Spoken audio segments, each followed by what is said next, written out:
Hey everybody, welcome on back. It's time for Roll4It. It's the Wednesday show where we play a little bit of D&D 5th edition. Shen eats some taquitos. They look delicious. I'm kind of jealous. I do like taquitos. And so every time he takes a bite, I'm just like, I wish I had taquitos. I had shredded wheat for breakfast. I would have, see, that could have been me for breakfast right there. That could have been me. Well, welcome on back to Roll4It, where nobody has taquitos but Shen, and so we're all sad. Enter Elysium has armor, though, so that's cool. Like, he's very, very difficult to damage. We've already tried. We started throwing shit at him and hitting him with things. Worked out perfectly fine. Try again. Are you going to run? So, like, normally during the break, EE runs to the shop down the street. Are you going to run to the shop down the street in that armor? Just confuse people? Nope. Mainly because of risk of rain. If it rains, it rusts, and then it's a pain in the ass to clean. You got to go to the hardware store. Great video. Gotta get a WD-40 can and some steel wool. Mm-hmm. Just sit there scrubbing. I mean, I'm looking at the buckler already. The buckler needs fixing, and that's going to take an age. That's already polished, so if you like take steel wool to it, it'll be less shiny too. It'll get all scratchy. And so it's just like dealing with rust without steel wool is a pain in the ass too. Well, welcome on back. In the previous episode, the party had been split with a couple of people walking back to the initial point where they had fought with Frost and some of the other bandits at Blaine's farm. It's about... Well, it's a ways away. I think I had said that when you guys had arrived at Frog's location, it was like, what, 3 or 4 hours in? It was about noon or 1 o'clock, having left that morning. And so it'll be about 3 or 4 hours back. You'll get there about 5 or 6, and you'll probably want to take the evening. Traveling in the forest is probably not recommended, whereas the other half of the party was heading towards the ruins, the obelisk, or the whatever the hell it was that they've been told about the entire time that appears to be emitting a weird pink light up into the sky and had been the focal point for some kind of large explosion. So, we will rejoin the party in just a minute, but if you have time, the Patreon. EE, you want to tell them about the Patreon? All that stuff we work on? Right.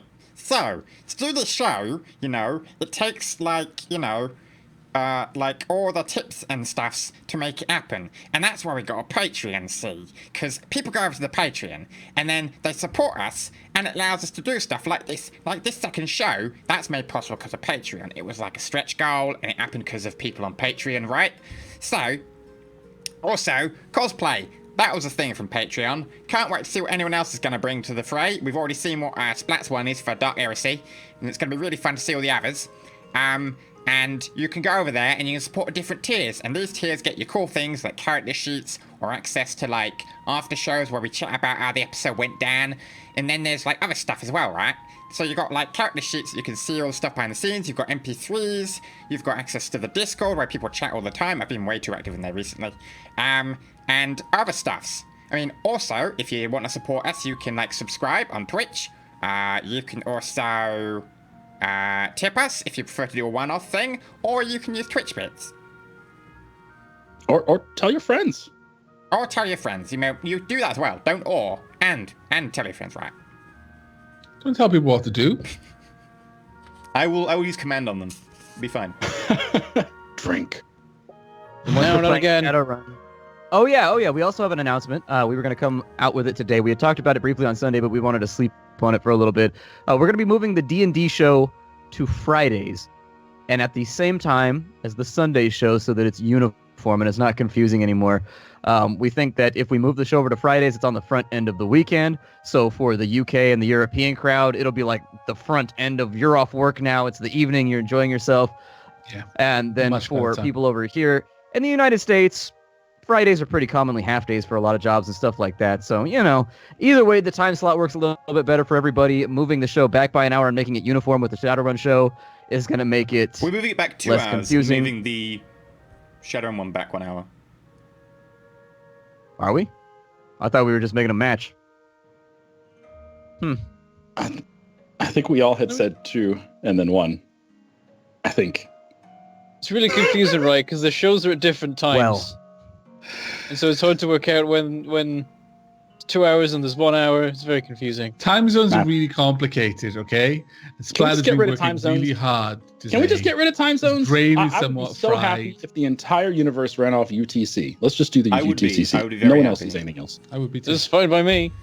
It's like, Yeah, no, we just- everyone must have noon be the middle, Okay, so middle we've got of the day. like 5 votes for getting rid of like time zones. We just need to get another like 7 billion, and we're cool.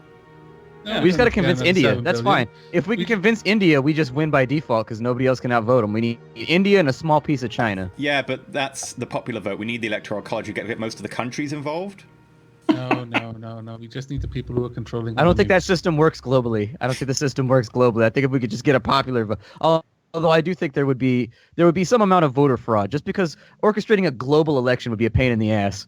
It would just be too But much what if chaos. Mars just and need it's- a votes? re- What if really people from Mars vote in our biochemist election, right? We need to have an use some investigation sort to of Mars. Crazy weapon to hold the rest of the world hostage until they do exactly what we say. a cryo laser. $1 billion. It can send you back to Or- the glacial age. We all agree to use UTC. Either or. It's $10 billion or UTC. You can pick. I'm easy either way, really. Well then, So, what are we doing with times? We did say in the announcement that I just recorded that we were going to bring this one back 2 hours and then Sunday was going to be back an hour. Let's do that. Okay. Right, so brain it's has just like- broken. I'm just I trying to can't convince you do that I this. froze. I was trying to do that. You I was did trying to pretty do the well. Skype I was like half Really well, convinced. actually. You're starting to Splat question. You're like, yeah. GM down, GM down. Well done. Okay, yeah, that sounds good to me. Whatever, 2 hours. Yeah, fine. Fuck it. That's Okay, so 11 Pacific, 7 GMT. sounds Yeah. good to me. And then daylight savings is going to fuck everything up. Oh, come. Yep, We've got a yep. few No, months no, before that you- happens. Let's just hope. UTC does not use daylight savings. But we're not on UTC yet. We should be. They fix so many I hate things. Fix it to UTC. I want to punch daylight savings time in the face. It's the dumbest system ever. Let's arbitrarily crazy, move our man. clock twice years. Yay! Oh, it's going to snow this week. Again. More snow. Yeah, that probably means it's gonna piss down raining here. All right, so we're gonna start playing some D&D. I figure this is probably a good jumping off point now that we've thoroughly confused the audience and they have no idea what's going on anymore. Let's Oh, start yeah, playing the game. We are going to join up with the Dobby and Frog. And who else went with them? No song. Nasan. Nasan has to go Abby's with them. so- nanny. Yeah. Davi's nanny. Poor nanny. Oh, Nana. All right. You guys are currently walking back to Blaine's farmhouse. Begin. How far away are we from the rest of the group by now? Because we went opposite directions, right? Yeah, more or less. You just started heading back the way that you came. I'm going to say it's been about 30 minutes. So if they've been walking in the opposite direction for 30 minutes, if you recall correctly, going all the way to the ruins was going to take the better part of a day. They were going to arrive like in the evening. And so it's going to take you guys a while to catch up if you get too far apart. And so you're about 30 minutes away. So there's about an hour of distance in between the two of you if you're moving at a similar pace in opposite directions. Cool. Well, shit, I'm going to break out the lyre and play some tunes. I mentioned to Nosa, it's surprising that that Mormon and Dax had no interest in the Bowerstone Boy bounty. I'm not particularly surprised that Dax has little interest in it, though. Moment. Aye. The chance at filling his pockets. You've seen the way his eyes alight with fire whenever there's speak of splitting a pool of money, or he finds a wedge, or hell, even a few coppers seem to light his fire these days. As long as he's happy, then he's not going to be a problem. Frog speaks I- up as he's walking. Wow. Never underestimate the value of a coin. Say you ain't got it, you don't realize how much you need it. I chuckle a little bit at that. No, there are many in my order who might disagree with that. They do quite well for men without coin. Yeah. Might nod at that. How do ascetics earn money? Because, like, you guys live in those monasteries, right? So they've got to be able to pay for, like, upkeep and food and all that kind of stuff. But you guys issue, like, possessions. So how does that work? Well, you may have noticed that these monasteries tend to exist on land gifted by certain individuals who owned the land before. Do enough favors for the right people. You don't need money. And we grew all our own food, too. That also. Enough foundlings on the doorsteps that you can take in. They don't lack for manpower. A baby-powered monastery. He falls. Just holds his hands in front of him while he's walking. Babies can grow up. Oh, and out. So after a couple hours of walking, do you guys want to talk more while you're walking, or do you just want to jump ahead?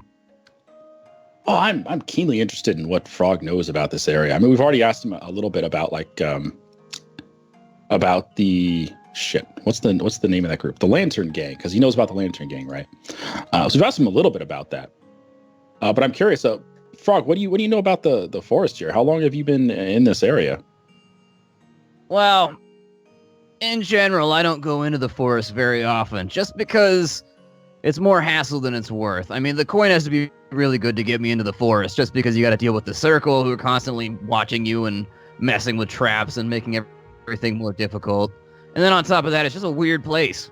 There tends to be diversions when you go through the forest, and I don't know. I prefer to stay away from it. I'm from up north. I'm from Langenfeld, around there. Kind of the south fields of Langenfeld is where I lay my hat down. Spent a little time at Ballard's Cross, doing some jobs over there, and then slowly worked my way down here once I heard that there was troubles going on. How long have you been on the Isle? If you don't mind my asking. He seems to search through his head, and he seems to be doing some kind of complex arithmetic, which is really just adding and subtracting single numbers, but you get the feeling he's probably not super educated. I don't know. Maybe 6 or 7 years, I guess. And before then? Mainland. I ask because, well, you're the second goblin I've seen in as many weeks, and before that, I could have counted the number on all of no fingers. Yeah, your friend, he's like a northerner or something. I could tell from the inflection in his voice or whatever. No, I've never been up north. Born and raised in Havis. That's in Graustein. I can bring the map back up real fast. There we go. Looking across... It's like you don't know Havis? Come on, they have the best soccer team this side of the continent. Come on, bastard. Yep. Looking across to Adavi for a moment. There's a bit of a wry smile playing across my lips as I clearly choose my words carefully.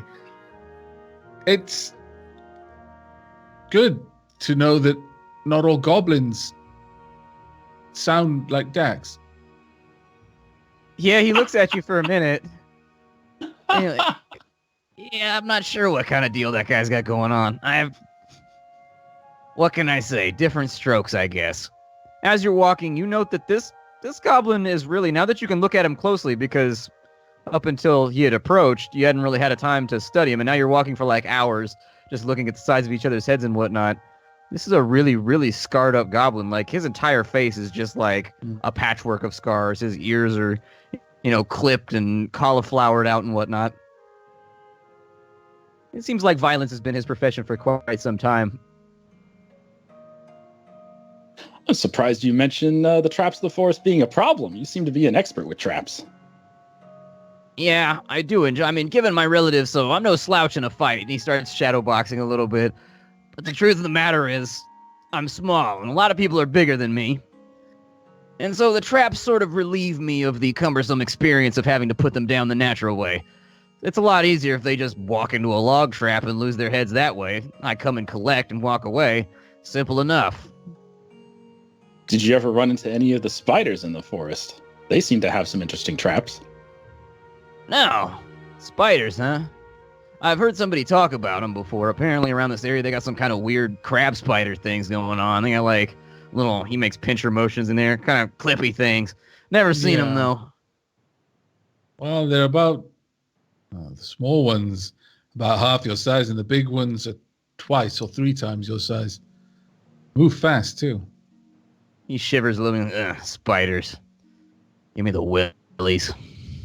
Oh, I agree with you there. I don't think I've ever come across a spider I liked. Well, I mean, given the weird shit that happens on this island, maybe there's one out there. Who knows? Tell me, you wouldn't... It's a long shot, but I'm just curious. Talking about the spiders. And I fish out the beaded sort of necklace thing that the spider had on it that I took. I hold up. Don't suppose you've seen anything like this on any creatures around here? It seems like an odd thing for a spider to wear. I mean, the last time I checked, spiders aren't given to wearing jewelry. He takes it and looking at it for a second. Yeah, there's a guy out, well, not west of here, but I guess kind of south and east. There's an old mine down there. A guy named Deep Brow. I was talking to him a little while back when I was working on figuring out where the Lantern Gang was at. And he had one like this hung up on his wall. I cast a very pointed glance across to Adavi at the mention of Deep Brow, as if I expect Adavi to recognize the name and the significance. I raise my brows. I don't recognize the name. I don't follow through with any comment on it, but I take it back. Thanks. I might see if I can speak with him. How long ago was it that you spoke to him? Oh, couldn't have been more than a month or so. I don't know. I've been up in these parts for a little while, sort of orchestrating putting these Lantern Gang guys down for the bounty. But yeah, I started out down there because I figured he's in the area. I mean, and I didn't really want to go all the way down into Woodley to start asking around, because who knows if they have people down there and they hear I'm looking for them and it's all kinds of trouble. So I kind of wanted to isolate an outsider. And being that he's a dwarf, they don't tend to operate too well with bandits and brigands. I don't know. They got a real straight ethical streak, those dwarves. So I figured he was as good as any.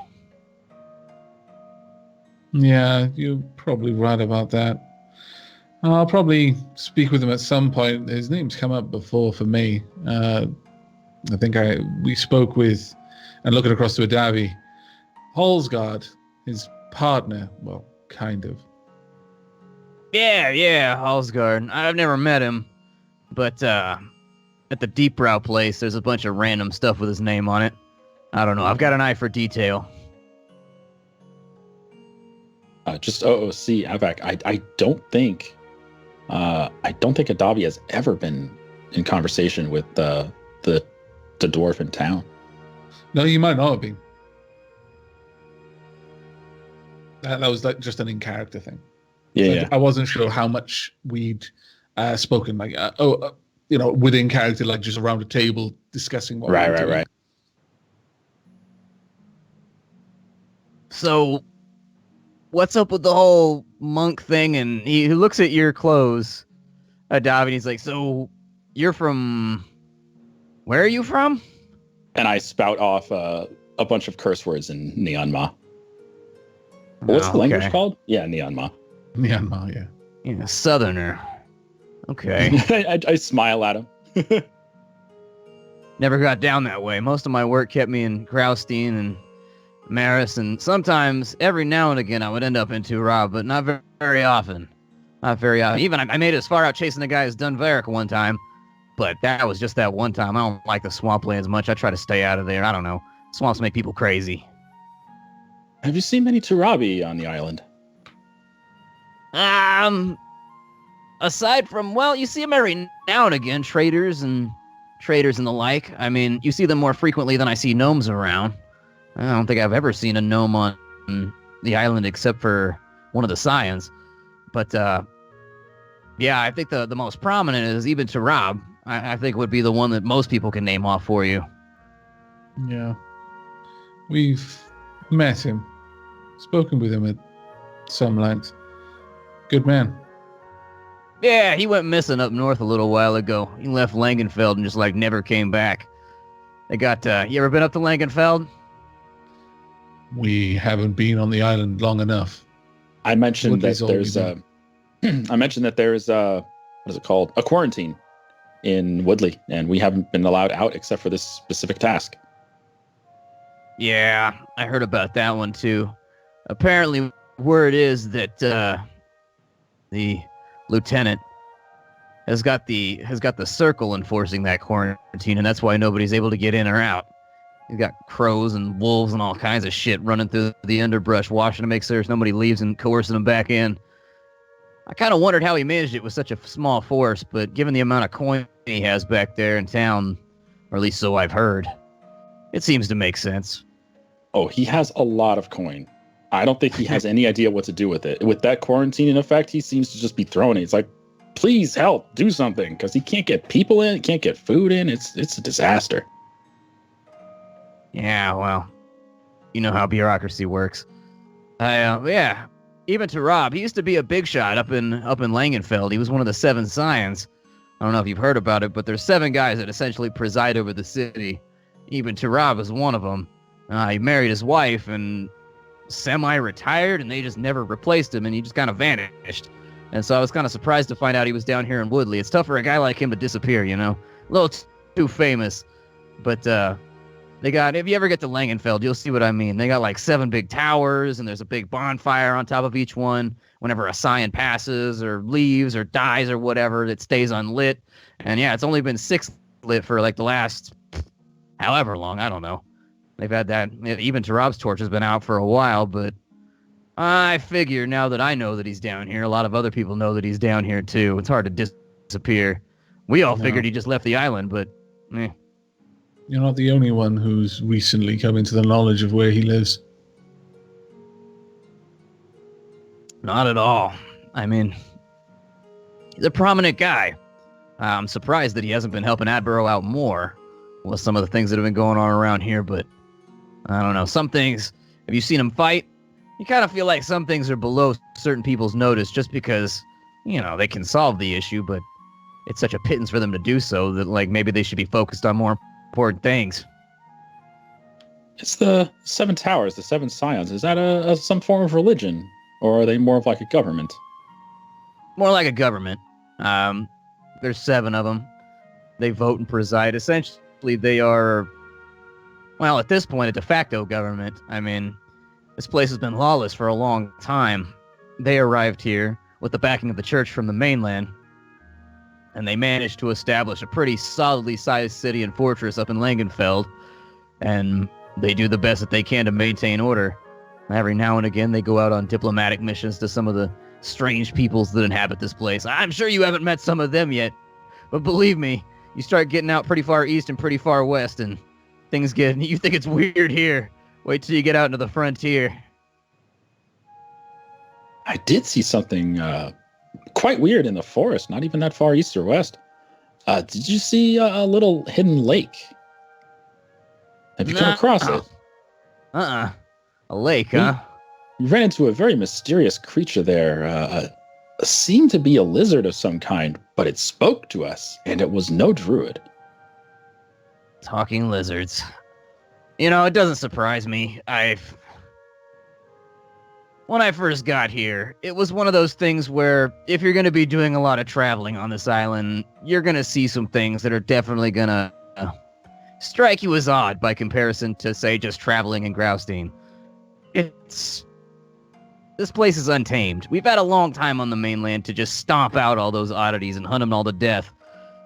Here, they still run wild, so frankly, it wouldn't surprise me. I mean, it would surprise me briefly, but then I'd be like, you know, Vagrant Isle, what am I going to do? Do you know anything about what our friends are about to encounter at the ruin? He turns around and looking at the big light that's going up into the sky. I'm going to go out on a limb and say nothing good.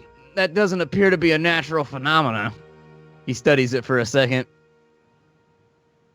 Now, I was told there were weird things on this island, but I honestly didn't expect that. Yeah, I'll be honest. You made the right choice in not going towards that thing. Strikes me as real unnatural.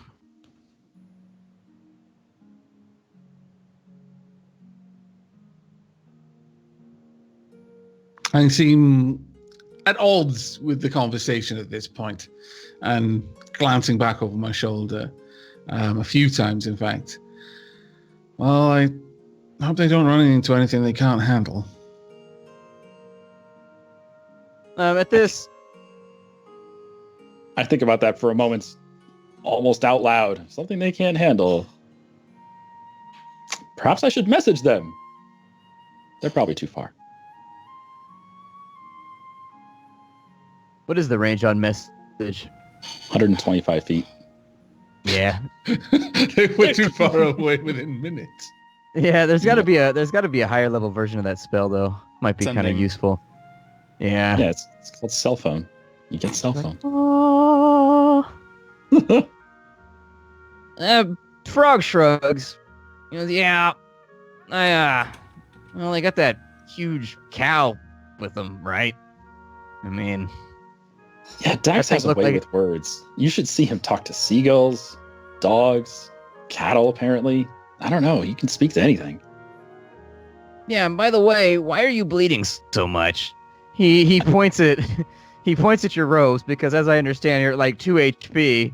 2 HP. He's like, do you need to be seen to? Like, do we need to find a doctor? You look a little rough. I'm sure Dax can handle it. We'll find him. He'll patch it all up. It's good. You should have seen me earlier. There was a sword through my belly and everything. I interject at that that bastard point. spilled my candy all over the floor. Adavi, I wouldn't bank on Dax fixing you up. He might put a dagger in your belly, but I don't think he's going to heal any wounds. He's got tougher skin than you think. We're looking don't at you know. right now. He reaches into a pouch and you see him fishing around for a thing here. Well, just in case. I mean, the Lantern Gang is still at large. Like, you guys got Frost, but there's still Epstein and there's still a gaggle of these dudes around, and chances are they've noticed Frost didn't come home. So just in case we're walking into trouble, he tosses the potion your way. I pop the cork and sniff at it. What does it smell like? It's got kind of it's a strange smell. It's almost got kind of like a vinegary rose petal smell, which is odd because rose petals are somewhat sweet, but it's clear that there was some kind of vinegar used as like the base for the potion that's kind of overriding the smell. Okay, I pull open the side of my robe and I pour it down my chest. All of it. He looks at you and he's like, you're supposed to drink it, champ. You do feel it ting on your chest. Is there any left Really? inside the bottle? The whole thing. I can put my tongue in there, I guess, but there's not that much in there anymore. All right. Well, roll I me, just laugh, looking there like, roll me a d6. And I've got like a whole bunch of this potion stuff dripping from my robe now. I was trying to help you. You were going to get a d12 if you drank it. There you go. That's not too bad. What's your constitution bonus? 1. Okay, so give yourself 6 HP. I pat my wet robe. I feel a lot better. Thanks. Yeah, Oh, you that's feel your amazing. wounds closing and whatnot. we really need to work on that compulsive behavior of yours. You're making it hard for me to keep you alive. It didn't have any instructions on it, no son. It's just a I don't bottle. You saw ask. it. Someone gives you a weird bottle of stuff, you ask what you're meant to do with it first. I shrugged my big shoulders and I asked him how it's.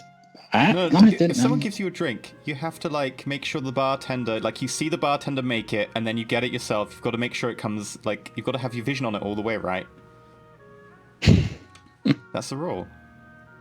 Or Then you you drink a gotta randomly use one of colored those- potion that some guy happened to sell you. Yeah, No label you on just it. don't accept a random potion from some guy in a bar. It never ends well. But it's okay when Frog gives it to you. Yeah, it's definitely okay when a little green man covered in scars from the forest gives it to you. Is Dax not covered in scars? Not particularly. Okay. You thought he haven't had seen some on much his of me wrists beyond and the stuff. like armor. What he's saying is that you got to use a command spell to get him naked. That's what he's implying right now. A command spell lasts for like 5 seconds or something. It takes ages to take off armor. Nah, I'd allow it. So I imagine you're going to make a hefty sum from the Bowerstone boys here. They didn't specify dead or alive on the wanted list, did they? No, I'm hoping that dead's good enough because I don't really fancy taking a lot of them alive. I'm not going to be able to go back to Ballard's Cross for a while after this happens, but the payday is worth it. 75 gold. Man, I mean, you talk about some of these farmers out here. They're making like what? A wedge a year? And you're talking about 7.5 wedges just for offing some bad guys who are dicks already. Absolutely. Sounds good to me. So, I'll be set for a little while if I can nail this bounty down. Yeah, the way you're taking them out, I can't imagine they could even replace them with recruits fast enough. Yeah, well, they've got their center of operations up in Ballard's. They got themselves a little feud going on up there with another organized outfit. I wouldn't be surprised if the two start playing against each other a little bit more aggressively, but if you ever get up to Ballard's, you'll see what I mean. Between the two, they kind of run shit. Like, the Scions do what they can to hold them back, but in general, everybody knows who's really in charge at Ballard's Cross. Well, if one's the lanterns, who's the other one? This one, I need to get a note out. 1 second. It should be, let's see here. It is. They call themselves the Powell Gang. There's the Lantern Cartel and the Powell Gang. The Powells, a little bit smaller, but a lot more vicious. Also, a little bit more likely. The Powells, they like to do things sort of a proper way. Like, they infiltrate the mayor's office. Things like that. They infiltrate the sheriff's office, and they influence politics in their direction. The Lantern Cartel, they're just straight brigands. They don't give a damn. They'll just put you across a blade real fast if they don't like you. The Powell Gang will at least try to do things the diplomatic way. But they're not above a knife in the back either if, you really won't budge.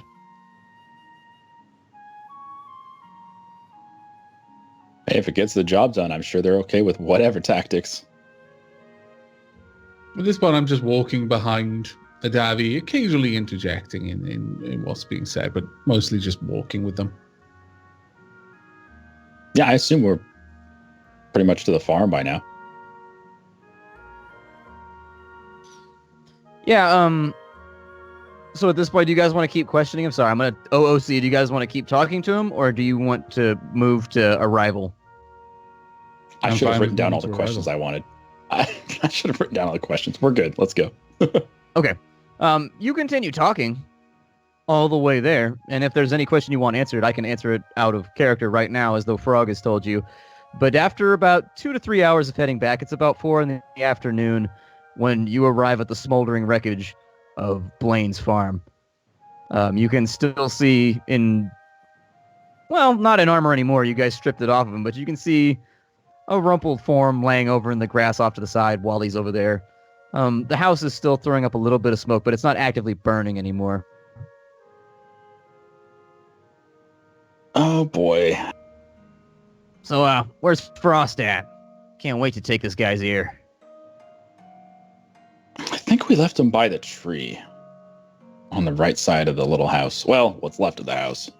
He appears to stand back and stand up a little ways, because the grass is a lot taller to him than it is to you.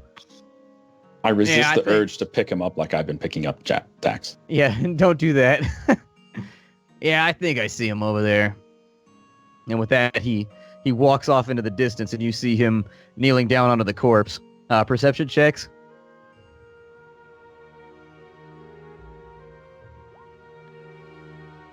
Four.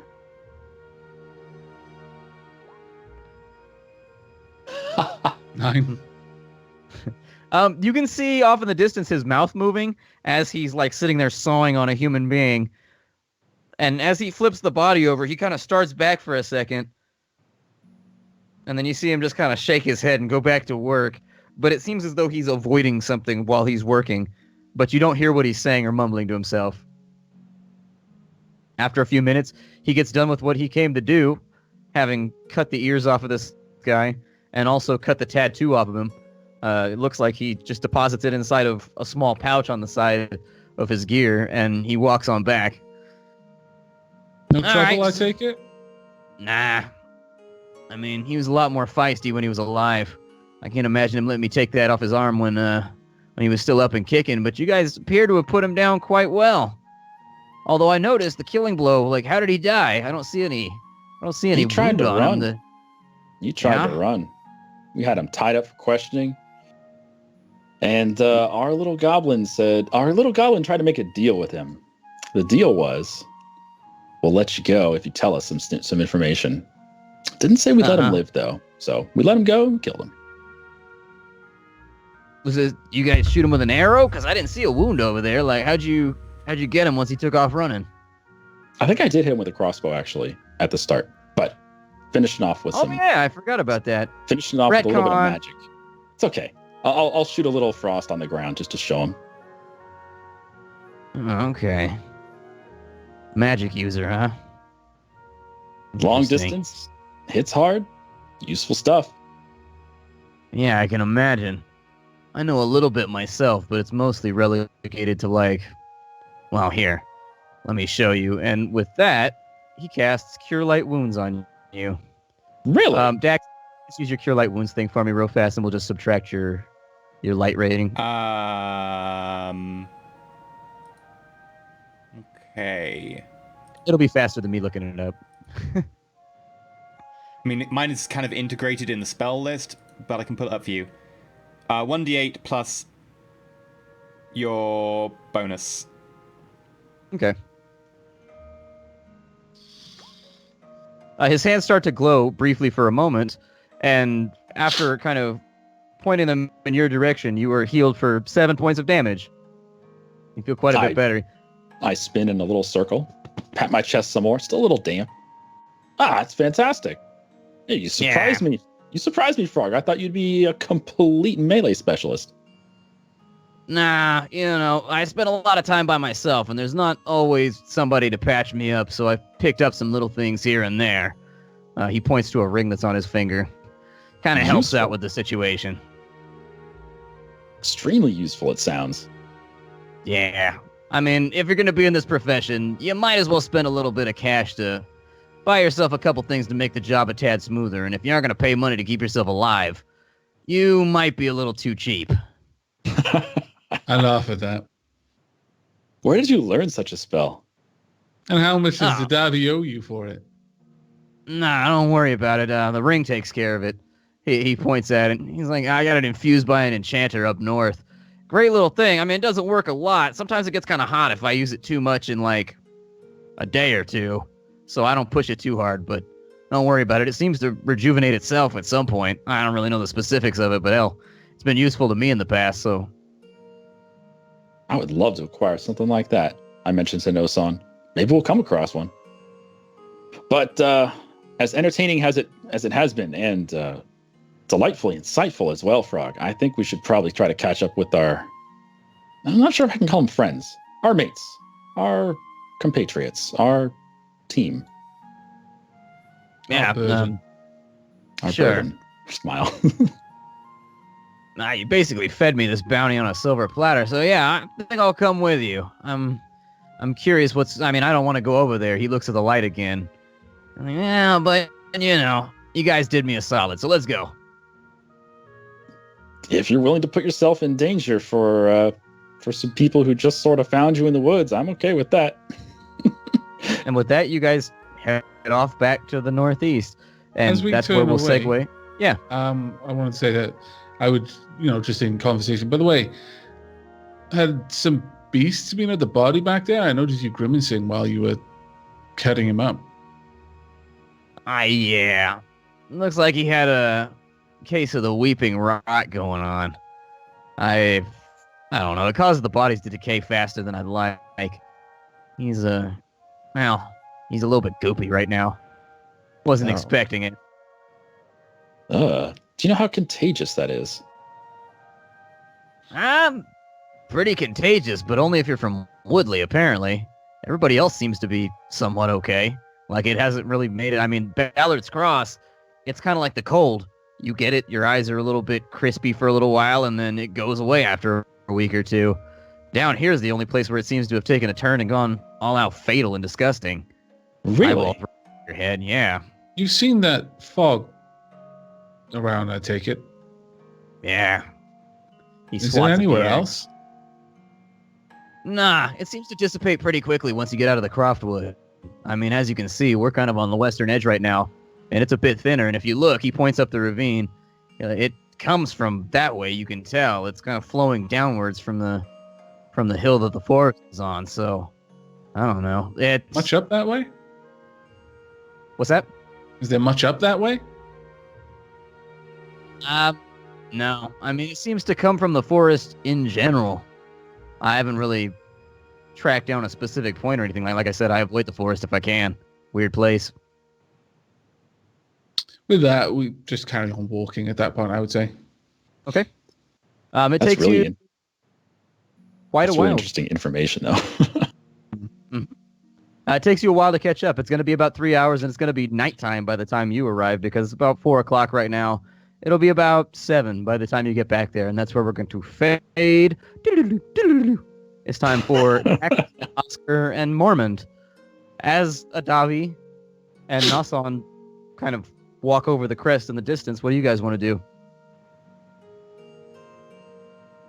Have we set off going towards the direction of the pillar?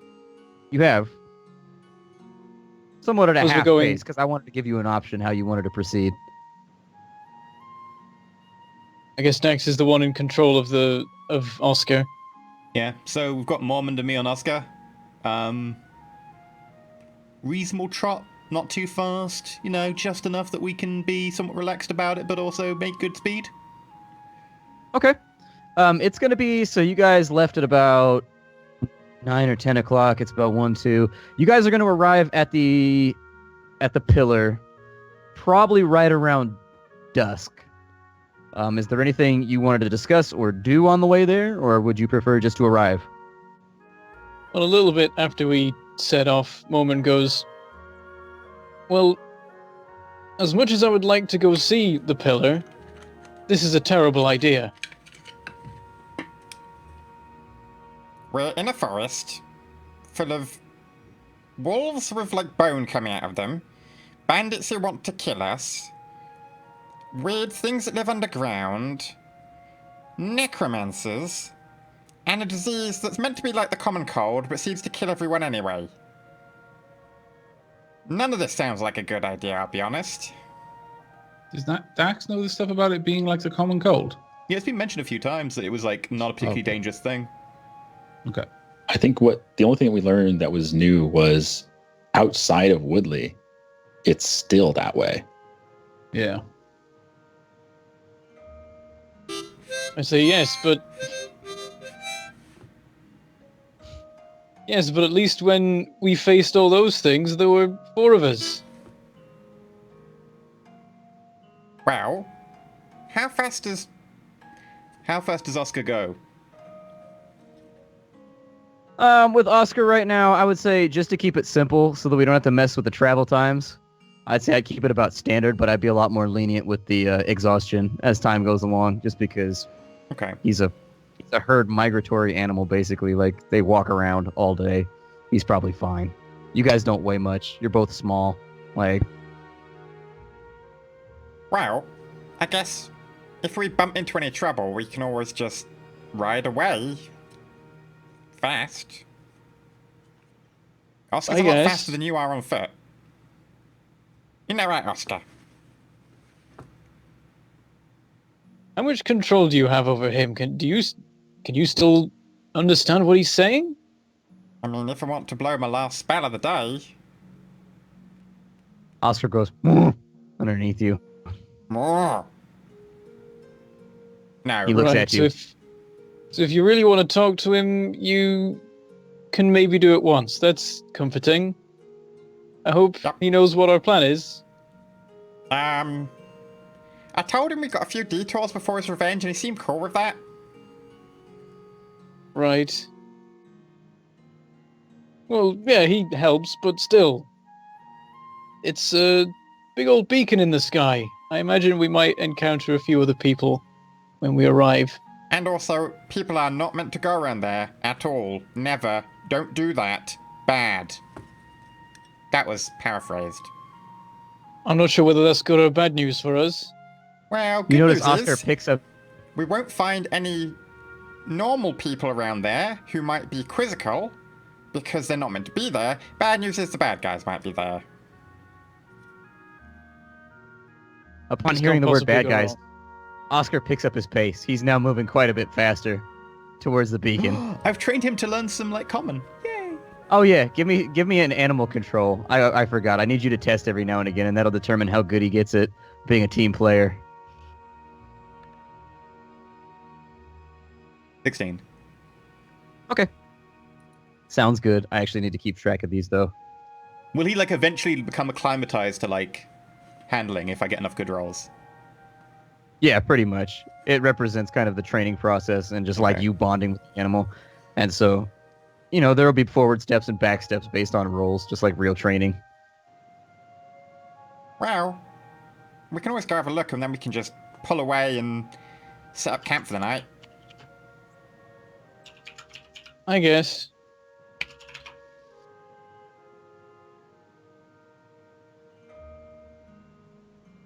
As you continue forward, Oscar, after several hours, begins to sniff the air, and you notice the fog is becoming very, very thick as you get closer and closer to the beacon.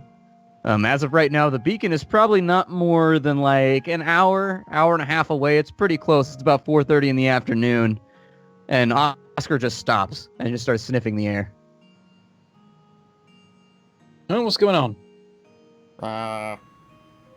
Oscar? Bad guys? Oscar sits down quickly, and you both make me dexterity saves.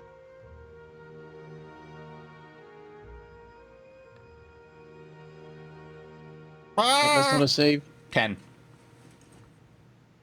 Dax, you roll off. Bollocks. You also roll off sideways. Oh, damn it, and then I quickly jump to my feet and my sword pops into my hand as I look around for enemies. Oscar, You're going to attack Oscar just then. God, that's the last time you knocked me off, shunk. Oscar, you okay? Oscar looks at you and then looks in the direction of the beacon and just goes, "Hmm." Moment. Do you want to look after Oscar and I'll scout ahead to see what's going on? Okay, don't go far. Well, just take a little bit of a look. I can hide easier than you. Fair enough. I go on ahead, and I will be stealthing. Okay, stealth check, please. And I'm most definitely using guidance for this. Sure. I'm just stood by Oscar hoping he's not gonna suddenly run off or anything. I'll be at 20. Okay, very nice. How close to the beacon did you want to go over the I next want little to be able bit? to see it, ideally, unless I encounter like enemies that I can see and then confirm that maybe it's a bit too dangerous to push on. But my Okay. objective, if I don't encounter anything dodgy, is to see the beacon. All right.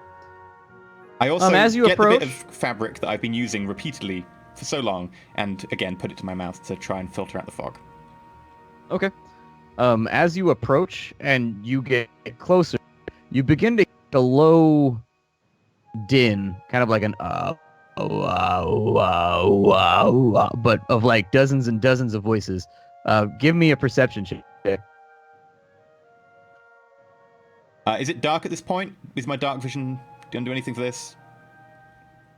Yes, it's dusky at the moment. So dark vision would put you up to normal light levels. Okay, cool. 14.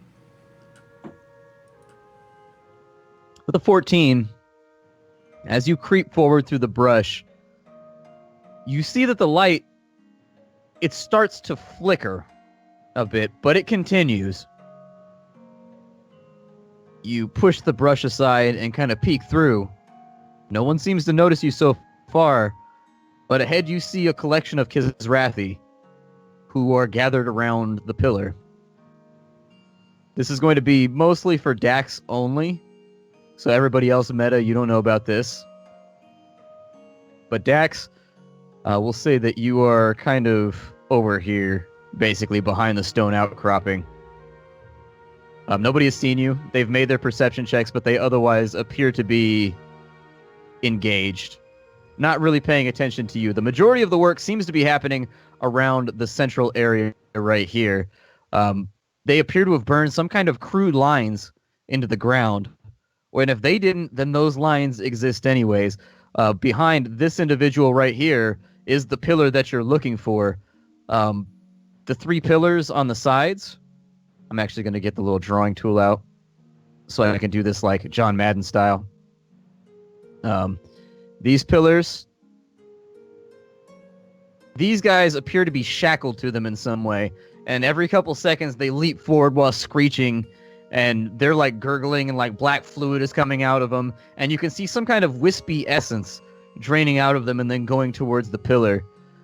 With your perception check, you can also see that in the center there are 3 small wolf pups laying in pools of their own blood.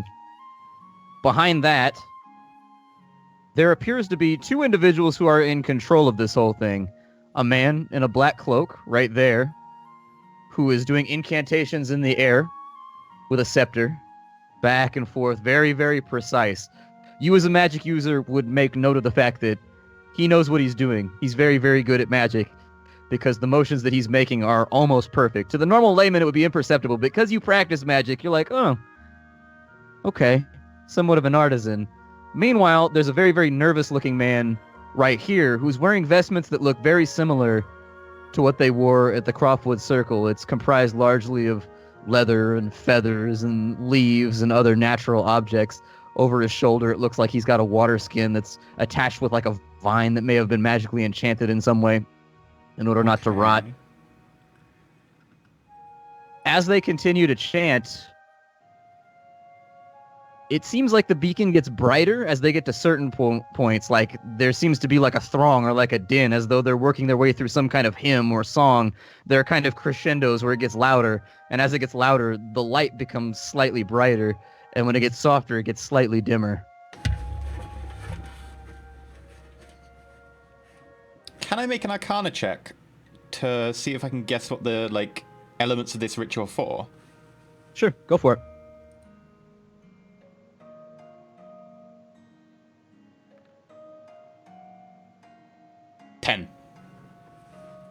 With a 10, you're not quite sure what the spell is that he's attempting to cast, but you do know that he appears to be casting on the beacon and the light rather than being the source of it. So he's channeling it through the beacon somehow. It looks as though he's attacking the beacon in some way. He's not the cause of the beacon. He's actually attempting to, like, shut it down somehow. Okay.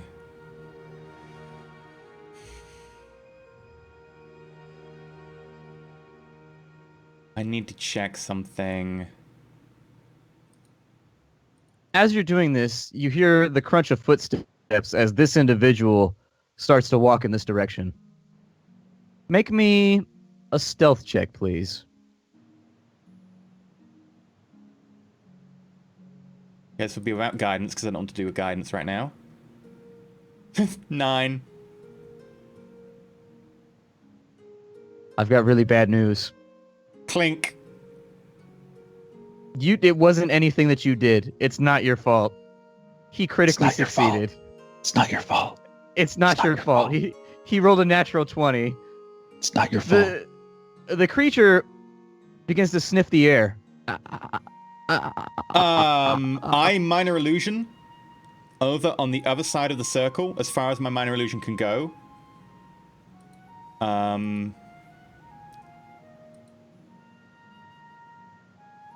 Which is... I'm just checking range. 30 feet. So 30 feet away. Okay.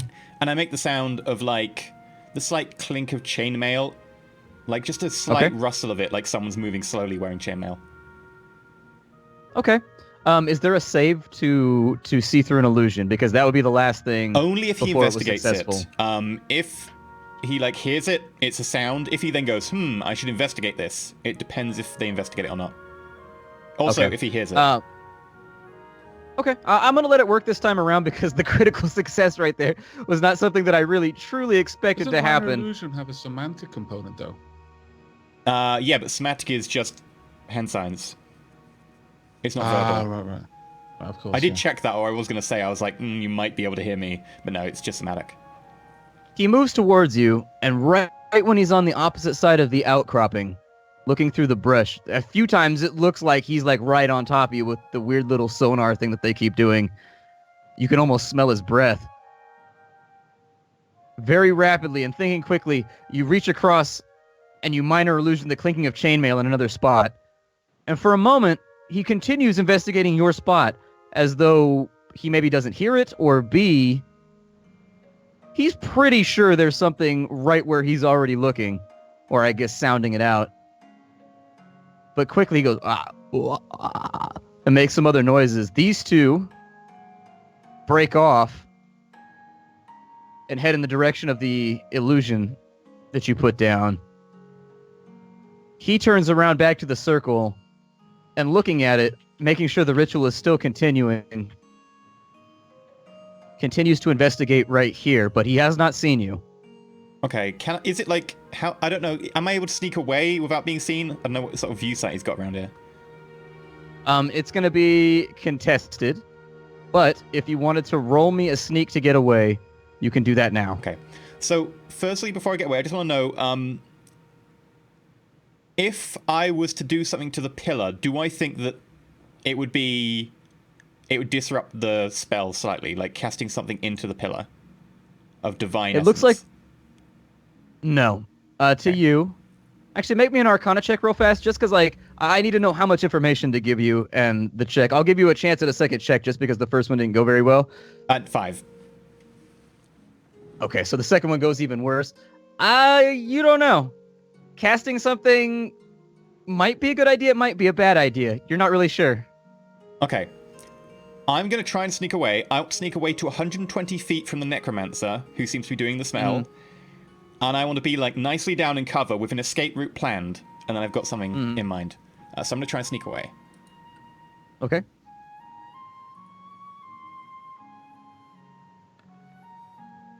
That is a 10. Oh, no. Oh, no. With a 10, you start to sneak away, and you're making pretty good progress. When all of a sudden, about 30, 40 feet out, snap, you step on a stick. You were so careful. I instantly, I assume that's got me screwed over. He was close already. I cast Guiding Bolt level 2 at the necromancer, and I fucking leg it. Okay. The problem with the casting Guiding Bolt is that you're in a forest, and so 40, 50 feet of tree line, you're very, very obscured right now because you were already peering through bushes to see what was going on. Okay. So line of sight, I think, is a component of that, correct? Yes, it would be. Okay, so we're going to hold off on that for a minute just because your line of sight would be broken by the amount of roughage. But do you want to take off? You're about 30, 40 feet from the thing that was investigating. Okay, if I can't do that, then I will go to ground nearby and then try and shuffle for a different escape route along a different vector. Okay. You can hear the sound of footsteps coming from behind you a ways off. You've got a little bit of time to play with, but you're used to being stealthy and sneaking away. Go ahead, and now that it's nighttime and you've gone to ground, give me a stealth roll with advantage. Because they don't have line of sight on you. They have, like, a rough idea of where you're at, but they heard it from, like, 40 feet away, you know? 13. And so... Okay. With a 13, you managed to crawl down underneath some bushes, and you've managed to cover up your tracks a little bit. It's difficult to get away from something that uses its nose and sonar to find you, though. It's very, very difficult, but you do manage to put another 30 or 40 feet in between the two of you. Give me one more stealth check. 12. I'm not rolling well today. Not well, but well enough. With that roll, you managed to put another 40 or 50 feet in between you and your pursuers, who are now rapidly moving through bushes, just swinging their cleavers and, you know, chopping their way through like machetes, making a huge racket. That has also detracted from their ability to track you, however. Given the relative distance in between you and them, you managed to slip away. Are you making your way back to Mormon now? Was the necromancer chanting? He was. But it seemed like the majority of the power was being focused from whatever that hymn or whatever that noise was that was coming from the rest of the people there. It seemed like he was more in charge of the incantations and the somatic components. Okay. So he was, like, channeling their power, effectively, like, by the look of it. Like, he was conducting the choir. Yeah.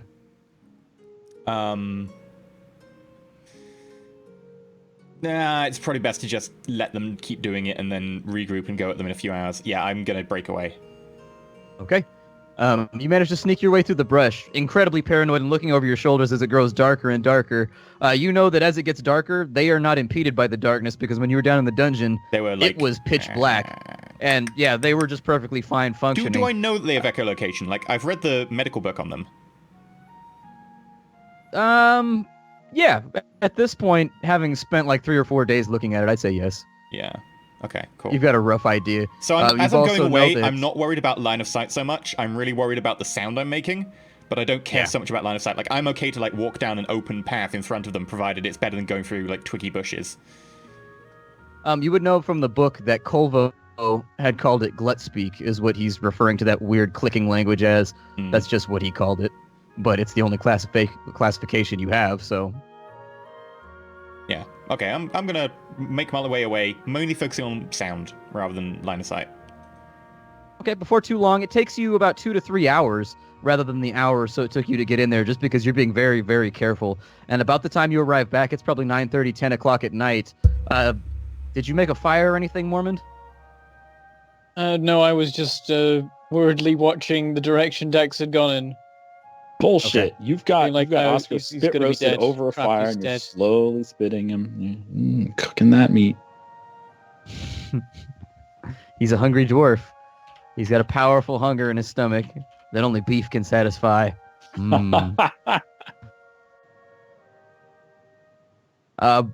After a few hours of just staring into the blackness and feeling very nervous, illuminated only slightly by I the want big to sneak pink up on light Mormon. that's flying up into the sky, make me a stealth check, and then Mormon, make me a perception check, please. You want to get your head cut off? Now I roll well, 21. And guidance makes that a 22. You're staring at the foremost Mormon, but it's dark, and at this point your low light vision has more or less taken over, and you're only seeing in 2 colors, but you're still at a disadvantage with regards to your eyesight because it's full-on nighttime now. So it brings things up to like a minimum level of light so that you can track movement and whatever, but you don't see him coming, and all you hear is the creaking of trees overhead and the rustling of branches and leaves. Shouldn't Oscar roll? Dax? I guess Oscar could. Oscar is not perceptive, though. You could probably guess that he's not gonna. Well, maybe he could Oscar- beat 22 if he's. Oscar rolled pretty well. He didn't crit, but he rolled a 19. He sniffs the air like as though he smells something, but you're pretty good at stealthing, and you're keeping yourself from being downwind, and so he can't really get anything from you. Wait, I want to be downwind him, not upwind, right? Well, he would be downwind of you, so you're keeping yourself yeah. away from being upwind, so yeah, Yeah. that's right. I sneak up behind Mormond and I go, Mormond, you're a terrible sentry. I like jump my own height in the air and spin around and go, what the hell? And very nearly swing my sword at him. but I I'm imagine I sitting know behind him just Dex- eating some beef jerky and drinking from my water skin. You're eating cow in front of... Oh no, Os- wait, no, looks- I'm not eating beef jerky. No, it's too late. Oscar It's looks too at you late. eating the beef jerky, and you see him scowl slightly. It's okay. You probably can't work out what it is. His magical Yeah, you feather and the leathery whip all over again. Feed him His some. See if he perception check likes was it. pretty good. His perception check was pretty solid. He knows it's beef jerky. I've just tucked it back inside, and I pull out like some like flatbread, the stuff you get for traveling that just is pretty stale and just doesn't go any worse. It's like, He continues scowling, and after a few moments, looks back to the ground and goes, "Meh," and settles. Eat my spear, Dex. So, Don't sneak up on me like that. I could have taken your head off. well, a lot of Kizrathi nearly took my head off. So, Okay. there's one of the necromancers Kizrathi? over there, and about how many Kizrathi were there in total? There were like 10 Pretty or good something? number. Yeah. Yeah, there was a lot of them. about 10 or 12 Kizrathi, and they're doing a spell or something, chanting into that pillar And draining the essence of 2 other Kizrathi who are tied up. It's a bit weird. Okay. So they've come out this far then. What were they Yeah. doing there? Well, they seem to be draining something from the 2 Kizrathi they've got tied up, and they're all like chanting or humming or something. They're doing that glottal speak that they've got. And then the necromancer dude is like conducting it into the pillar, and the pillar's giving off this beam of light. Okay, so they're doing something with it then.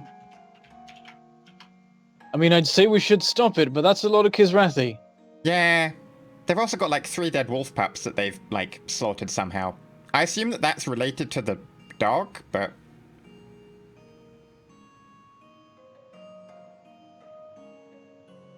Well, I guess we're not gonna go see the pillar tonight. No, I need more power. I'm pretty tired and hungry. I think we're far away enough that they won't find us. We can make camp and wait for the others. I look around. Can I do a survival check to see how well, like, concealed this place is? Or if I can find a better place to, like, make a camp? Absolutely. Mormon, if you've got any skill in that, you can do it as well if you want to. 16. Okay. With the 16, let's see what Mormon gets. 6. Okay. Mormon likes it so right Mormon, here. it's too dark. You feel pretty comfortable. Like, you think that you could just use the cow maybe as just like a windbreak and just lean up against him. That seems like a pretty solid idea to you. And as you're ruminating about this and getting really obsessed with kind of cow-related defenses from the weather, you see Dax picking around and kind of kicking at the dirt. He's wandering around kind of the periphery. Wait, was Mormon Da- going to use Oscar as a couch? You know, That's the only appropriate response to that is for you to draw your sword and fall on it. if you get... I To need be someone fair- to in. He's wearing need armor, someone to though. need someone to invent the technology to reach through the internet and slap someone. That needs to Sorry. exist. Did you find I the just need a joke obnoxious? Okay, that was too far of a stretch. Sorry.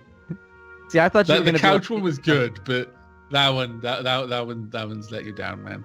You've like nat one on your puns with that one. I also do that, and I think I've still got a Persuasion point check. of inspiration that I give to Mormon because I say the joke out loud. Make me a performance check. Make me a performance check. Okay. I get inspiration from point- that. Okay. 10. At this point, the Kisrathi birth out of the forest and chop your heads off.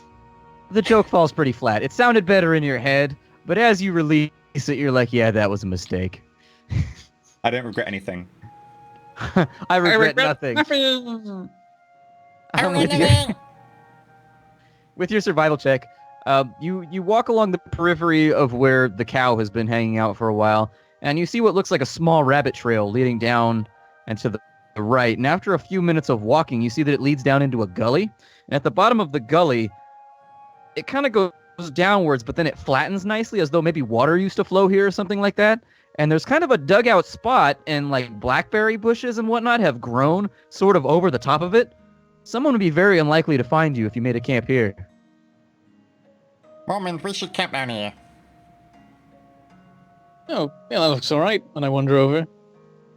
Oscar. You would also know not to make a fire. I feel like it needs to be said that I just didn't want to leave anything to chance. Somebody always wants to make a fire in situations like these.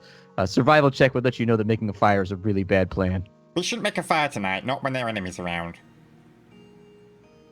Not Fair even a enough. survival How check. cold is it? It's not does that it feel like- bad. I mean, we've got an ox. They've got a lot of body heat. Just snuggle up. I'm sure Oscar doesn't mind. Oscar looks Nice. over at the both of you and goes, "Mwah," and you see him slide slightly away from you. They Is this the smell first even time worse I've on heard the him be inside. called Oscar? I think it might be. It might be. I go, Oscar? Or whatever.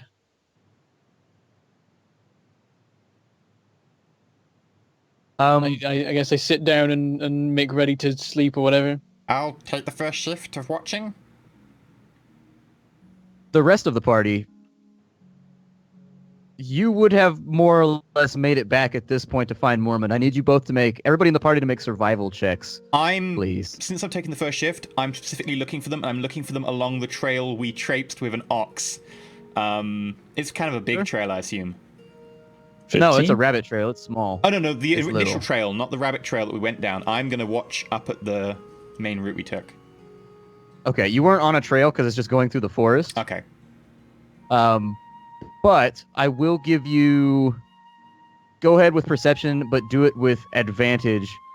since you're just like hanging tight and just that's all you're focusing on for like hours straight. I assume that if they're going to follow us, they'll follow us through the massive, like, 17. Okay. With the 17, we're going to jump back to the rest of the party right now with Nasan and Adavi and Frog. As you start to enter the forest, nighttime is coming on. It's very, very dusky, and you quickly reach, with that survival check, you reach the location where you think you exited the forest, and Frog corroborates it. Yeah, this seems right here is where we came down. If we follow that up and through there, in this hilly region, it seems to me like there are going to be obvious paths that they would be forced to travel on in order to make their way through terrain like this. So, back into the forest. He looks at both of you with a shrug. Lead the way. And I start passing around some food that I have wonderfully stored. Would I be able to roll survival to see if I can, make any impact on our ability to find them? Oh yeah, you were able to roll when Adavi rolled, so go ahead.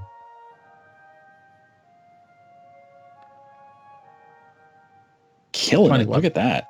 And that is why you have Nasan with you. That's a 21 for the Very MP3, nice. by the way. What, 15's not enough? Damn, Dax. Harsh. As Frog corroborates the information that Adavi recognized the place, he looks at Nasan. Anything to add?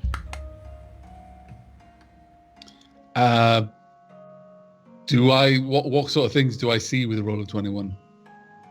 You definitely, as you're looking at the hills, you see exactly what Frog is talking about. You lock in instantly. You're like, okay, so if that goes there, nobody in their right mind would go straight up that spot right there instead to make things easier, especially if you have a hoofed animal with you, you would avoid over there and you would go up that way.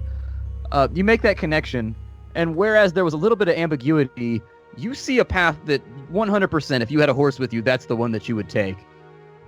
Okay, I pass that on. We've taken plenty of animals to pasture in the monastery. Not very many fertile plains near the monastery itself. Sometimes we'd have to go quite far. So I've been around hooved animals, cattle specifically, and goats as well. And no, I'm fairly certain that this is the way they'll have gone. Sounds good to me. I have a feeling like I see what you mean. Like if I had a horse in this region, I'd probably avoid it altogether, but I don't think the left path is the one that I would take, so let's be on our way. I'm sure we've lost a little bit of ground here. Do you guys want to double time or anything like that? No. You don't want to I'll double move time? at my speed, which is slightly faster than this. I'll be fine with going on ahead from them a little bit. I'll stay within earshot effectively, but I'll move a little bit further ahead, certainly, and try to do it stealthily since it's becoming night. Sure. Go ahead and give me first a stealth check, and then give me a perception check, and those both will determine... Would he have disadvantage because of the nighttime? It's dusk right now, so I think it'll be fine just to move forward. Those rolls were ridiculous. Jesus. Perception not so good, but 22 on stealth. Okay, so with the 22 on stealth, Adavi and Frog both notice that Nasan seems to weave out. He goes in and off the path, and he's kind of looking around and peeking around things, and every now and again he disappears from view. But by and large, you can still hear him crunching around in the underbrush up ahead, so you basically know where he's at even when he goes out of view. Or I'm sorry, perception check was a 12. You don't hear him. He just disappears for 5-10 minutes at a time, and then comes back, and he'll relay what he's seen. And you continue walking for an hour or two into the forest. With that perception check, though, you're having a rough time figuring out exactly where they're at. You arrive at a spot where you can definitely tell that a large animal laid down here, and that Mormond was here shuffling around for quite some time because there are boot prints everywhere, like in a small radius. But you're not quite sure. Dax, you see them come into view and investigate the spot where previously I would like Mormond to had waited for you. Okay, stealth check. Everybody else make a perception check to oppose his stealth. Would that be a disadvantage because it's nighttime? We'll just keep it moving forward. It's all good. We'll keep it straight. 21 Damn. perception. 22. 22 on stealth. Well done. 6 on perception. So, Dax, as you're sneaking up on the group who doesn't appear to have seen you, you're creeping up on Nasan and Adavi and Frog. when all of a sudden Frog whips around with a dagger, and it's at your neck almost instantly. He critically succeeded his perception roll. What an asshole. He whispers, "You should really not sneak around like that." And the sound of You should be like more careful frog- when we have, like, 15 Kisrathi just over the hill. Kisrathi, where? What the shit is a Kisrathi? Oh, they're nasty. You Long don't want to story, see we'll fill you them. in a second.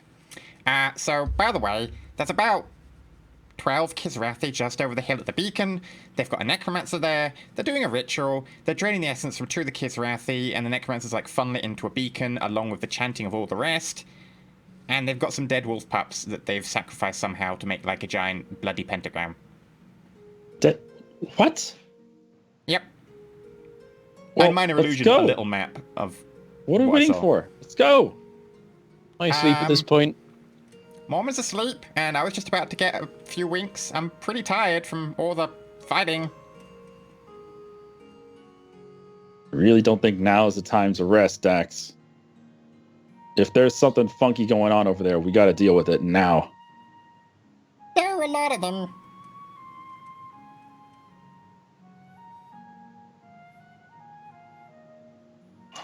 You're saying that the druid's kids are there.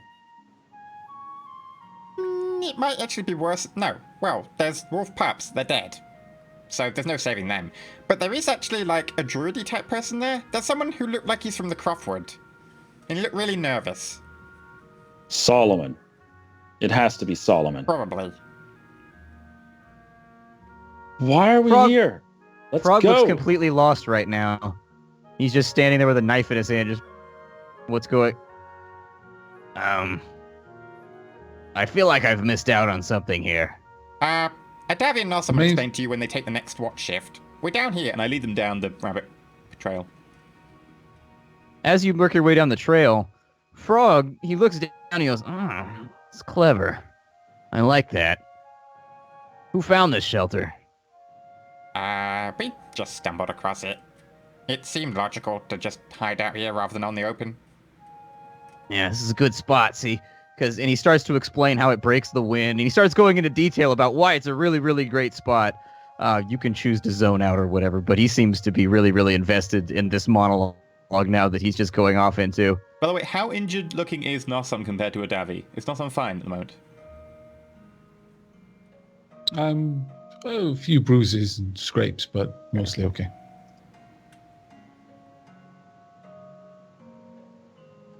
Well, So do you want to settle down? You come down into the shelter. You're all sitting down now. Who's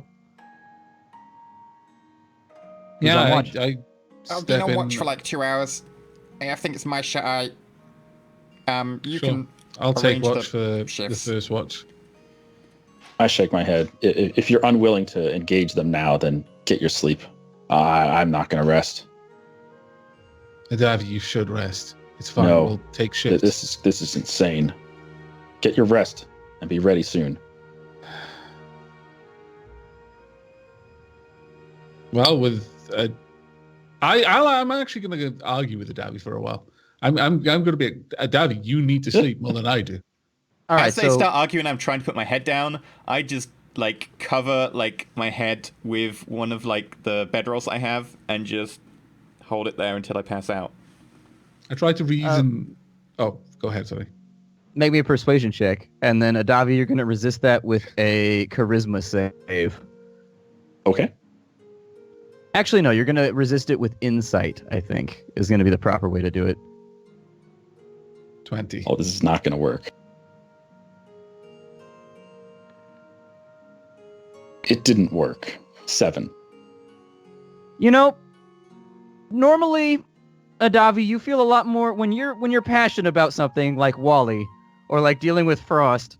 You're really, really dedicated to it, and you just dig in and you're stubborn as a mule. But for whatever reason, Nasan, he presents you with some really, really good arguments, and all of a sudden you're talking about the philosophy of like frying waffles properly, and he's just got you all over the place. And then he uses that conversation to double back and like strike at you from out of the bushes, and it's just you lose track of what you were even arguing about, and you slowly start to feel your eyes get heavy. You're not asleep, but he's done a pretty good job of convincing you that you should be. You're a right bastard, no son. You know that. I know. And I'm gonna go to bed. And I'm going to settle in for my watch. Okay.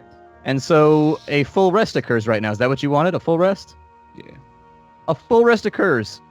The Kizrathi never come by. Your guard rotation allows you all to restore your health back up to maximum. You all have your spells restored as well, so you're good to go there. Alternatively, from that, around 7:30, 8 in the morning. If we went to bed just after dusk, should it still be dark when we get up? Because my intention was, since it will still be dusk, we could attack them at dawn. Yeah, that's what you wanted to do. Because dawn, like, the changing of the light is difficult on people who've got light vision, and the birds chirping should be bad on people with echolocation. So that's what I'm thinking. Okay.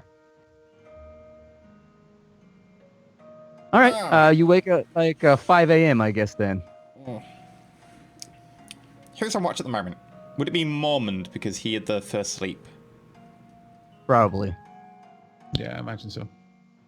Was I instructed to wake people at this time, or were they just waking up anyway? We're just going to have everybody just, like, start waking up. You know how your body has, like, rhythms. Mine doesn't, but... Are you saying are you saying our cycles are matching? Yeah. But who has the dominant cycle? That's the We're part in a lot that's of trouble if your important. cycles are matching with mine, because I frankly don't think you'll be able to keep up. Yeah. Who's got the dominant cycle? Because they always sync up with the dominant one, so... I think it's Mormond. He's Who always woke the first up- to bed. Yeah, who woke up at 5 a.m. first? That's how we verify it, is if everybody else got up at like 9 or 10-ish. But Mormon always gets up at 5. It's pretty obvious. You guys have just been taken in by his musky testosterone stink. Ah, Mormond, Why what's do for you have to breakfast? do I was on like watch. that? This doesn't make Why? sense. Why? Yeah, but you're the first one to go to bed. You make us feel tired because you're like, yeah, we should stop Again, now. sidetracked. This has got nothing to do with the story. So anyway, Let's move Dex on. wakes up. Mormond, what's for I'm breakfast? like, oh, you're finally up. Well, sorry, some of us had a busy day of sneaking into a Kizrathi war camp and getting chased away.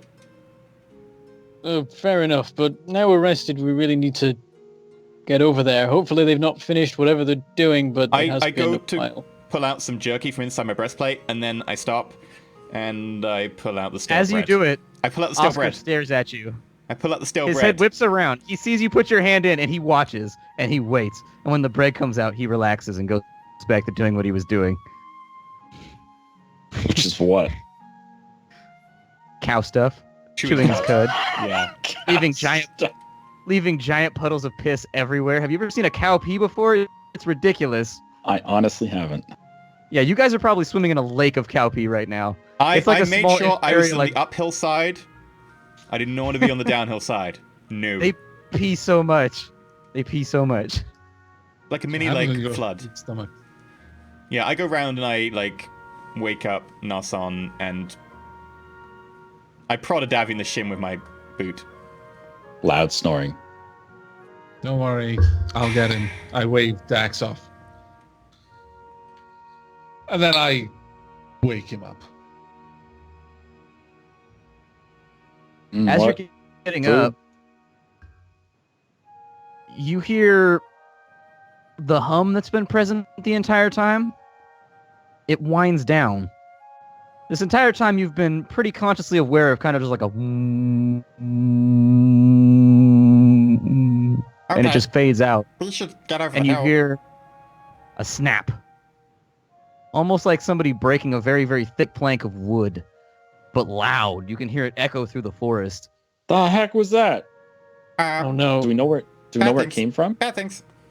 Perception checks.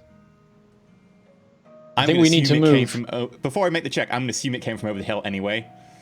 Yeah. 16. 15. Frog's game is on point today. Eight. He rolled another crit. Frog instantly looks in the direction of the beacon, points. He goes, the light's gone. And you look up, and you can see just the last tendril of the pink diving down below the trees and disappearing. Okay, Oh, hell. I'm going to start charging towards the hill. Oh. I'm going to charge behind him along with the ox. But yeah, screw it. Yeah, I'm just going to get straight on. I'm going to pull Mormond up behind me. Okay. You've got about, if you recall, you're about an hour and a half away from the beacon right now. About an hour and a half. You guys sure you want to run there? I don't want to run, but I want to move fast. Okay. Adavi doesn't exactly run. He sweats profusely and he makes effort, but it's not fast. And he makes effort. There's so effort. steady. As you approach, you start to get closer and you hear the sounds of voices talking. You don't have line of sight right now and you can't see anything, but you hear a conversation taking place. Perception checks, please.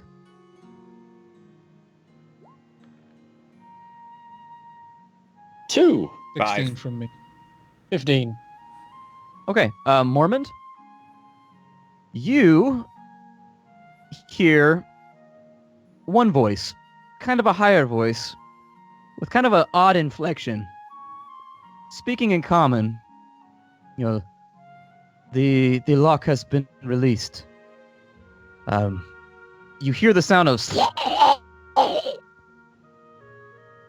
just gurgling for a moment. 1, 2, 3, as the gurgling comes up and then stops after the sound of some kind of motion taking place in the camp. You hear another voice, a little bit lower and gruffer. So, I helped you. My people are safe now. I honored my end of the bargain.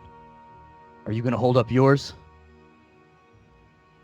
The other voice responds, yes, my master, he will see to it that you are made the head of the circle. There may be a few deaths that are required in order to ease the transition. You remember, if we give you what you want in the circle, you will not help Woodley. No matter what they send your way, you will not comply. Understood? The other voice hesitates for a moment, and you hear him, sure, just my people and my children are safe, yes? Then yes, if you understand your side of the bargain. Can I peek out to see how far they are away? Sure. You're probably about 30 feet out. It would be comparable to a position that you were in when you were observing previously. Okay. It'd be about that distance away. Perception check if you wanted to peek out, and also stealth. I am on Oscar right now, so would that be disadvantage stealth? Why don't you get off him in order to do it? I want Yeah, to I'll charge allow straight it. in. I'm going straight at the necromancer as soon as this happens. Okay. Nice Still an 18. rolls. Pretty good. Not bad. Thing for Oscar. Okay. Let me see how they do.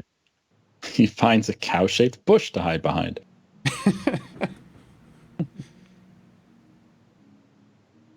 Okay. All right. They continue talking. They don't appear to have caught on. Oscar is being really stealthy right now. He's like Metal Gear Solid cow. It's ridiculous. There's no like, what's in that box? Like, that never happens. Like, for some reason, you're riding a cow right now and you're completely and totally stealthed. Okay. The conversation Only continues. in D&D. Now that the lock has been released, we're done here. What I want you to do is destroy these pillars. Come back later with a compliment from the circle and destroy it. I Stop whisper fertilizing down the to everyone crops. around me. I go, They're 30 feet away. no, I don't whisper. I minor illusion the sound into their, like, right up to their ear. A really quiet whisper. Okay. Is everybody else up with Dex right now? Because that'll mean everybody needs a stealth check. No. Okay. Oh, Dax Okay. went on ahead. I'm still back. Okay. I don't That- even want to know how far back I am. Okay. And I Mormon? would have let Dex go ahead. No, Sure. Mormon, did you get Okay, off? so- Did you get off the ox? Because off the bull because I had you on Oscar. Did you actually get down? Well, if we stopped to listen and then you like said that you were gonna go forward and look, I probably would have hopped off. I don't think that happened. Okay, you just took us forward, and I'm like, oh, okay then. Well, that may have changed. What just happened there then? That said, you I guess are you've kind got to of roll hidden stealth. behind me. You were like directly behind me. Dwarves aren't smaller than No. than Yeah, I was, goblins. No, I was that's going a to good say point. that's not how that Yeah. works. How all far right, back? I mean, if How you- far back are Nosson and Nadavi? Because I can throw the minor illusion back to them. 30 feet. At this point, if you failed your stealth and combat initiated, they would come in on the next round, basically, because it would take Okay. them. They're about 40 feet, 35, 50 feet back. I would allow it so that they would come in on the second turn. Okay, I'm gonna wait like a few more seconds for them to get within about 40 feet of. Yeah. So within 10 feet of me or 20 feet of me. Okay. And then. Moment. Do you want to get the druid one and I'll get the other one? All right, but I suggest we try and keep them alive if we can. Is Might be everybody useful. joined up right now? Like everybody's in a blob now, right? As soon as everyone's within like 10 feet or 20 feet of me, that's when I. Which one did you say You get I the, should go for? You get the druid. All right. And I just peek over. Is the necromancer like full on? We're talking, black robes like all the others, looks evil, kind of a dick. Yeah. I mean, give me a. What was your perception check? It was an 18. 16. Oh, it was a 16. So looking at the necromancer, you can see that he's got inside of his hood every now and again when he speaks, he looks up very pale, almost ridiculously white, to the point where he's almost like clear, and you can see black veins running up and across his face towards his eyes. You think this might be Ezrai from the Okay. description that you were given from Frost. In which case, I would like to cast Guiding Bolt at level 2. Okay. They're still conversing. Did you want to observe more, or did you just want to jump straight in? They're going to see us as soon as everyone else gets close. There's a chance that we'll bust cover. Like, Adavi's panting. He's kind of out of breath, I imagine. Did you want to hold that action until after everybody makes their stealth rolls and say, if combat initiates, I'll cast it? That way you get the best of both worlds? Sure. Sure, all right. Everybody else make stealth rolls, please. Yeah, right. Does that include me? Yes. Well, no, I'll count you in Oscar's roll. You're good. 11. 24. Okay. 11 and a 24. Weirdly enough, they don't notice you. How many Kizarathi are around? Thinned slightly. There's still a big guy right here who seems to have two long curved We're on a blades. different map. Uh, Right here doesn't help. Oh, I'm sorry. I thought I moved you. Okay. So there we go. So the people who have left, a lot of these smaller Kizrathi have started to filter out. You note that these Kizrathi right here have had their throats slit. So these ones, the ones that are chained to the pillars, they've had their throats slit. They no longer are alive. They're gone. They're dead. But aside from that, there are still a few over here who are biding their time, kind of just keeping watch, doing their thing. They would be arrayed somewhat like that right there. And then also there's a very, very large one right here. Like a big Kizrathi. One of the biggest you've ever seen. A nasty Kizrathi. No, son, you got the big guy. I nod. And I Davi, you want to do cleanup? start to consider it. Phew.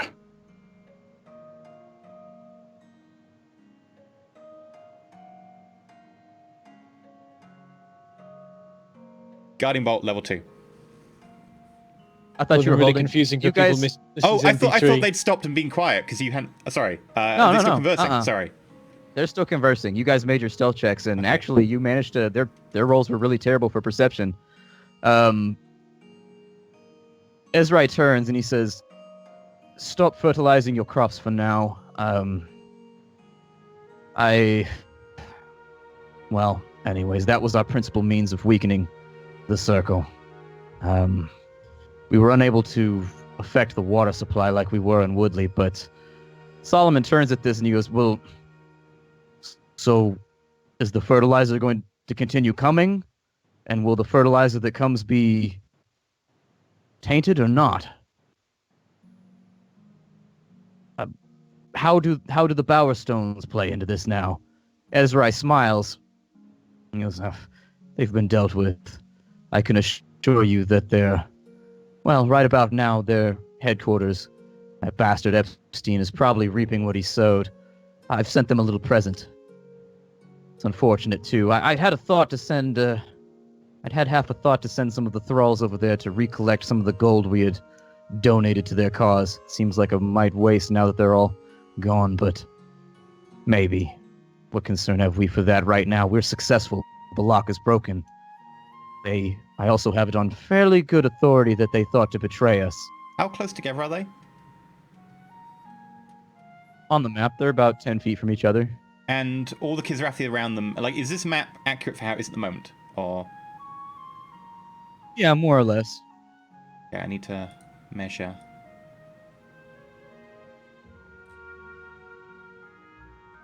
Yeah, my 20-foot cube for... Yeah, I'm good. Okay. So the Bower Stones are done then. Yeah. They thought to betray us, and it showed ambition, but in the short term, that ambition was useful. In the long term, it will prove to be a problem, and we can't really take on any more enemies right now. What with that Fizzle Spark individual running into all of our plans. I give Dax a shove in the shoulder. It's regrettable. My father would be irritated, but after we get done putting Blaine's home to the torch, and also the Bowerstone headquarters to the torch, Davy, should we hit them now? we'll go through the wreck no. and see what happens. Now. 3, 2, 1. Guiding bolt level 2. And I kick Scorching Oscar ray into a at the- charge. Scorching Ray at the front 3 Kizrathi. Okay, so only Dax is going to get an action. The rest of you have to do initiative. Fuck. Actually, I I guess 3, 2, 1. it will be a surprise round, I guess, because you do have the jump on them. Although, to make it fair, I didn't actually perception test any of the Kizrathi except for the 2 people talking. So I can do it one of 2 ways. I can perception test for all the Kizrathi that are listening right now, and if you succeed, you'll have a surprise round. Or we can just go into normal combat with initiative. I'll let you guys make the call, whatever sounds good to you. They've been rolling pretty poorly, so it could happen. Is it just one of them needs to beat us, or is it they need to beat our average with their average? You guys weren't taking an average. They would have to beat a Davi score right now. What did you on a Davi? Ooh. 11. Do we just want to take the guiding bolt? Yeah, Sure. just go for the guiding bolt, that's fine. Okay. Okay. Everybody else give me initiative. I'm going to drag you guys on screen right now. He said he was about 10 feet. That'd be an attack roll. It would be an advantage because it's from stealth, right? Yes. So a 13 and the damage is 13. Damage doesn't change because I don't roll damage twice. Or attack roll of...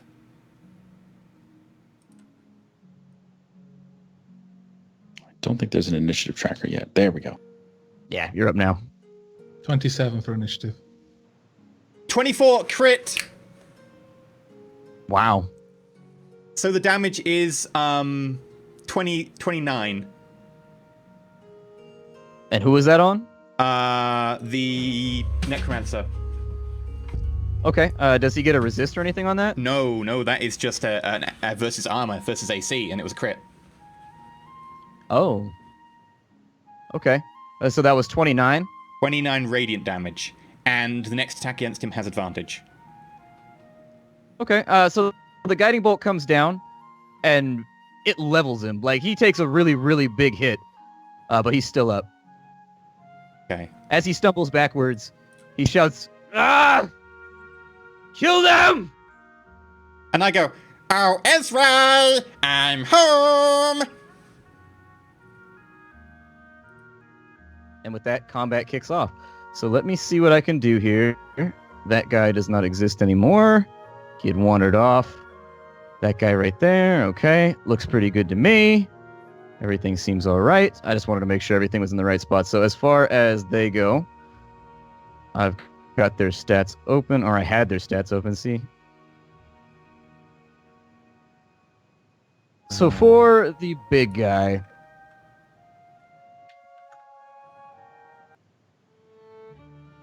he is on a 15. For these 3, they're going to act in the same turn. And they are on a 10.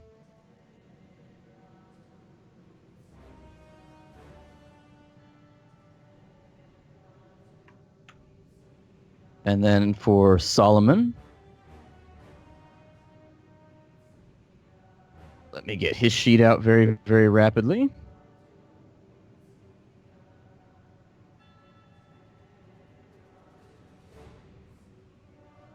Noson, with your insane initiative bonuses. It's pretty good. Not too bad. At least Every it isn't time I'm like, like, oh, I got a really good initiative roll. And then it's like, oh yeah, but Noson's here. at least it isn't like Shadowrun where he gets like 3 attacks before Dax goes or something. And like And actually, 200 so- sprites. You know, I know it's Did combat. is Frog here or not? Yeah, Frog is actually with all of you. So that's going to take a minute too. I can only have one PDF at a time due to That's shitty all right. PDFs. At this point, Ooh, Frog wow. stabs Nusan in the back. You've got a. It must have been really hot under that helmet. Your head looks like a beetroot, It's not just hot, it's like but only Really around heavy. that Yeah. point where it's been sat.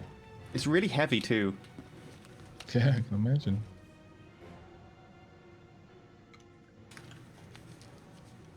Oh my god, headphones are like so comfortable in comparison. Can't stand headphones. Dude, you should try wearing a Morion for like 2 hours. Headphones are great. I'm never going to complain about my headphones for ages.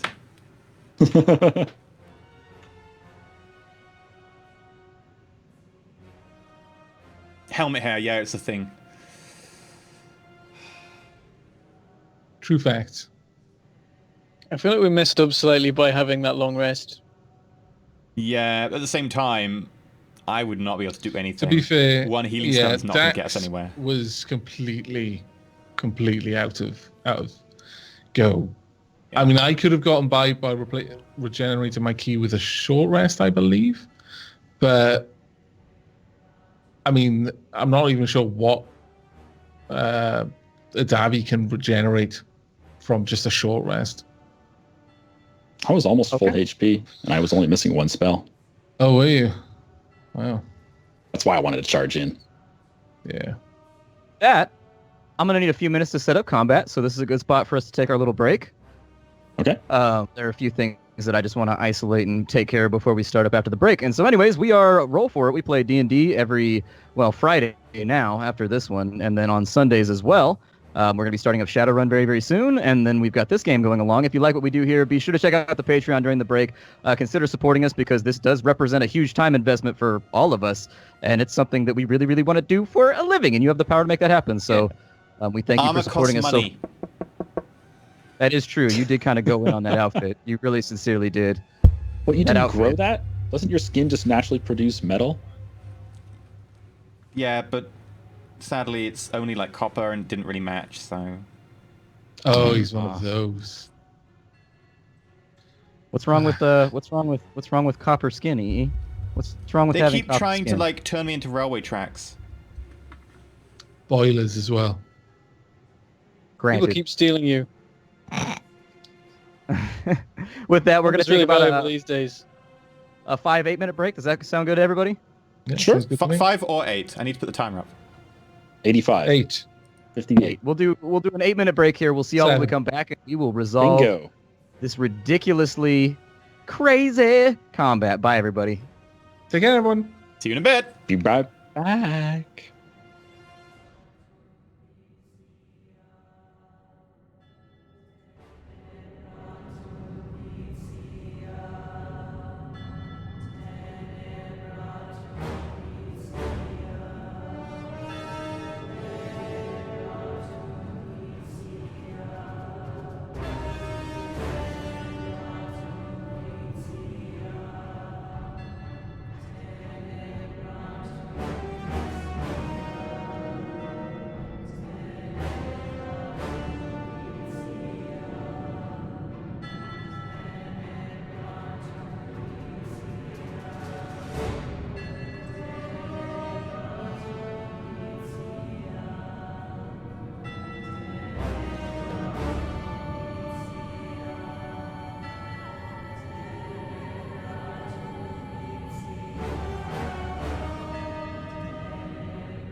Welcome on back, everybody. It's time for a little bit more Roll for It. The mics are open, the screen has been lowered, and our team is in combat right now, which I think should be kind of interesting. The only thing that I have left remaining, let's put Francis in this thing.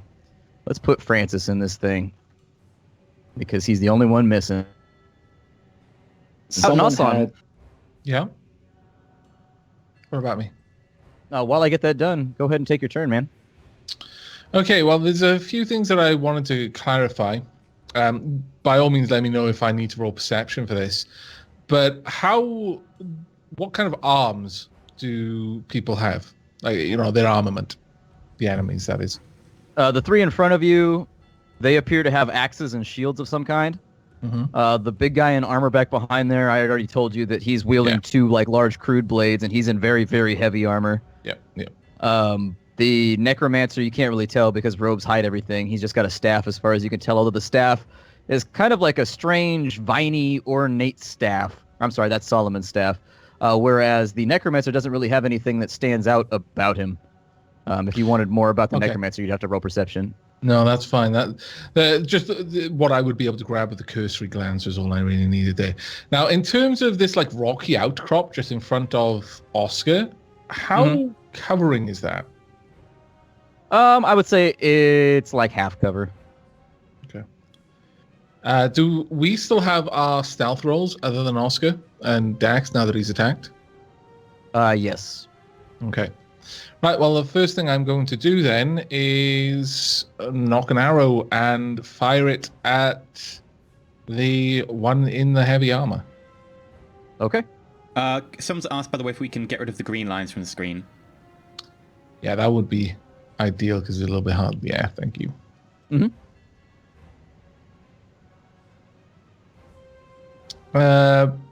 Do we have advantage during this?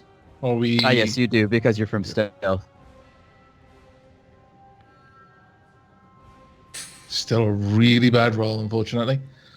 Yeah, your arrow whizzes by, and having given up your position now, the enemy combatants are aware of you. The arrow goes harmlessly over his shoulder. Okay. And with the remainder of my move, I'm just going to move up to this cover here and just effectively crouch by it. Okay. That's going to take us over to Mormon. What do you want to do? All right, well, I start by shouting over my shoulder, "Take them alive!" mainly aiming it at Adavi. And I'm still on the back of Oscar, right? Yes.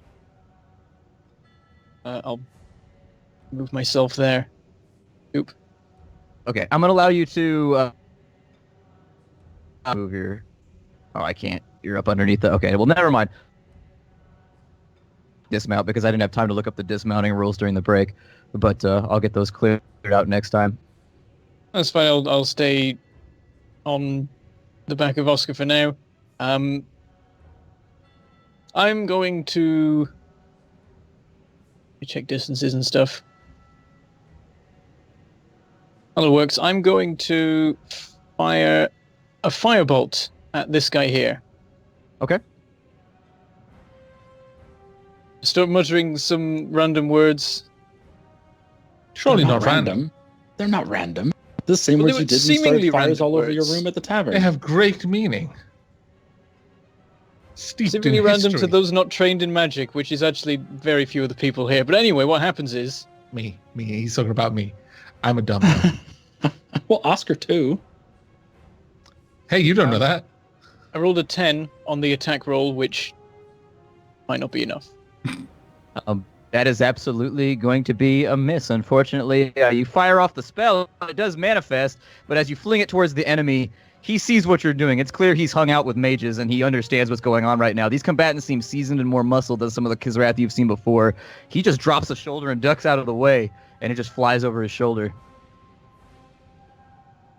I go, damn it, whatever, and I use a bonus action to make a hand axe appear in my hand. Okay. That's going to take us... Is that the end of your turn? Yep. Okay. That's going to take us to Ezrai's turn. Oh, shit. Ezrai... What do I want to do here? He cast Global Thermo Nuke. What do I want to do with Ezra? So many options. Pink beam of pretty. Well, that's Me, not if gonna I work. was Ezra, it would be fireball. Yeah. You might be overestimating Ezra's power a little bit. I'm glad. I am Very glad. That is glad. only a 3rd level spell. It's why it scares me. Yeah, I know. I was absolutely thinking, yeah, this seems like the obvious thing that Nossa would do, but as a player, oh, I hope everyone else moves away. Okay, so he's going to cast Magic Missile. And that's going to be returning fire on Dax. Okay. So Magic Missile, he's going to send every single one of them at Dax because that's where he just got a massive blow from. Oh, yeah. And... Oh, that's right there. Okay, Careful so... now, Dax. Naughty boy. There we go. Okay, I was going to say, this is the one where...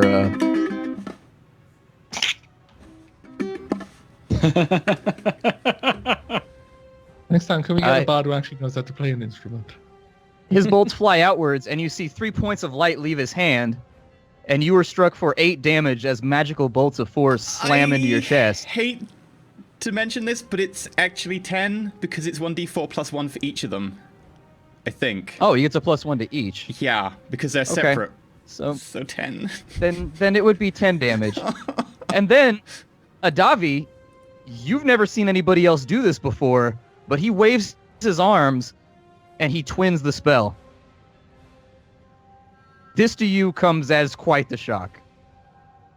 The second magic missile spell goes out to... Let's see. Well, I suppose the cow's out of cover now, too. So the second missile's going to hit the cow.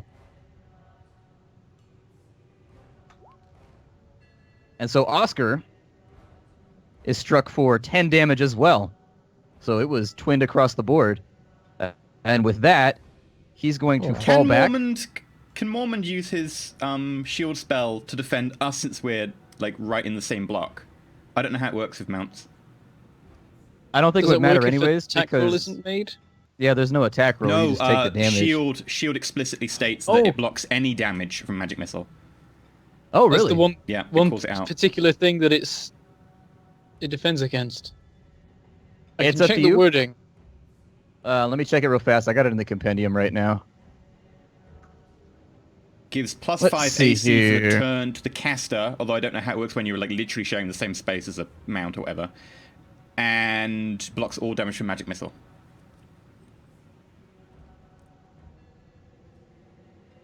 It says that it's a reaction that protects you Yeah. in the compendium, so I would assume that would be for Mormond only.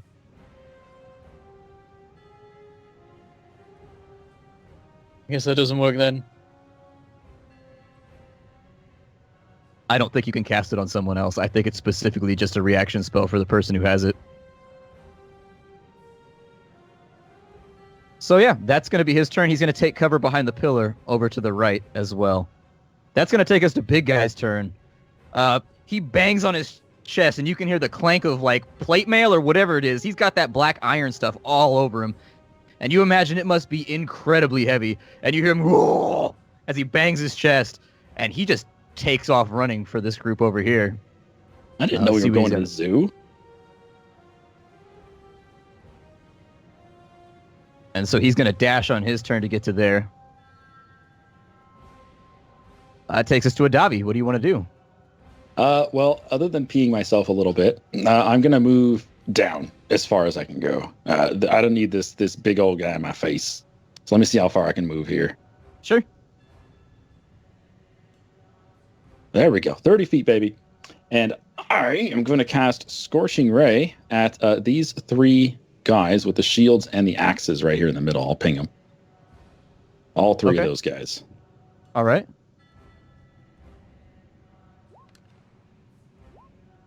Okay.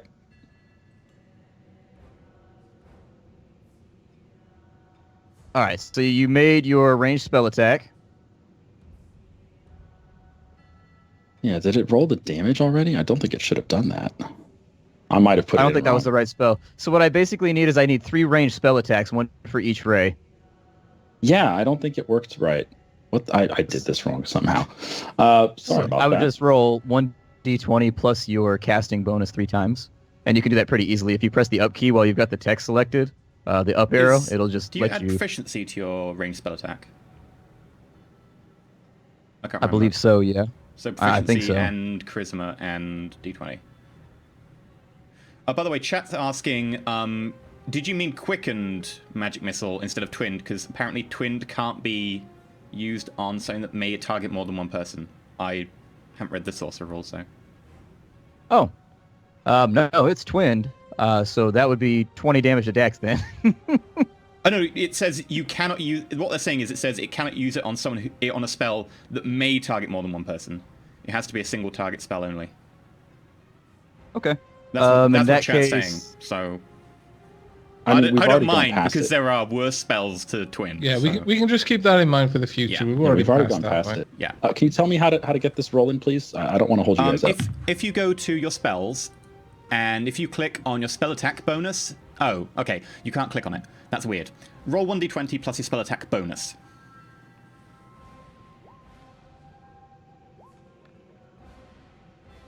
All right, so the top guy rolled 14, middle guy rolled 16, bottom guy rolled 12. Thank you. Okay, so top and bottom, the spell does not land. Middle Okay. guy, the spell does indeed land, so roll me damage for the middle guy. Is 2d6. Okay. Damn it, shields. All right, 8 damage, and that is fire damage. Okay, so he takes 8 fire damage. You fire out the rays, and you point your finger at the center one. But as you're doing it, you make an incantation, and the ray splits into 3, arcing around. It misses these 2 very, very narrowly, but the one in the center catches it full bore, taking 8 damage. He stumbles backwards for a second, and he's got a smoldering spot on his chest, but he's still up. Ah, damn it. All right, that takes us... you already moved it, Davi? Yeah, full move. Okay, so that takes us to Shield Guy's turns. Let me measure out some distances here real fast. He can get there if he dashes. He can get there if he dashes. And then he's not going to be... Oh, he can get there if he dashes too. Okay, so this is going to be a gap closer round, I guess. So we'll have him right here. We'll have him right here. We'll have him on Noson. We'll give him that corner right there. Are we, just so that I'm clear, because of the way that it works with the hut, are we saying we can attack around corners because this is like low cover, it's like half cover? Yeah, that's fine. Yeah, This is cool. half. This guy, I think he was able to just move there all by his lonesome. He did not have to use a dash action to get there. Which one? The one that moved to me? Yeah, the one that was in the center. It's 45. So It was 45? that's- Okay, so he did have to dash action. Then never mind. So he's on you right now. They've closed the gap. And that's going to be everybody's turn for right now. Did I put Frog on the tracker? I swear to God, I put Frog on the tracker, but I must have missed it. Let me add him real fast. I thought I had him on there.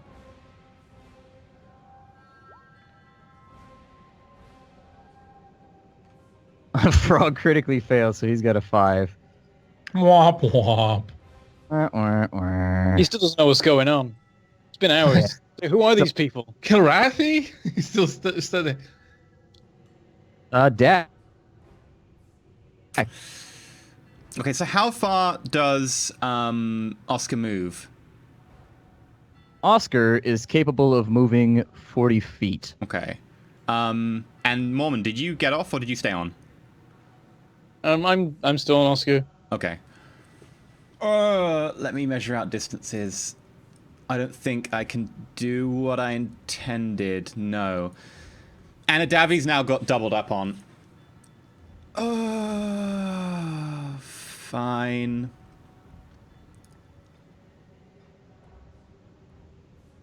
Okay. Remember, Oscar is a 2x2, isn't he?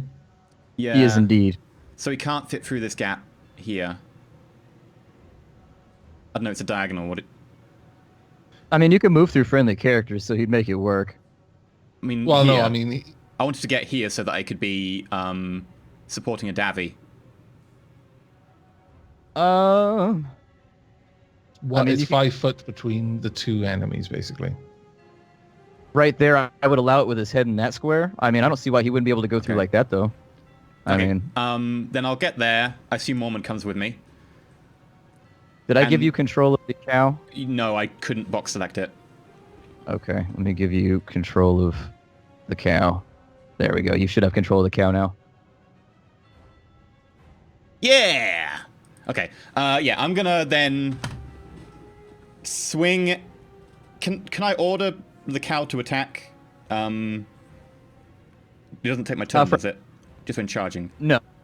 Okay. He acts independently of you with regards to his attacks. You're not going to be able to command him yet because you haven't put in the training time. That's fine. But he will do it whenever you leave him close enough to the enemy. Okay. Does that happen at the end of my turn then? Yes. Okay. Cool. I'll attack the one that's facing a Davy that I've got advantage on because I'm opposite it. On my screen, the cow and Dax are somewhere other than with Mormont. Oh, Here, let me Mormon back over there. There we go. All better. Wait, Mormon came with us, didn't he? Mormon's on the back of Vostok. Mormon, Yeah. did you come with? Oh, okay. So you're with I'm still him. there. The back of. So yeah, I pull out my rapier. Uh-huh. I guess I'm gonna be using this more than I thought. And I make an attack.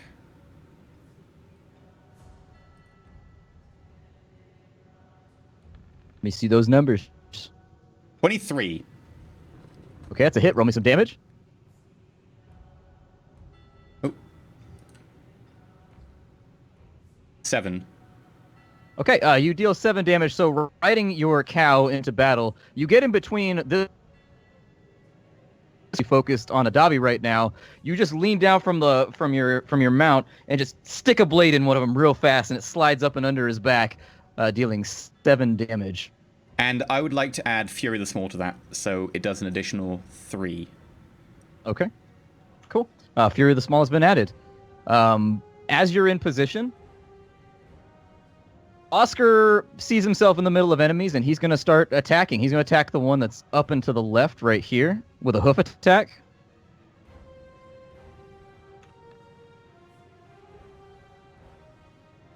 He rolls, unfortunately, a 12, which is not enough to get in there. As he raises up onto his back feet and tries to hit with his hoofs, he just can't seem to make it land. This guy is focused on approaching Nasan and just staying out of the way. I would like to if I use was my- a really cruel GM, I'd make you make dexterity saves right now to stay on his back, or at least control animal checks. Uh, But I won't for now okay. because I'm not mean. I would like to use my bonus action on... I'm going to put it on a Davy since he's got Scorching Ray and he's needing the help. I've seen the Scorching Rays go wide. He seems like he needs the help. I've had a rest in between him and the killing of the unnecessary people. And maybe I can preach to him. Maybe I can convince him that, it's not necessary in future. So, I look over at Davy.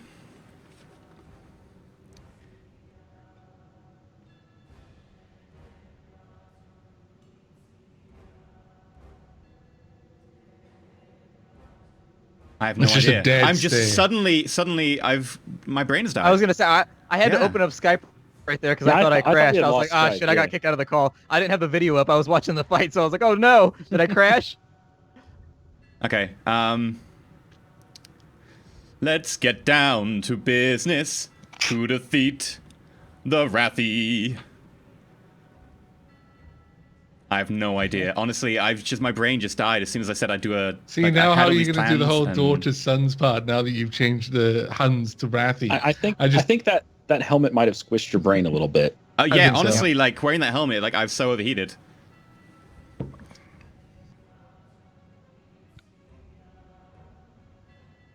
So what was that thing that you did? I'm sorry, I was He's got wiped inspiration. brain dead by the song. Okay. It's okay, cool. I got white that brain takes dead. us.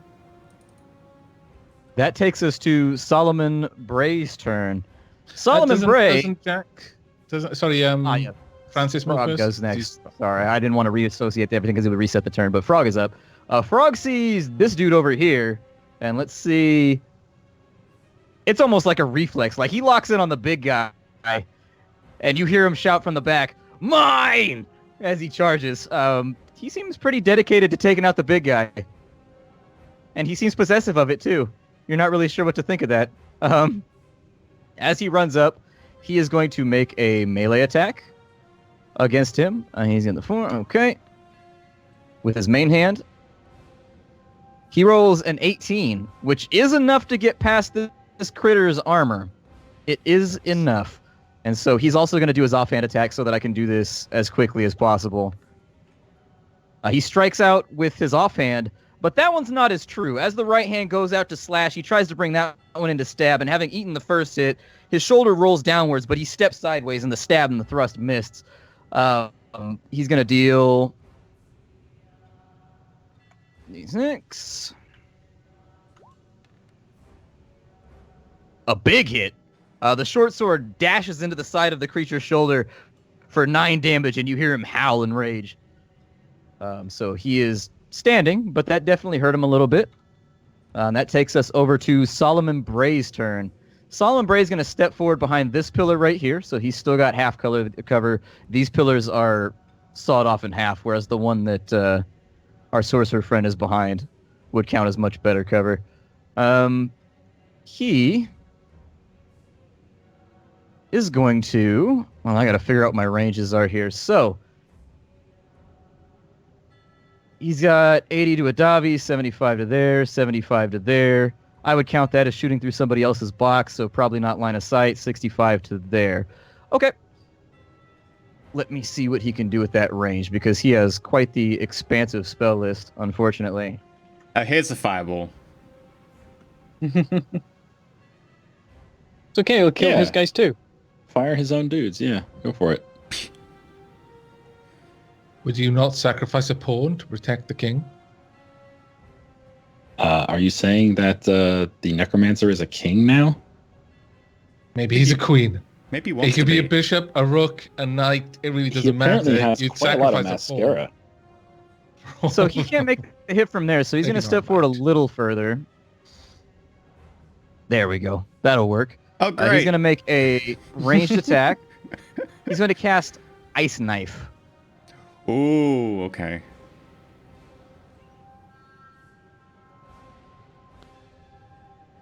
And so casting Ice Knife, he's going to have... Sorry, I forgot to adjust his stats downwards for this fight. This fight has gone through multiple revisions, and so I'm doing it in my head right now. I've still got him adjusted as though I thought you guys were going to be level 4 when you were here. So I got to adjust him slightly. He's going to roll 1d20 plus 5. That's a 15. That's going to be targeting... I probably should have declared it before. That's going to the cow. What? God damn it! I raised my shield and then I'm like, wait, that's not me. As he Put your fires shield at in the front of the cow. He rockets a dagger of ice out of his hand. It almost looks like it comes from his sleeve as he makes incantations with his left hand. He flicks outwards, and a large dagger of ice curves towards you. What's up? What's up, Shen? I was just going to say, Ice Knife has the side effect of doing damage in the area of effect from where it lands, right? Mm-hmm. Yes. But the cow is a 2-tile or 4-tile sized target, so what part of the cow is it landing on? It's going to hit him in the chest, and I'm just going to simplify it. It's just going to be anything adjacent to his chest. Okay, Just gotcha. to make it super simple. So this is going to be 1d10. Oscar takes 7 damage with a big hit right there. I am going to retract the damage from Oscar that the magic missile did. So he's actually only at -7 right now. Okay. He's not at -17 because I was absolutely wrong about the twin spell. I looked it up. And then the ice knife explodes when it impacts with the cow. Dax, Mormond, I'm going to need a dexterity save, please. And then I'll make a dexterity save for Can the I two really make a creatures that are dexterity adjacent. save when I'm holding onto the cow? I Would it will be allow it. disadvantage? I'll allow it. Go ahead. Okay. 10. 18. Yeah, I do some like thrilling acrobatics there. Not as good as one of the Kizrathi. God damn it, Kizrathi. All right. So, Mormond, you take 2d6 damage. That's Alright. going to be 8 to you. With the explosion, Dax, as you see the dagger coming in, you roll backwards and sideways, hang off the side of the cow, and using him as cover, and you don't take the hit before you slide yourself back up into the saddle. The other Kizrathi hears the whistling with his echolocation of something flying through the air, and he hears the pop, and he doesn't know how he manages it. Sometimes it's just pure dumb luck, but he kind of throws himself backwards behind his shield, and you hear the clatter of ice hitting the front of the shield and bouncing off. Did you just say Kizrathi are dumb? Just dumb They're gonna- luck. I mean, they're gonna- when a they're gonna grenade turn on you, man. explodes next... No, when a grenade explodes next to you and you're like, ah! And somehow you don't get hit. That's what it is. It's just dumb luck. Like, you know, it's not like you did anything specific to get out of the way. It's just dumb luck. Well, he fucking crit. That was a nat 20. He probably, like, quilted himself some new socks while he was waiting for that ice shard to miss him. Yeah, I guess I should have said with practiced precision, he just lowers his shield and then gets back up and doesn't give a shit. But I was trying to be theatric. Stop messing with my theatrics! This particular one is. This particular one's Stop been in a lot of bullying snowball the fights. GM, Shen. I know. I can bully back. I love Splat as GM. He's awesome. That's going to bring us back up to Nasan. What do you want to do? Okay, well, given what's happening then, just to refresh my memory, in D&D, because we're playing so many different things and there's always different routes, I can do one item interaction, one free action, which is like drawing a weapon in the same turn, and then attack. Well, you can Is that take as right? many free actions as you want with GM discretion. Like, so Okay. if you're like, oh, I drop a sword, I pick a sword up, I drop a sword, I pick a sword up, I'm like, yeah, that's excessive. But if you're like, I drop a sword, grab a switch or something like that, Yeah. I might allow it both as free actions because they're unrelated tasks. Well, effectively, I drop my bow and I draw my spear, and then Cool. I attack with it, effectively. All right, give me an attack roll.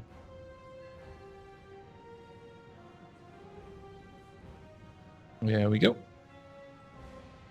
Actually, yeah. Ooh. Nice. 24. Wow, that's a hit. Give me a damage roll. Aw. That is sad. No! 7 damage, piercing. So seeing the creature that's right in front of you rush forward to try and take the advantage in the fight, he wants to seize the initiative, and he seems to be unimpeded by fear or anything else. Using his momentum against him, you brace the spear, slide forward, and you get him right underneath the front of the ribs as you hear like a slack. And as the because spear he's goes within in and out. 5 feet of an enemy, that triggers a sneak attack, Yay! 3 more damage. which is that. And then as he gets impaled on it, I follow it with an armed attack, and I just headbutt him. Ooh, nice. A little bit of brawling right there. A little bit of I'm brawling. going to try to, at least. They This don't is what teach I'm that doing. in the academy. 15. What is That is a hit. Yes, so the 3 Hey. damage applied. So that's 10 damage off of him. So that's No, another no, 6. that's another Oh, 6. no, the sneak attack was separate. Okay, so that's another Yeah. 6. You know how crazy monks are. Come on now. So that Yeah, he's comes to pretty messed 15. up right now. He's having a rough afternoon. After hearing the sound of a bone thudding against other bone, right when your head impacts, you see Frog look over his shoulder, and you think you see like a nod of approval as you throw your head forward. Like, this is the kind of Blood brawling... just like smeared across the blue crescent tattoo on my brow. Yeah, this is the kind of fighting that Frog approves of. He's a big fan of that blood and guts roll around on the floor shit. That brings us to Mormon. What do you want to do, Mormon? All right, well, as we come up alongside this fight between Adavi and the two Kizrathi, I look around and go, 2 against 1, that's no fair. And I take a swing with the sword. Eventually, Okay. in order to do that, I drop the hand axe that I'm holding, and then the sword pops into my hand with a bonus action. We need like a sound effect for that. Needs to be on the soundboard. It pops into my hand with bonus action. Okay, attack with the greatsword. 11. Okay, that is going to be a miss. We are going to have to figure out rules for two-handed weapons while mounted. I'm It's not sure if you would need one to strike, or because it's unspecified in the book, it says nothing about two-handed weapons other than lances and spears. In fairness, So you can it's like- two-handed sword from a mount, but the issue is, since you've got another rider on, it can be kind of difficult to maneuver the sword around the person in front of you. I mean, I am small, Yeah. but I'm making, we're not doing it right now, but I'm just saying in the future we'll have to figure something out with that to, like, maybe you just use one Disadvantage or hand, you know? something? No, I'd probably just make you deal one-handed damage with it to assume that you're, like, going bastard sword style with it or whatever. Your weapon does have versatility, right, or versatile? no, it's longswords. Oh, okay. Well, we'll figure it out. It's fine for right now. Make your attacks as normal, but we'll sort of swipe outwards. He gets his shield in the way, and you hear tong as it bounces off the black iron shield. He looks up at you and almost as though he's begging you. See, exactly. Almost as though he's begging you to try again. Were you going to try and get off of Oscar or anything like that? I'll stay where I am for now. Okay. I say to Dax, try and get us to the others. What, the casters? Yeah, let's get up close. Okay. Did did it not count advantage for having Mormont on the other side of that dude from myself, or is it not perfect? It has to be perfect diagonals. Gotcha. That's why I was like, I'm iffy about where I can get exactly on that tile. I didn't think I could get the advantage for everyone, so. Yep. That brings Is it us my to... Yeah, okay, if you're not going to move, that's fine. That brings us to to Ezrai's turn. Ezrai is in bad shape right now. He's not feeling super well. He's back behind here.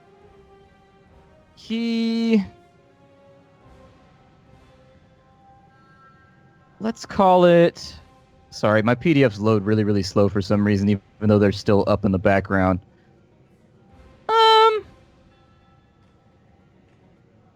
You know what? He's just going to make a run for it into the forest. As wounded as he is, he's going to make a dash action going out of the forest that way. And we can assume that he's kind of like right there right now. I mean, he's basically off. If you guys wanted to make attacks on him, we'll measure it out. Because from here to here, that's 30. So yeah, he'd be pretty far off screen at the moment. I can But for move fairness and hit sake, him I'll with put him a right. guiding bolt. I'll put him right. Probably the best like option, there. because I would have to disengage from two fuckers to attack Yeah. him. I mean, I can disengage as a bonus action because Goblin. Right. And I that's don't not going want to him escaping. disengage your mount, though. I'm just letting you know. Yeah. That's You'll what I'm still be worried. stuck in combat. It's okay, you don't need Oscar. Developing To be fair, I can be like, abandonment Mormont, you got this. Woohoo! Yeah. There will But also then- be a dexterity check involved Yeah, because you got to getting do like down an from awesome mount. leap through combat. Yeah. Getting down from mount could be a sheet. I might just take the hits. 30 then, so you guys can have a chance to take him down. I'll bring him back over to here.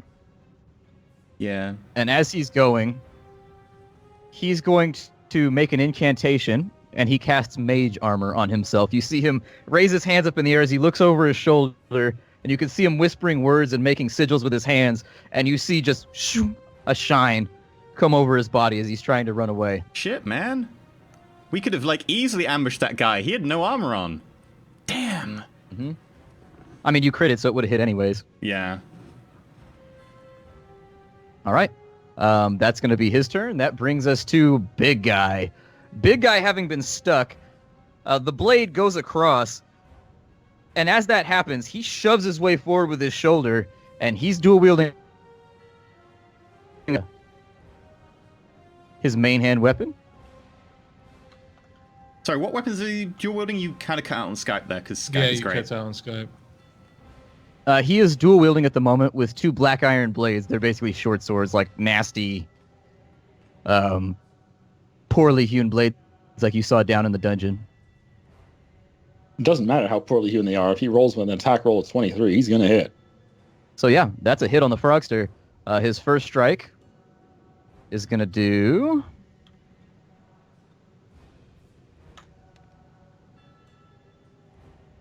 six damage. He strikes back, so as the blade dashes down that way and his body is pulled forward, he backhands up with his right, and it slashes across Frog's face, adding yet another scar to an already very gristly face. With his offhand, he flips the blade around backwards and stabs forward. That's going to be Womp womp. not a Less hit. impressive. Yeah. Having taken the hit to the face, Frog staggers backwards, and just by nature of the fact that he's fought so much, he knows that that hit is going to be followed by something coming. He just dances backwards real fast, and when he hears the whistle of the blade in front of him, you see him kind of nod to himself. Like, as in all was expected, basically. That's going to bring us back over to Davi. What do you want to do, buddy? First thing first, I'm gonna shout, "Don't let him get away! Fucking tentacle face, motherfucker! Don't let him get away!" And I'm gonna shift myself down a little bit. Okay. To here. Is that okay? I'm not actually disengaging. I'm just moving one tile away. Is that fine? Yeah, that's fine as long as you don't try to move out of his attack range. No, I'm not.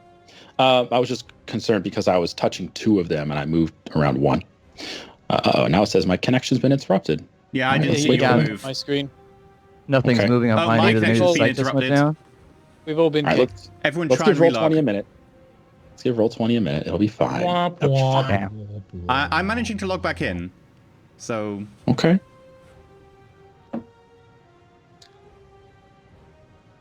Mine's stuck on recalculating. Oh, there it goes. I think I just jumped back in finally. as a dev, he Being shouts slow, at... but it's I go, Well, help us get free. I need to have a longer speech. It's still taking ages to load. Yeah. So, let me know when you're back. middle of Everything combat, but the about actual that map. thing Here that it is. happened the other day. Maybe you should check out our Patreon. Oh wait, if he moves like that, wouldn't he be effectively? That's yeah, true. you'd You be would take pulling away. the one up top. The one up Well, that's top why- would get hit. if you did That's that. why I was asking. Okay, Yeah, I didn't I'll go back then. Oh, sorry about that, man. It's not your fault, man. It's the website. All right. So I'm just going to stay where I am, and I'm going to shout to everyone, don't let him get away. You can cast at him if you want to, by the way. If you're trying to get line of sight from right there, I'll allow you to shoot at him from where you're at through the gap. No, but if I'm in melee, I would cast with disadvantage, so I don't want to do that. Yes. So I'm going to attack the 2 who are right on me here. See if I Okay. can do some damage to them. I'm going to use poison spray, and I'm going to twin the spell, so that I'll hit Okay. both of them instead of just one. Go, go, go.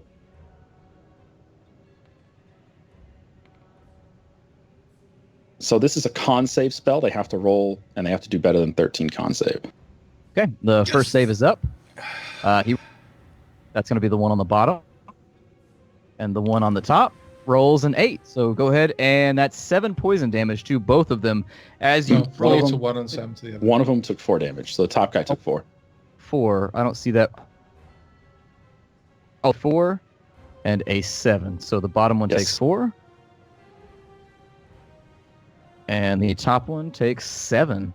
As you step backwards and making incantations, you blow on your hands and a thick, acrid smoke comes out. And as it impacts with their faces, you can hear the sizzle of flesh. And they both grunt slightly, but they don't scream, which is different. Most people scream when you hit them with that spell.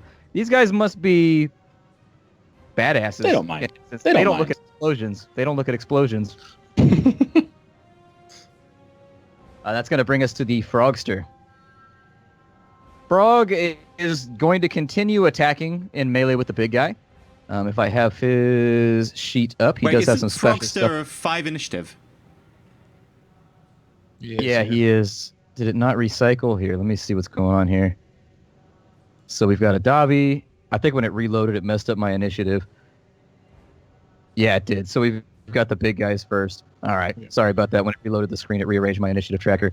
We'll start from this guy right here.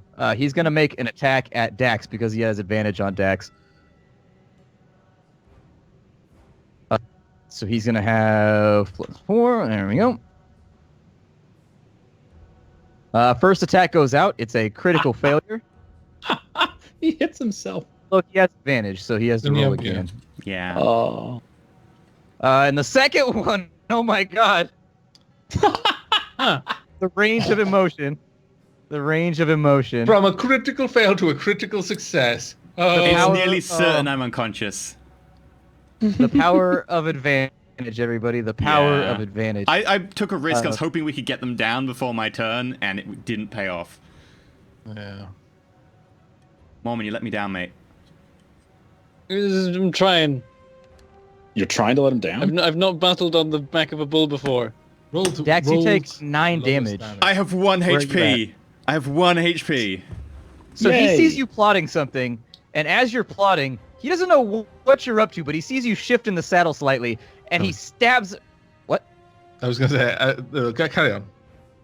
He swings the hand axe not at you, but slightly to the direction you're already leaning, and it catches you just perfectly in your chest piece, going straight through your breastplate, dealing 9 damage and almost knocking you from your mount. You are really, really hurt right now.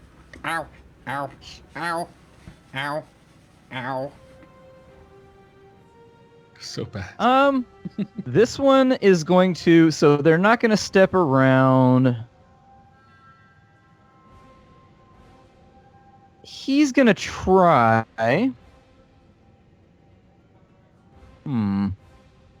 See, you're caught between wanting to kill Dax right now. Yeah, why not? Let's kill Dax. Hooray! You gotta do what you gotta do. Dead Dax. He's got advantage as well to the south of you, and it makes no sense that he wouldn't latch Can I onto use the my fact- reaction?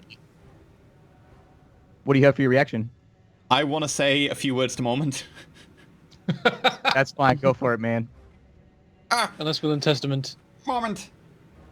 I've got a health potion around my neck, just so you remember. Oh, fuck, it's coming at me.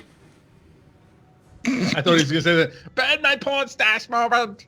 Don't let anyone see it. Oh my god! The first one is a 12. That's obviously not a hit, but he's The second got one is a advantage. 20, man. Liking. I'm down. that's You don't a even hit. need to roll damage. That's enough. He needs to know he how sees you- negative it is, doesn't he? No, because it's only if it exceeds your total HP.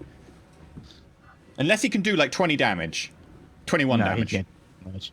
He sees you roll into the saddle, and looking over his shoulder from a Davi, he sees that, and he just swipes outwards, and your back impacts with his axe just perfectly. And with that, everything goes black, and you fall from the back of your deer. I am in the saddle, and I have like the full horse shit that we got. Do I fall off? Yeah. Horse shit. Okay. You're not going to take damage, but you fall off to the ground, and you're now laying Okay. alongside Which Oscar. way? Left or right? Whichever you choose. It would probably be to the left, though, if it's the facing of your character, because you got hit last from the other side. Okay, so the left. There we go. Next to Noson. But what if he needs to pull his axe out of Dax's skull? Then he would yank him back across the other side of the bull, right? Just saying. I don't think it's stuck in that well. I like to think of it as just like a perfect. You know, I got like when my you got a really sharp cosplay knife and you cut a today, ham. and today is the day I die. I wonder if, like, I've got the receipt around it somewhere. Like, do they take returns? Better got it off Amazon, man. Amazon, they'll Okay, return for any we'll- reason. We'll just get Dax's brother, Dox. Dogs. Docs, and you don't want to meet Dix, his other brother. He's a bit of a wanker, I'll be honest. You guys are fucking horrible. Really, Well, you already Are we- did Docs and you did Dax, so it's like, well, what are the other vowels? Oh, Dix. Are we playing Conan now? Is that what's going on? Then there's his eccentric druid, like, brother, Dux. Yep. It's just He all just turns into a waterfowl. duck. That's All it. waterfowl, Yep. yeah. So Dax is laying on the ground right now. Do I have like a dead goblin? Let me see if I got a dead goblin. Oh, man.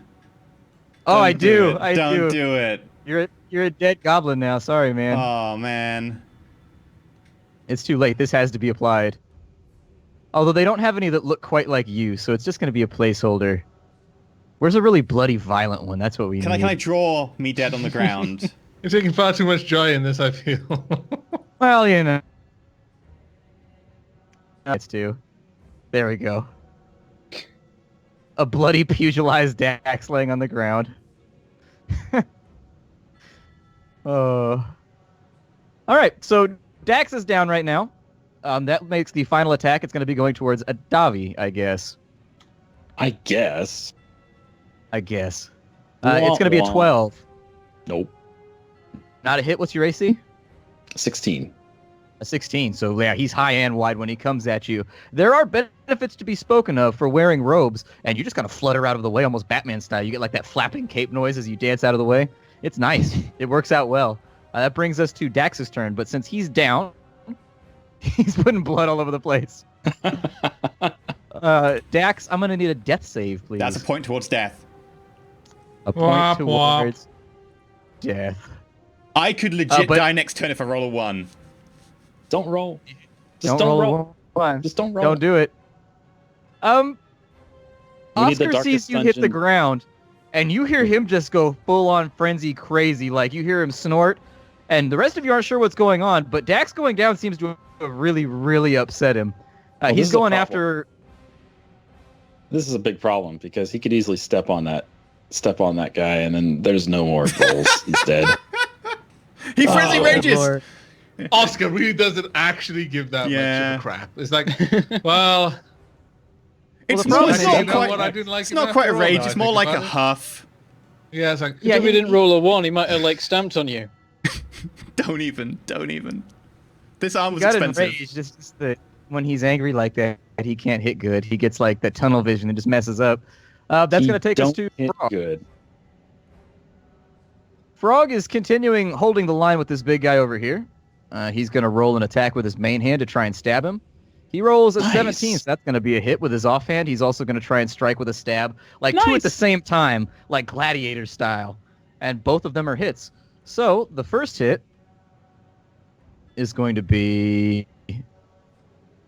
Oscar finally impales him for the beef jerky. Yes, exactly. He's waiting for his revenge. The first hit from the main hand is going to be a 7. So that's a pretty good hit. Second one is going to be an attack without the bonus. But it's a 4. So he actually manages as both blades slam. They go straight through the armor. And this guy's wearing plate. You hear the screech of metal as the swords hit. And they slide. And as they're sliding away, they actually catch on a point and dive through. And he deals 11 damage to the big guy, which puts him at a much, much lower health than he started out with. That brings us to Bray's turn. Bray, seeing that the combat is kind of victorious, and knowing that he needs to head you guys off and get to the circle first, he is going to, and also noticing that Ezra decided to bitch out and take a run for it, he's going to move back behind here. You hear him say, "Hey, where are you going?" There's no answer from Ezra. Ezra is just dedicated to the cause of running away. Here? Bray is going to... He's got a sling. But I don't see why he would use that. I sling eat just my seems elvish so- bread. Yeah, it's so anticlimactic. I mean, why would we use a sling if we don't have to?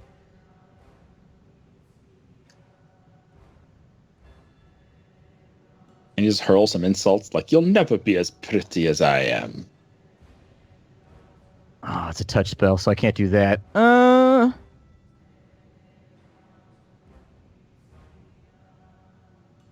Let's go with... In order to keep you guys from chasing... Let me see what the range is on this very quickly. That works. Okay. He's going to cast Entangle Nice. on the entire melee. How In big an is attempt it? to bolt you all down. That's a 20-foot square. yeah. He can't get the other gobbo. No. But he can get pretty much everyone Yeah, shit. of us. That's a good thing we're all bunched up for a nice spell. Yeah. We'll learn. This is our learning process. And So Dax's if he dying casts it- process. He's casting it on Nasan. Oh, yeah. Oh, is it 20-foot radius? Oh. If it's radius, then that would work. If I it's thought it was a 20-foot cube. square, Let me check it one more time. yeah, better double check on It's a that one. 20-foot square. I apologize. A 20-foot Oh. square. So, he- 10 that he way, can get all of 10 us, that but way, not 10 that way. Francis and the big guy. And not a Davi Yeah. either. No, he can get a Davi, he just can't get Francis if he casts it on the bull, effectively. Or Mormond. Yeah. Okay, so he's going to cast it on Mormond. I mean, Or I don't want to entangle. give you ideas, but... Everybody make me a strength saving throw that is within 10 feet of Mormon. Does it please. affect me? I assume I auto-lose, or it doesn't affect unconscious people. I assume I auto-lose. It's not going to affect you. It's Okay. not going to affect you. Is it any different from me, or am I just going to be rolling the same thing? Just your strength save. 7. 17. 21. Okay, so everybody but Adavi saves. Adavi, as you look downwards, vines burst up out of the ground and they grab onto your ankles, and you are now restrained. What about Oscar? Oscar needs to make his save, although I doubt he's going to fail it. He's pretty strong. His save is also in Always critical strength. one. That's true. Does That's Rathi have true. to make it? Mm. They will. Actually, does it? Let me check the spell real fast to Wow, see if it only. that one was there for a second. I was like, no. Oh yeah, I was really? like, oh, oh, okay. In addition, everything inside a 10-foot radius from Mormon is difficult terrain, which means it takes double movement to get over. Interesting. Are there any abilities or anything that lets you ignore difficult terrain? I think there is a feat or something like that where it's like sure-footed or something like that where you ignore difficult terrain, but it's like a big thing. So it is everybody. So the Kisrathi need to make a save as well. Did we get... Okay, so he saved. It's going to be +2 for the Kisrathi. He breaks free. That's the top one. The middle one is restrained by the vines in the same way that Adavi is.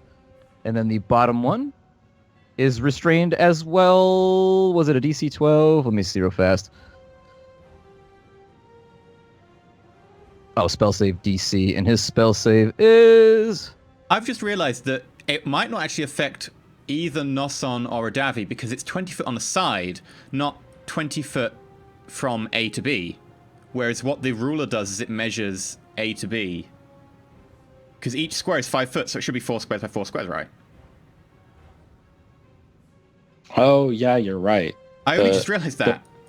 The measurement tool doesn't count That's the first true. tile it's on. That's true. That's interesting. This would be easier if I had a selection of like... Yeah. I can do like a square, and so that would be that right there, I guess, would be what you're saying? Yeah. Yes, yeah, so exactly. If you can leave that up, that's where difficult terrain is, so that's great. Yeah, In actually fact, that's super perfect. useful. I was That is like, so literally, I useful. found out because I was going to draw the difficult terrain area. Yeah, so don't worry about it, Nasan. You passed anyways, but it wasn't that big of a deal, although I don't know what his save was. His save is going to be 14, so everybody that rolled above a 14 is good, so that looks like the two bottom ones, both this one and this one, are now restrained, including Adavi. I'm not stuck in here with you. You're stuck in here with me. Yep. Let me check real fast and make sure that I know what restrained does. It means you Your can't speed- move, but you can still attack. Yeah, your speed is 0. Anyone who attacks against you has advantage, and if you attack, it's a disadvantage. So basically, it's going to even out for anybody that's not restrained. And then you I just have imagine Benson- everyone is there like this going... Because they can't move very easily. I didn't have any video on that because I was looking at character sheets. Okay, I'll do it again just But- for you. But it's them all like restrained there, like arms to the side going... You know somebody's going to soundboard that, man. You know Yeah, they totally. are. Yep. I There's no way that's not going on That the really soundboard. sounds like you're doing something awful to a dolphin. Yeah. See, and now what people are going to What? do is they're Don't gonna... imitate that. Why are you trying to make it sound more authentic? Also, how do you know what doing something weird to a dolphin sounds like? 2, that means that people with the soundboard are gonna they're gonna click on Bentham's and be like, "Are you all right, Governor?" And then they're just gonna have afterwards. No, the Governor is not all right. I've The got a new Governor's having favorite on the worst day soundboard. I've ever. got a new favorite on the soundboard. Sad Avok is amazing, by the way. Yeah. Basically, Oh, you You've been put that tweeting behind... that at me all day. Someone link the soundbite. I want to hear Sad Avak. Well, I think that EE would have to do it since he's got the broadcast going. Okay, let me so go find these it. bottom 2 are restrained. I'm going to add that in there. And so seeing as they are restrained, we'll add like a little lock above their heads. That looks good. My teacup is empty. My teacup is empty. My teacup is empty. I can hear something being said. The problem is it's in with the music, so it's nice and quiet. The problem is if I try and increase it, the music will get loud.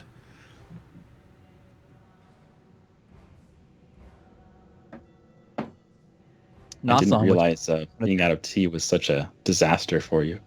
It sounds You know, serious. It's I've traumatizing. recently become a tea fan. I drink a lot of tea, and I'm starting to miss it. I'm really starting to like. If I don't have tea, I'm like, the first thing I need to do today is go to the store and get tea. I've been building right up slowly, now.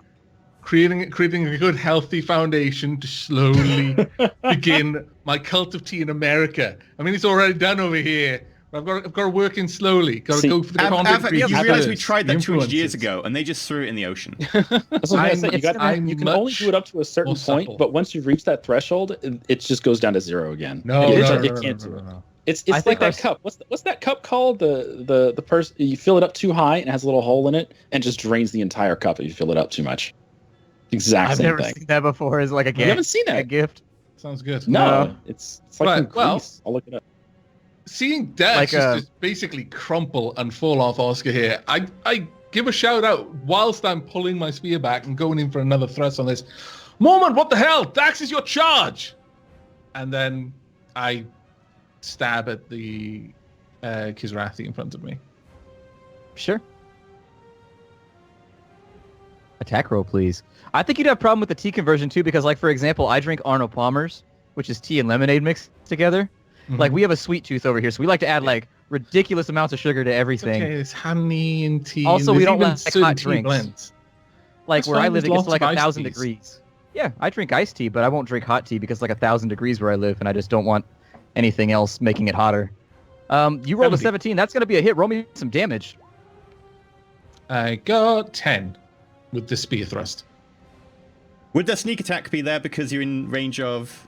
It would be, but I'm checking whether it's still alive and there's any point in rolling it. It's still alive. Okay. Then sneak attack comes in next. Oh, with a 1. That You is say that, but drop the hammer for me. that's fantastic. So it's seeing Dax just basically crumple, blood going everywhere.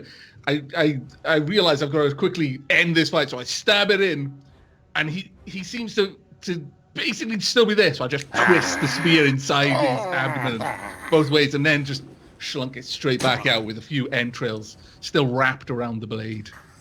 Absolutely. He falls backwards, dead as hell. He is defeated, and he is out of the combat. I'm going to drag him over here off the map. He's gone. Now, an attack. What other actions can I take having made an attack? You can move, since you're not constrained to anybody, and you're not restricted like everybody else. But that would be about it for right now, unless you Can had you something feed special a you wanted to potion do. with a bonus action? Yeah, I was asking basically what item actions I can do. Potion. Because I think action. potion is a bonus action, but I'm not sure if feeding it to someone else is a bonus action. I would say it's not. I would say it was for Yeah. yourself. But if I can make an item action still, then I could probably still do it. So it's just a matter of Oh, checking. have you got your own potion still? I've got potions. Oh no! You want to feed This an unknown this will potion? make things oh better. Dear, I'm gonna come It out as a works, zombie. Carl. You know how this works. This is like you've already Drinking, used the good one. The other two can't be good. drinking or feeding a potion to someone is explicitly an action, as denoted on Player Handbook 153. Okay, Darn. that's fine then. Dax might die. It's looking so- ugly. He's going into that great beyond. Just no. Yeah, well, with Come that happening, I just call out because I can't do anything in this turn, and Mormon's coming next. So, Mormon, we need to end this now. Help Dex, and then I simply run up and around to the back of the big guy. You can make Okay. a bonus action still for an attack, can't you?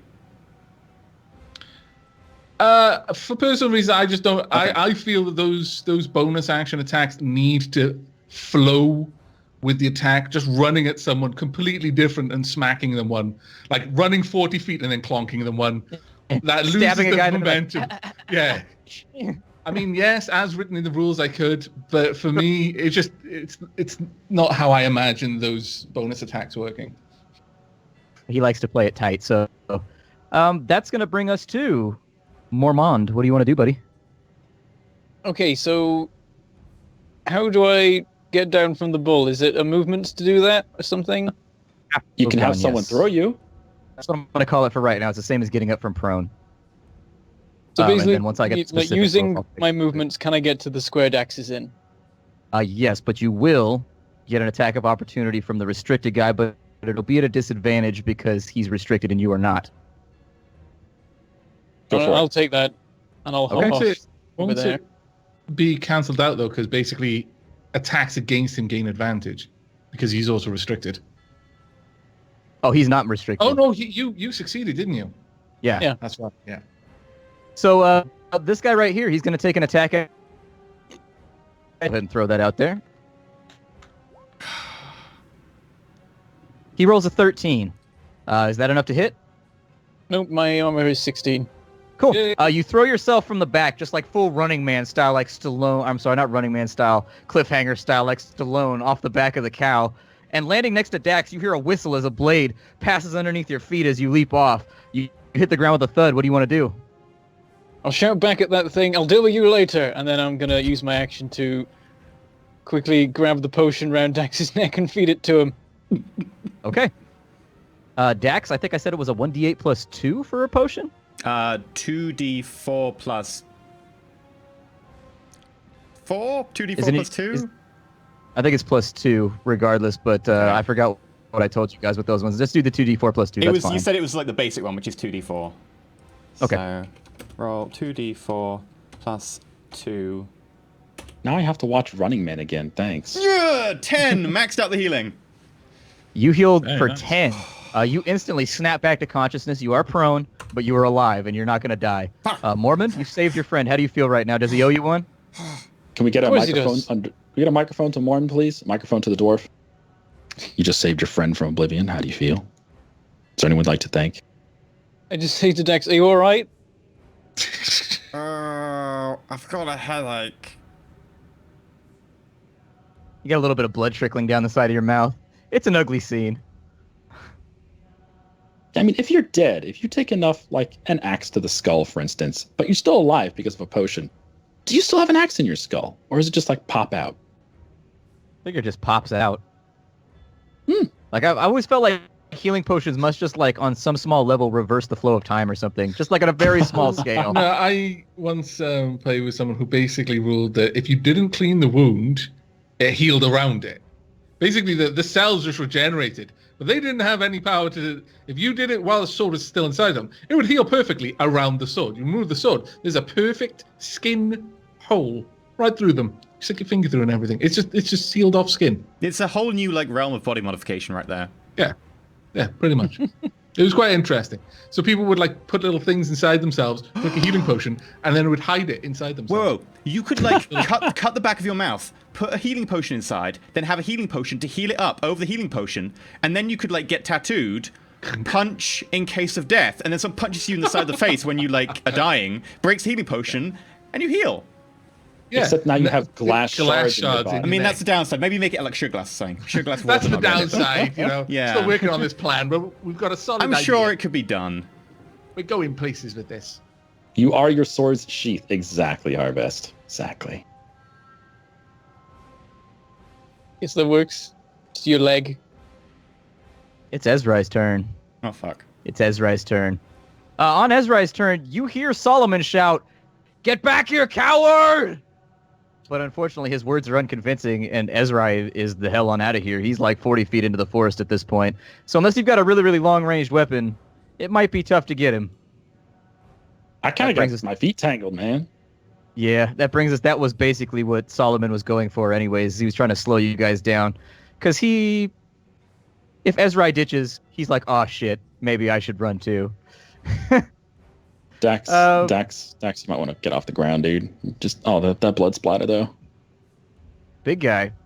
He sees Nasan coming in. He's gonna take a swing at you. With both of his weapons.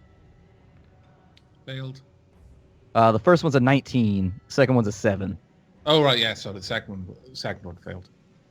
Okay, I'm so his still first one down. attack? His first attack is gonna do 1d6 plus 2. As he whips backwards, hearing you come up behind him, he stabs backwards with the blade, dealing 3 damage. You were reasonably aware from his posture that he was going to attempt that, and so you managed to minimize the damage by kind of sliding out of the way. Isn't it 3 5? damage. I'm sorry, 5 damage dealt. Sorry. Sorted. CB -5 right now. Other than that, there's not a whole lot of other things that he can do. So that takes us to Adavi. Adavi, you are restricted, but so is everybody else, so it's just going to be straight attack rolls. What you do. Can I still cast spells?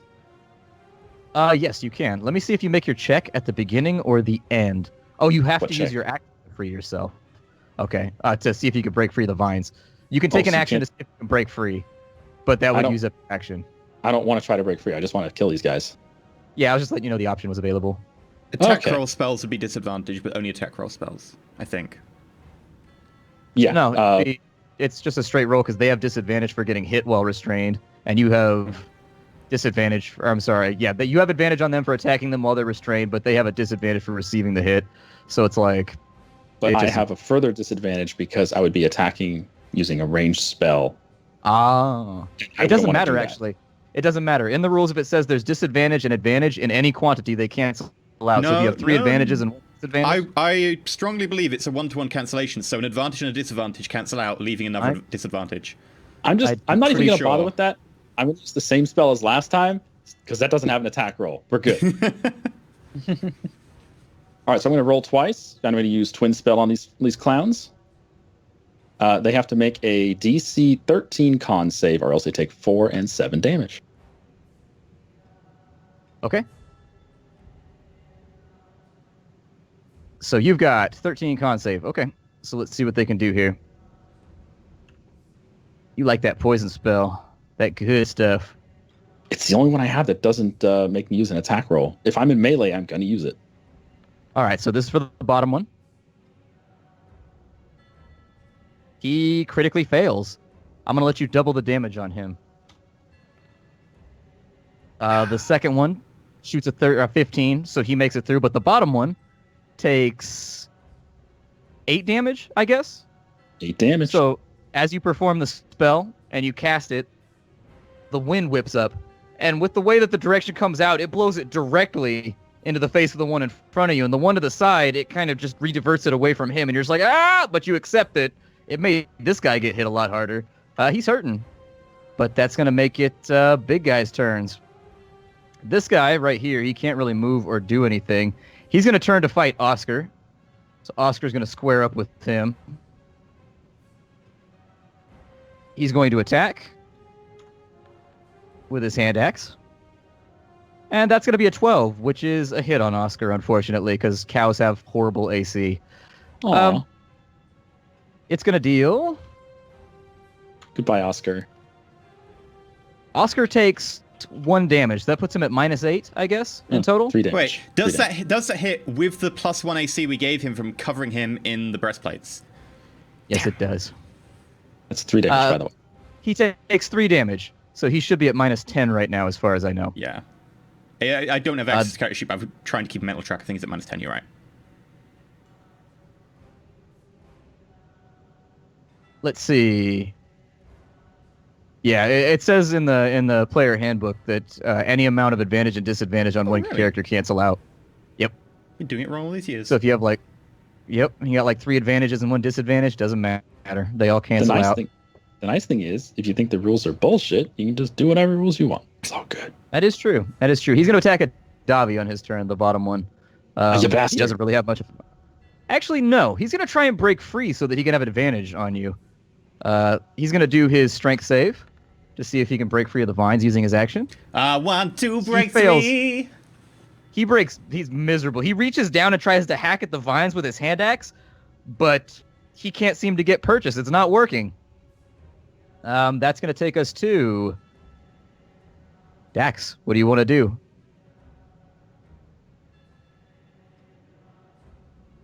Can I ask a really simple question, Mormond? Like a couple of words? Do you want to go after the wizard? Yeah? Cool.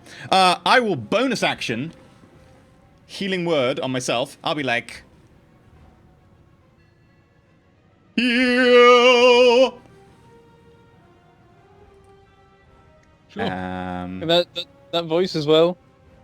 I mean, it has to be like a fancy Get a voice. double take from Ormond. Only 6. Okay. Okay, so you only 6. You heal for 6. That's pretty good. Yeah. That's more mileage than most people get out of health potions, which cost a fortune. Well, it took me an entire level to get it, so it better damn well work. And then I'm going to If you move towards Frog, you you can make an attack on the wizard. If you move towards Frog, if you have that holy spell at the 120 feet, he's still in range of that. I'll allow it. Okay, sweet. In which case, I will use... I'm going to risk it.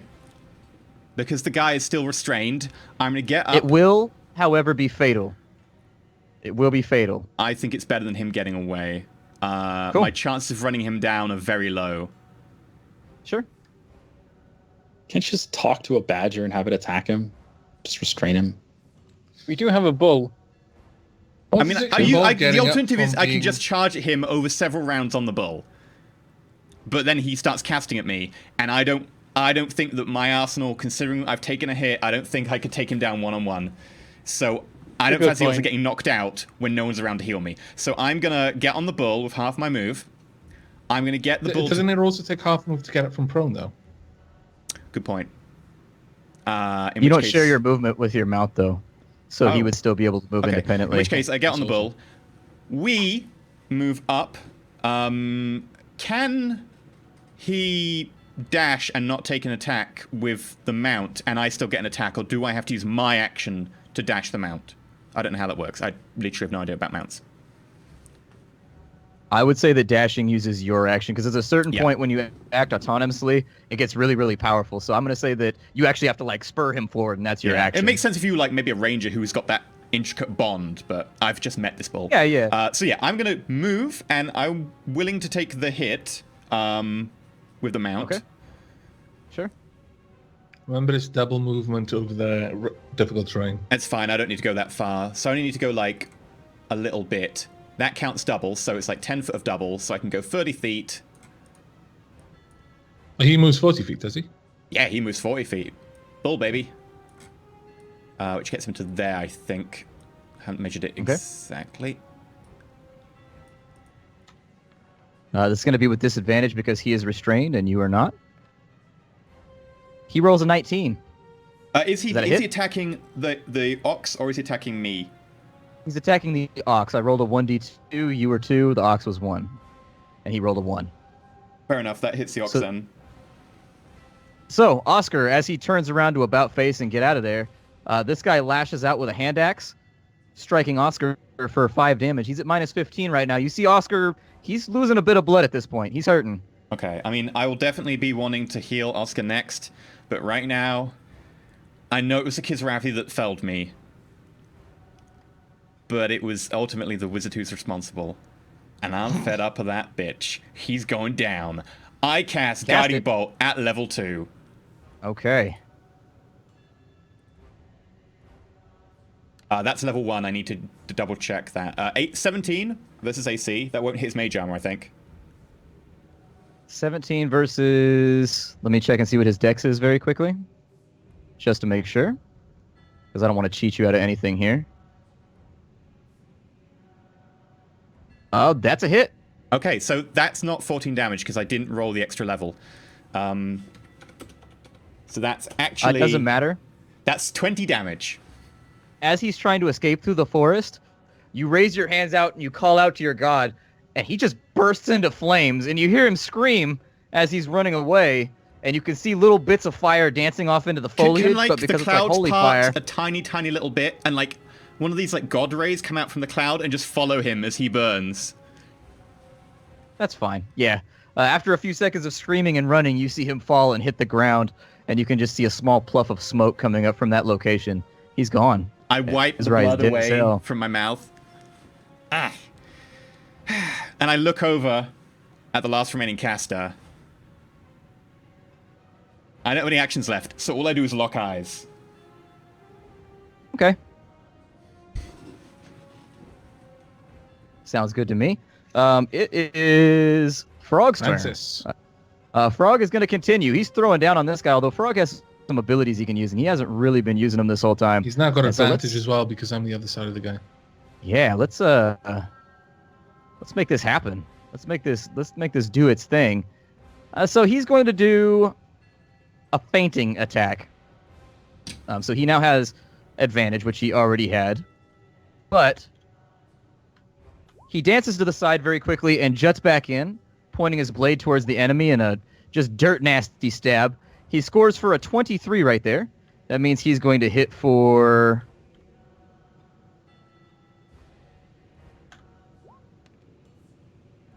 He's going to hit for 7 damage, and then on top of that, he's going to add his Fury of the Small, so that's going to become an 11. And then he's also going to get an extra 1d8 from this hit due to the fact that he used Fainting Attack. And that's going to add an extra 5. And so in one turn, he deals 16 damage to the big guy. He dances to the side. The big guy tries to come down with a strike, but he wasn't expecting that move. Francis is over here flowing like water. He dashes back in, stabs him in the stomach, twists as hard as he can, and then kicks the blade out. And then he still gets his offhand attack.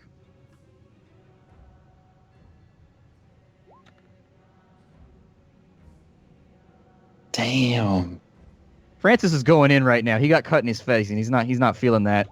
I mean, he's feeling it, but you get what I mean. The next attack does 2 extra damage.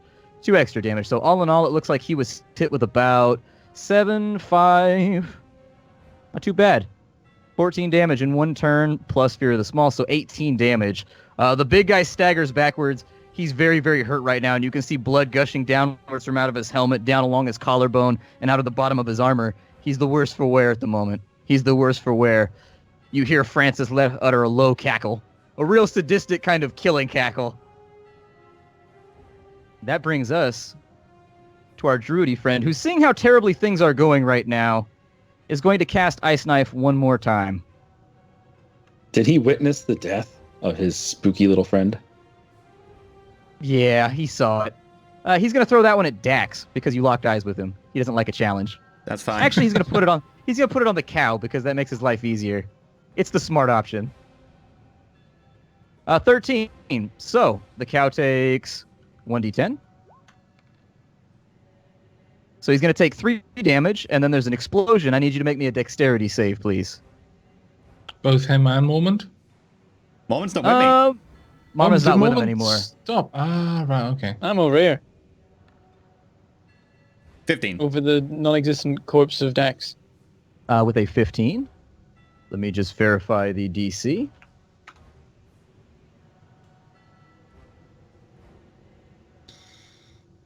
Okay, dexterity saving throw. Yeah, you see the explosion, and as it comes upwards at you, because you're looking over the side of the bull where the impact hit, you lean backwards and you see just shards of ice fly up forwards in front of your face. Other than that, I need to see if shape-shifting... Bonus action if it's a moon druid. If it's a circle druid, then it's a action. Okay.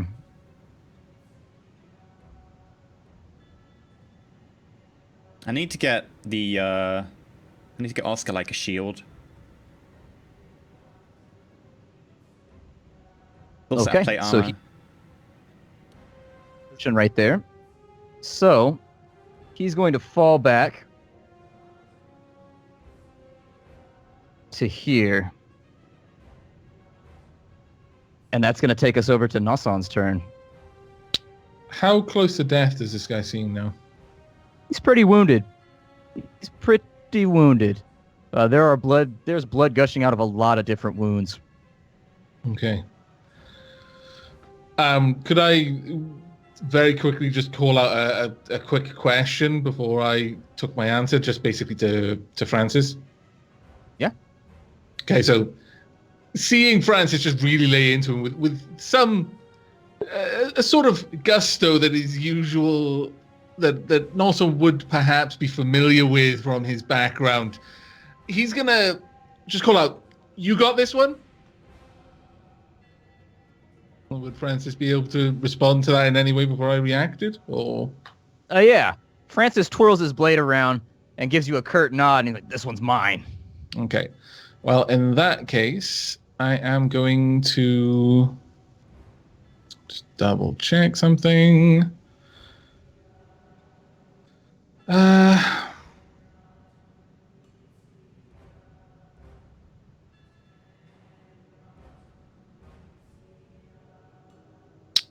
Right. How does dash work? Is that double your normal movement? Yes, but it's a full turn. Yeah.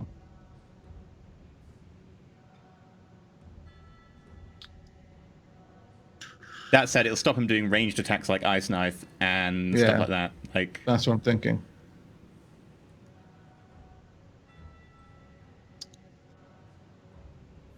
Okay, I am going to just double check something on my character sheet, and then I will let you know.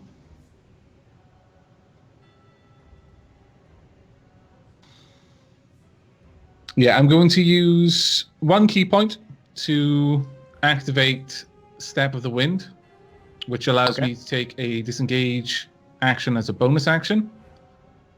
So I'm disengaged, and then I basically dash my full action, which is up to 80. It only takes me 65 to reach him. Okay. And so I close the distance. Sure. Sounds good. That's going to bring us to Mormon. What do you want to do? All right, I'm going to turn to the guy that smashed the crap out of Dax and go, you. And then I'm going to go for a lunge, but then stop and look down. His feet are still stuck to the ground, right? They are indeed. And he's outside of combat range. I'm going to look down and go, huh. And pop, a hand axe appears in my hand, and I just throw it at his face. Okay, you have advantage on this attack roll. So rude. I mean, you could at least move one tile to the left, so if you miss the first guy, you might hit the guy behind him. I'm fine here. Yeah, you're not going to miss that. 24. Okay, with a 24, roll me some damage. 7. 7 damage. Okay. You deal 7 damage to him. He catches the axe right to the collarbone, and he barely keeps his feet. He's just barely staying up right now, especially with the vines pulling him downwards. It seems like his strength is almost spent. He's getting closer. Damn, these kids Rafty have really leveled up since like we first encountered them. This guy's taken like how many like poison things, a scorching rays, and a beating. Damn. It's the hits you've landed on him have not been like big hits though. Like you haven't had like, for example, the only big hit on the side of your team has been both of your guiding bolts and Nossan's turn where he dealt like 20. Like aside from that, most of the impacts have been like 5 to 6. Nossan's turns are just But like sometimes, like for example, today he got lower rolls. I mean, he's gotten a couple ones and things in there. But yeah, I mean, the hits have not been large, and so it's just taken them a while to accumulate. Whereas normally, I mean, you guys basically one-shotted the mage, so at the outset without any contrition. So that brings us to. He's dead, so that doesn't matter. That brings us to Big Guy's turn. Big guy is not really feeling Frog right now. He's just like, this little dude needs to go. Like right this second. He got to go. And so there's his 2 attacks, one with his main hand and one with his offhand. The main hand strike hits. The offhand is 23. And max damage. He's going to take 8 damage to Frog. That puts him at about minus 14 or 15. Frog's hurting. This blade comes back over, and after taking a beating from Frog, the creature goes, ah! And just starts chopping, just psychotically with his right hand. And finally, one of them just bites down into the shoulder of Frog, and you see the weight of the impact. He kind of slides down on one knee for a second before rising back up into the blade as it slides back out. But at no point does he flinch. He just takes the hit. Frog's got this. I've got faith. Yeah, I'm sure he'll be fine. I don't know if Frog has faith. What's the worst that could happen? What's the He worst that could dies, happen? and then we loot his corpse. We loot his corpse. Adavi! He's got a ring. He's got a very nice we got ring. The magic ring. You guys are a bunch of traitors. Woman's gonna be like, this is all of the things I like. This is a guy love in here how- risking his... I love how Nosan and Adavi had a conversation. Oh, maybe we should get one of those. That might be kind of useful for the party. And these guys are like, oh, just let him die. We'll take his. It's great. Like, honestly, when you were having that conversation, I was like, there's about a 30% chance that Davi's going to be, we should get one of those. Stab. Adavi does like to murder, and he is chaotic neutral. You never know what he's going to do. I mean, legit, like, chaotic neutral, remember, like, look, I know he's not a terrible person, like, you know, he's just out for himself, but we can do more good with it. So yeah, I will kill him for it. He's way too useful, man. Just need to catch Nosson at the right moment, really. The Adavi, moon waxes full and he hasn't killed anyone for a while, and the spear is just kind of nagging. Adavi, what do you want to do? I'm going to do the exact same attack 3 times in a row. These motherfuckers going down.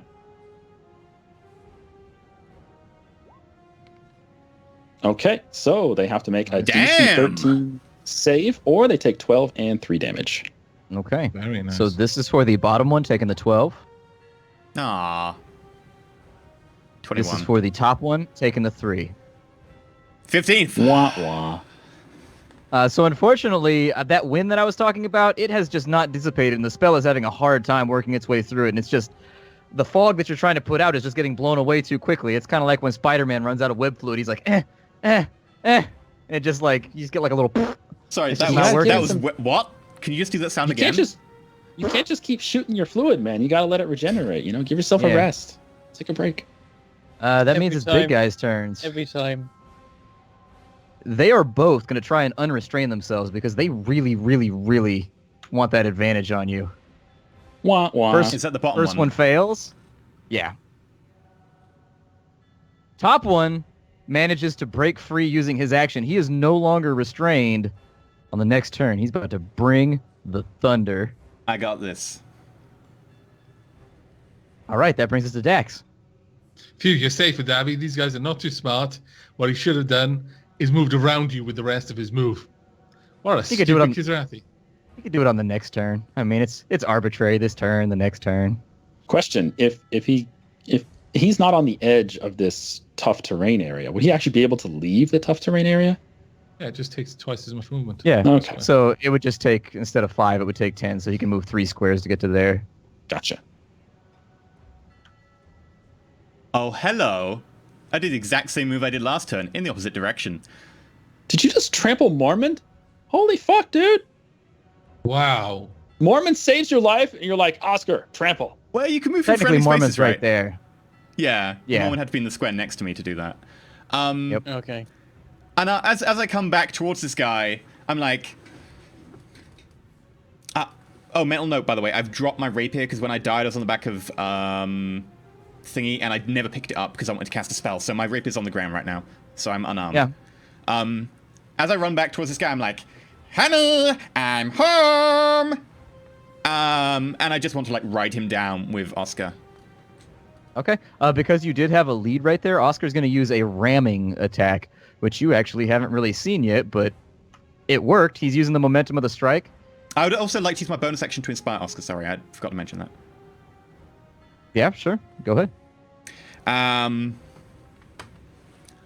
Move, bitch! Get off the road! Get off the road! There we go. Just gonna stick with that.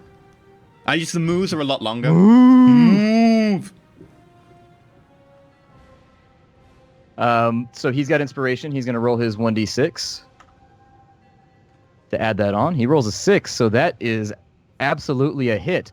So he's going to be doing a charging attack. That's going to be d8 plus 4. He rolls a 1. Dealing 5 damage. He slams into the back of this guy, but he kind of gets at him with a grazing attack, and as the Kizrathi staggers forwards, he almost goes down, but he slowly rises back up. The problem is I could use my action to do some damage, but I kind of gotta heal Oscar. So I put my hand on the back of Oscar's head, and I say, You did your best. Thank you. and I use heal wounds at first level. Sure. It's kind of thing you would say right before you put down your pet. 8 damage. So he's at like -7 now instead of -15 or whatever it was he was sitting at. Yeah. He's more or less fine. That's going to take us to Frog's turn. Frog, what you want to do? Frog's going to attack. He's going to finish this dude off. He's going to do the same thing he did last time. He's going to give himself advantage by using another fainting attack. He rolls a 19 and a crit on the 20. second That roll. dude is critting. That is amazing. So, he gets 2d6, not 12d6, 2d6, plus 4. Does he get That's going to land for 12 damage. Does he get that D8 thing that you did last time? He does. Does He that double as well? It does not. It's just an additional d10 on whatever he deals from his normal action. But he rolls a 6, which puts him up to 18, and that's enough. Once again, as he takes that hit to his shoulder and the plates... Splat. Do you want to drop that hammer? What? Yeah, I do. I really do. I don't get to drop hammers very often because I never kill you guys. I come close, but I never get to murder you. And even so, you bleed out, and that's no fun. You bleed out. But as the blade slides from out of his chest, he pretends that he's about to fall backwards. The big guy tries to close the gap to finish him off and kill him and basically pin him to the ground. And at the last moment, he pivots on one foot, sliding sideways. The guy's head is exposed forward. He spins full circle, hacks once, blade goes half through his neck.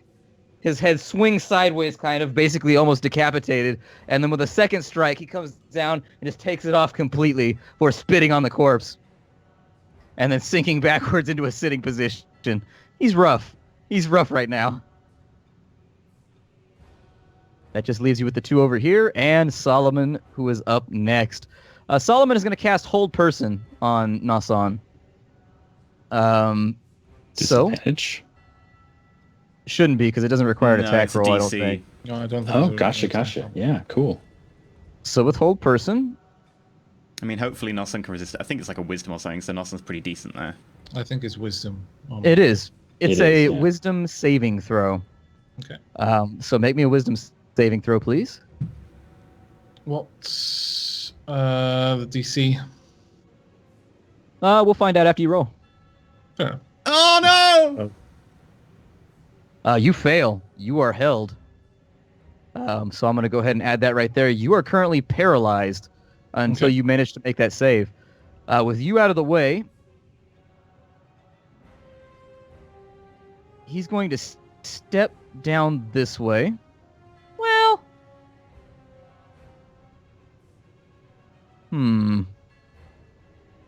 is that a touch spell or is it targets in range? It's got to be a touch spell, right? Oh, no, it's within 60 feet. So technically, I think he gets somebody else, too. Let's see here.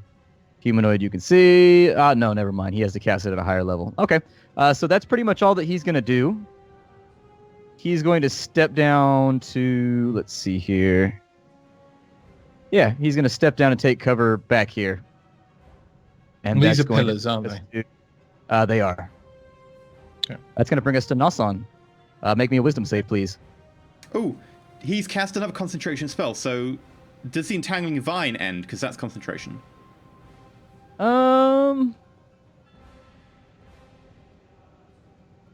It doesn't look... It's not denoted as a concentration spell, and the... If it isn't a concentration spell, then no, it doesn't. Yeah, you're fine. Yeah, I'll have to look and see if it's a concentration spell or not. I can look for you if you want. Like, I just don't know the spell list that well for druids. Hold person. It's not. Whole person It is is a concentration. Spell. So yeah, it is? the vines officially end. Oh, And my wisdom save was junk again. Only rolled a 4, so left Okay. me with a 7. You continue to be paralyzed then. That's going to move us on to Mormond.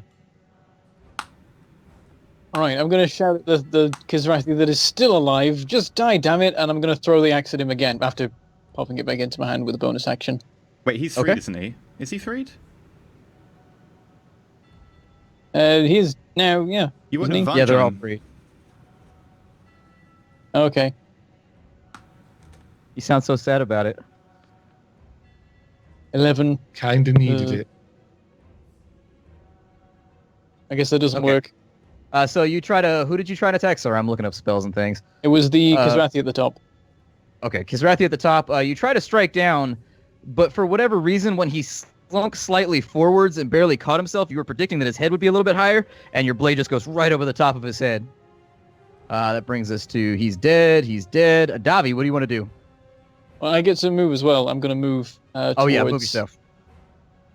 basically to the east. I'm going to attack the guy who is stuck right next to me.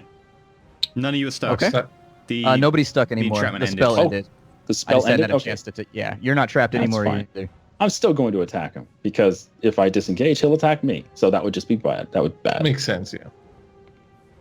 Okay, he's got to you make that. attacking the top guy 13 who's con really injured, or the second guy, sorry. I don't... No, the bottom guy. Alright.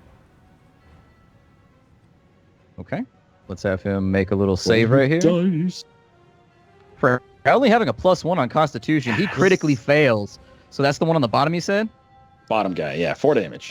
Yeah, you lean in, and he actually takes 6 damage instead of the 4, because for whatever reason, he's weakened from the combat maybe. You're not really too sure, but it seems to take like a doubling effect on him. So he takes 6 damage. He is pretty wounded. Both of these guys are getting close to the threshold. They both appear to be quite staggery at the moment. That brings us back around to their turn. Staggery. This guy's he's gonna circle around behind a Davi, and he's gonna get advantage on his attack roll.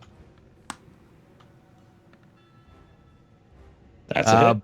With the 19, he's got himself a hit, a tidy little hit, and so we'll call it a 1d6 plus 2 that he's dealing right here.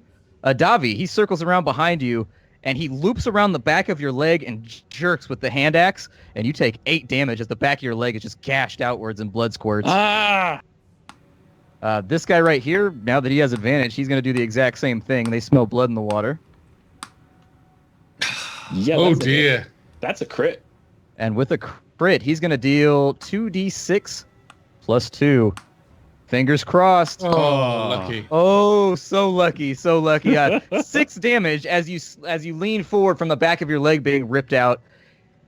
He takes the axe and just swipes it across your forehead, and you feel a thunk as it knocks through bone of your brow, Ow. right, and your head swings to the side. So you just took, all in all, 14 damage, I guess. And Dax, Stupid it's your turn. Kiss wrathy lunkheads. How bad are you, Davy? We're fine. Okay. You're fine. Which case, I'm going to, like... I assume I see Nosson has kind of frozen in place and that the druids run away from him and Nosson's just not moved. No, you'll have to make a perception check because it's quite far away, and you're facing a combat that's away from him. Okay. It's 85 feet, and you're facing away. So if you wanted to identify that, I'd require a perception check. All you know is that you're focused on the fight in front of you, basically. 9. With a 9, I'll allow it. I mean, the fight is dying down. You've now seen that he's I know frozen something strangely weird's going in on, place. like, he's just not acting, Yeah, whatever. you're a magic user. So Okay. that would be your action. Do you want to move? Oh, that's my action. That's your action. Yes. Perception is an action in combat. Okay, I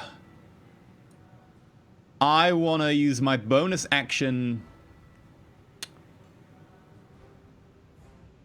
Now, can I hold my... I can't hold a bonus action, can I? Can I wait until the ox has done his attack before I move? Or do I have to move before he does his attack?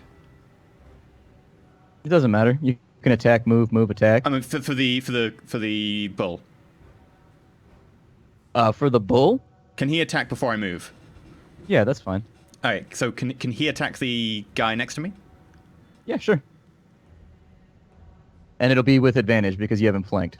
Yeah. So, he's going to go ahead and he's going to rear up, sensing that you want him to attack. Maybe he'll actually do something this turn. Yay! Guys, he rolls 2 17s. How weird is that? And so he's going to do 2d4 plus 4 with his hoof attack. As the creature in front of you slashes across Adavi's face, he's stumbling sideways. It leaves him kind of in a weird, compromising position where his weight is shifted. Oscar sees this. He raises up and just drops with his hoofs. And there is an explosion of gore as this Kizrathi just disappears into a pile of goop. Oh, He roars. oh, you got it everywhere, Dax. That's for making me fall off my bull. Adavi, do you need anything or are you okay? Could use some wine. Can I, as a bonus action, chuck him a flask of wine? Or does that need to be an action? An action, because if drinking a potion is, I would say, a complicated Yeah. action that requires dexterity would. Ah. Sorry. And I'm just going to move 40.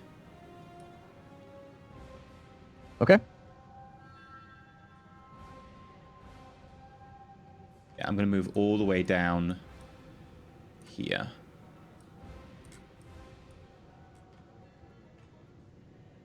Sounds good. So What about now Froggy that Froggy? Frog just moved all the way over to here. Things along. Let me see. We have. I know what I want him to do. I just need to see if he can do it.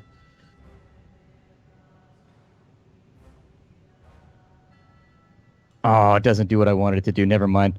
So disappointed right now. So disappointed. Okay. Now that Nosson has been paralyzed, he is basically out of spells.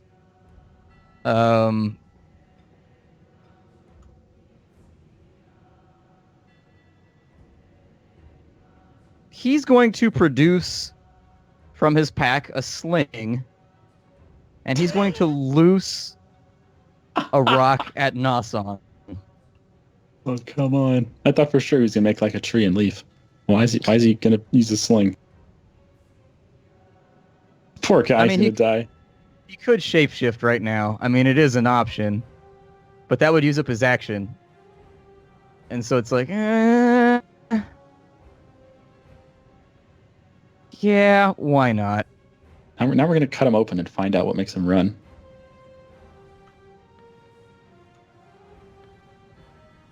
He doesn't have advantage against Noson. You only get advantage against paralyzed people if you're within 5 feet.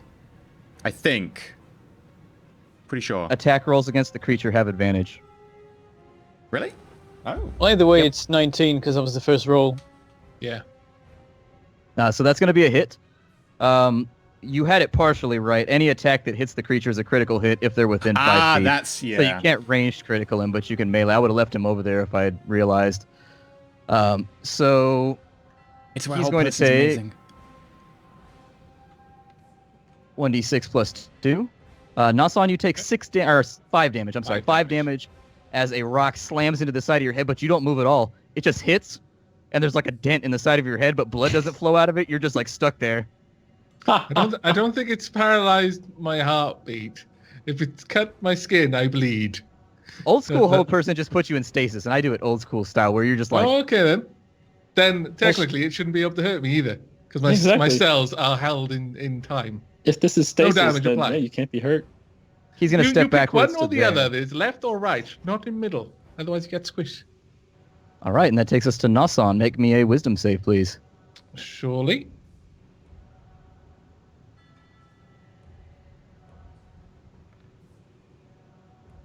$12. With a 12, you're still not out. You're still not out. Really bad at the moment. You are stuck, so you continue to be paralyzed. That brings us to Mormond. All right. I'm going to carry on. Where's he gone? Let's see the... There he is. Okay, yeah, I'm going to keep running towards Solomon, shouting, "You're outnumbered, give it up." Make a intimidation check. You can do intimidation or persuasion, whichever you think is better. I think they're both terrible for me. I'll try intimidation. Okay. 3. Yeah, your chances are pretty slim because his insight roll uses his best stat. So he got a 24. He is... Nope. He's still backing up and putting up the best resistance he can. He's actually more likely to keep fighting. Yeah. I was that bad. I wonder Made if him a angry. critical fail on that would actually have that effect. That would be hilarious. How far are we? You restore all of his health, and all of his hits are crits. Oh, 65. It's just out of hand axe range. All of his hits. Can't you crits. move? That'd be amazing. I just did my move. Oh. Wow, yeah, sorry, I forgot you move short distances. Short joke. I'm going to try casting a firebolt at him, then. Sure, go for it. I mean, you also have magic missile, right? I mean, that's another option. Firebolt's a cantrip, though. It's great. Okay, that was not a thing. It's You great. set some grass on fire a large distance from the target. You're getting your freight train on, moving towards the enemy, and you just whip a firebolt, but for whatever reason, it just goes straight into the ground like 5 feet from you, and you're just like, shit. To the MP3, I that was a gotta- total of a 5 to hit.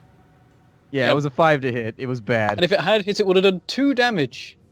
Yeah. Adabi, what do you want to It's do? altogether terrible. He's new to this, right? He's never, like, last time he cast that, he set Yeah. his room on fire. You still got getting my used to first it. spell Yeah. book. You think you set your own fire. Actually, it was a Davy just pushing, like, flaming paper Well, yeah, on the that's door. the thing. He's ruined No, his he doesn't confidence. know that. Sorry. Better knowledge. Every time he casts, he's like, what if I set everything on fire again? I'm going to try to kill this guy in front of me. So poison spray, take is it 6 times in a row? It's gonna work. Yeah, go for it. One damage. You'll take your 1 damage and like it. You know, I really want him to die, but you're not helping me out here. No, He he won't take that 1 damage, actually. It's As a it happens. 50-50. It's a 50-50 It's the whether same it thing. hits. The Yeah. wind is whipping. The wind is whipping. Yeah. It takes us to his turn. He's going to strike back. He does Well, of not like course the he fact is. that you've been peppering with poison. He's not a fan of this plan of action. Oh, that's a hit. That's a hit. He rolls a 20, and so he's gonna drop a little bit of damage on you. He's gonna make you hurt a little bit. He hauls I'm back dead. and hits you for 7. I'm dead. As you come back around from being hit in the face, you throw your hand outward and try to get him with the poison spray. He comes down, and just slices your arm. It's halfway off, basically. It's just dangling by a thread, and the blood loss just kind of faint and fall backwards. I'm so glad that it's not completely off, because I can't deal with that. That would be, yeah, your arm would be gone. Yeah, I know. I'm aware. I don't want to be a dick. Dax, it's your turn. What do you want to do? Do you liar? No, I could have fucked you guys over so hard earlier on in this fight because... Oh, Adavi is 55 feet from me. Thank you. Do you have a dead sorcerer icon that I can use? You're not dead, because... I assume I hear him scream and go down. Yes. I'm not even in combat right now. I healing that's word. Adavi, you healed 6 health because I rolled terribly. On the plus side, you're back up. I mean, at least you're not bleeding out. Well, So you're up by how 6 many HP. spells have you got left now, Dex? Okay, bearing that in mind. I trot forwards 40 feet. And I... You know what? Freeing Noson is so important. I gotta take the spellcaster down. I assume he's done something. It's probably concentration. I don't think it's time to intimidate yet. I'm gonna go with the dash, which leaves Oscar with his attack, right? Because Oscar isn't dashing, I'm dashing.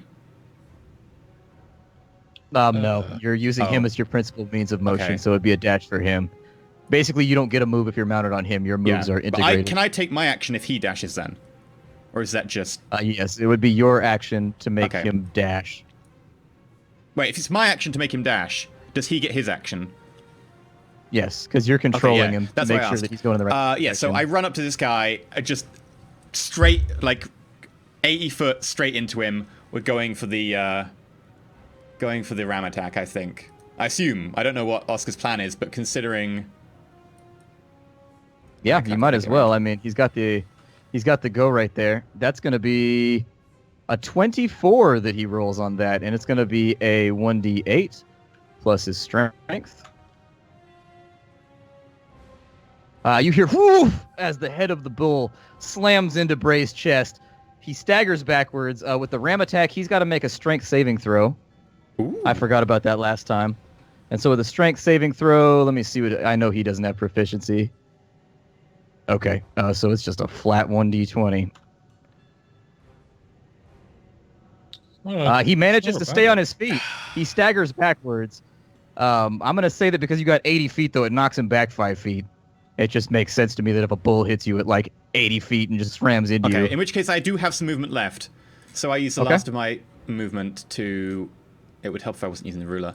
I'm just going to go to, like, there, try and pin him with that rock. Sure. Also, he's to make a concentration check. Oh, yeah, because he was hit, wasn't he? Concentration uses wisdom, as I recall. Let's see here. I think it is your... No, it's a constitution check. It might be a constitution save. It's why I have reasonable constitution. That's not too bad. He rolls a 13, and it had to be above a 10, right? Or is it... Let me check concentration the damage. checks are like DC 8 plus the damage or something like that? Something like that. I mean, that would make that a 15. I think it might be half damage. Who's up next? Like, I could just check if you've got time. Frog's up. And so Frog's going to do something similar, and he's going to charge in with a dash to right there. It's Bray's turn.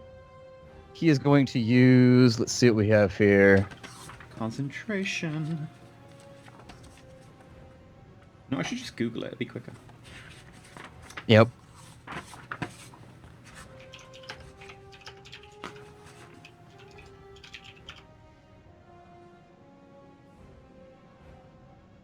$203.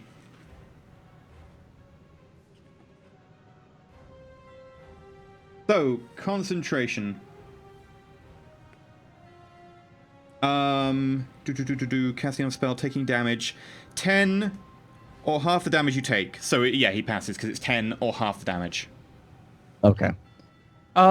He strikes you with a vicious grin as you approach him with that hit. He looks at Oscar and he casts Animal Friendship. Oh crap! Dun dun dun. So Oscar's got to make a he's got to make a saving throw. That's a 4. Oscar is now charmed and on Solomon's team for the rest of Is the that fight. a concentration? Let's see here. It probably is. It I might mean, not it was be. Well, careful. Let me If that's a make sure. concentration, that would mean no Son is now free. Yeah. I'm So- hoping it is. I don't know if it is actually though, because charm spells are not always concentration. What spell was it? Animal It is friendship. not a concentration Nope. spell. It's not for 24 hours. Oscar is on his team. Oh, this is so bad, guys. This is literally so bad. We're gonna have to kill him. We're gonna Or have to something. kill Oscar. Or run away from him for 24 Or hours. non-lethal damage. There we go. Eh. It's Um, Davy. Trust the Davy's gonna Davy. kill him. Knockout Yeah, Trust no, the Davy's gonna Daddy's kill gonna go him. non-lethal on something that is basically gone rabid and is attacking people.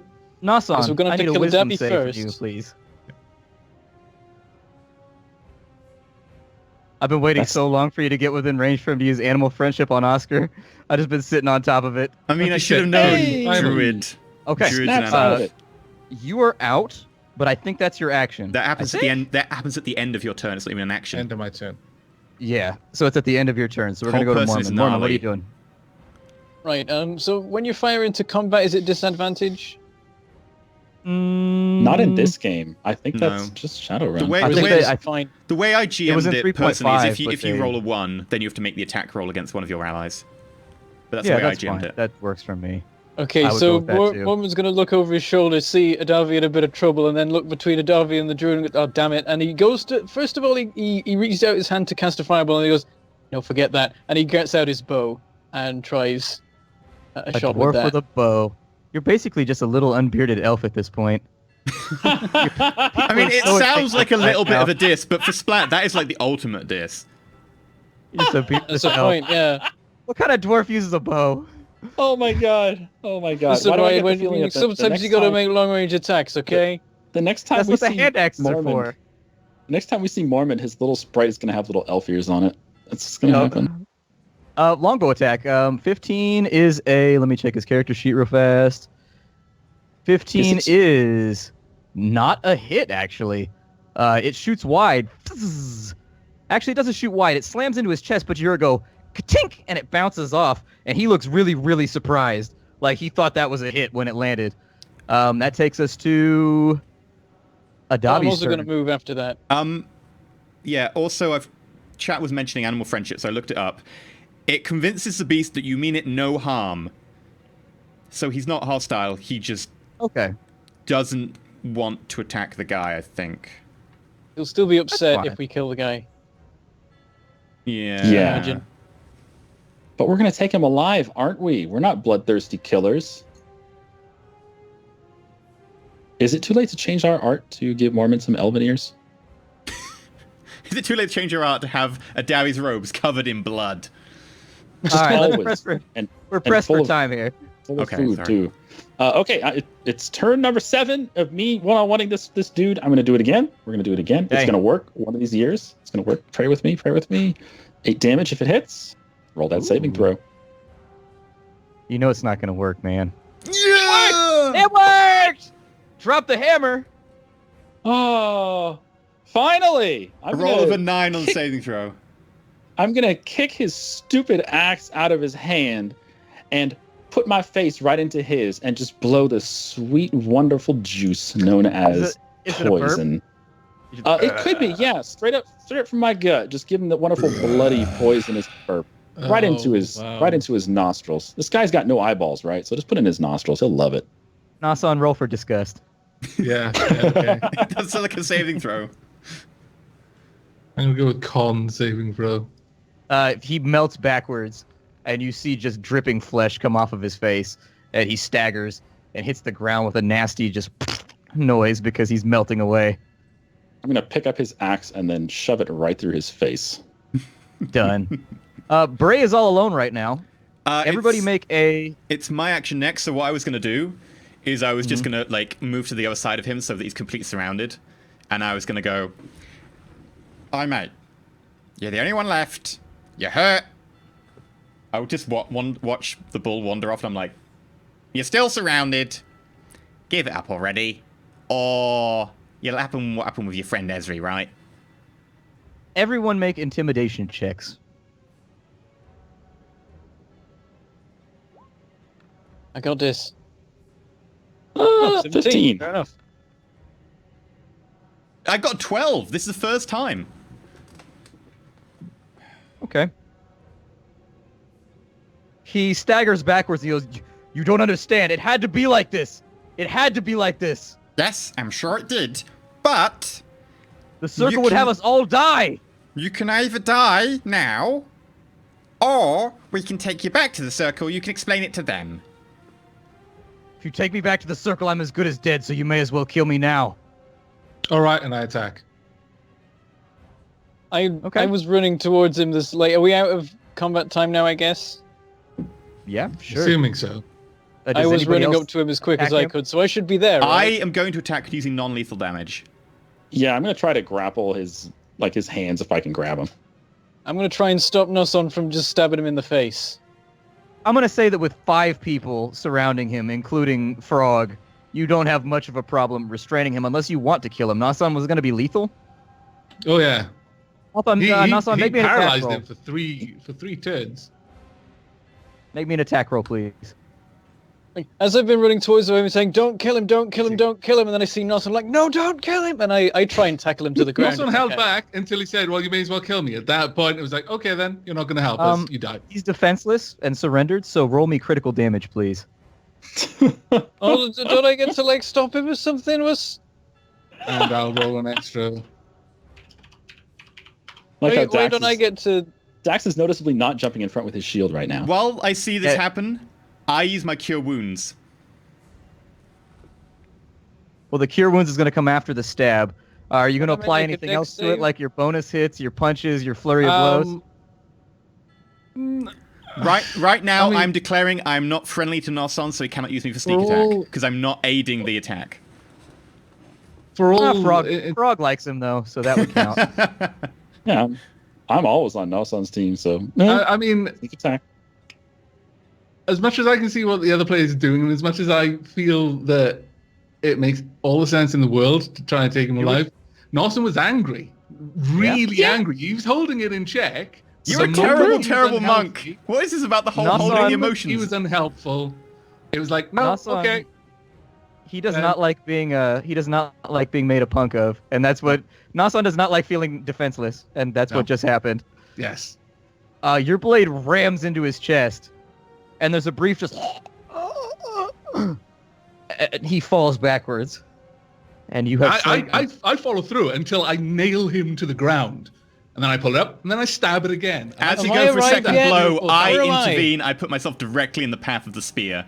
You can choose to stab me if you want. And I'm going to cast Cure When do Wounds. I How arrive? did you put yourself in the path of, you literally throw yourself down on his body? Yep. I I stab have him to. in the legs then, because you don't cover all of him.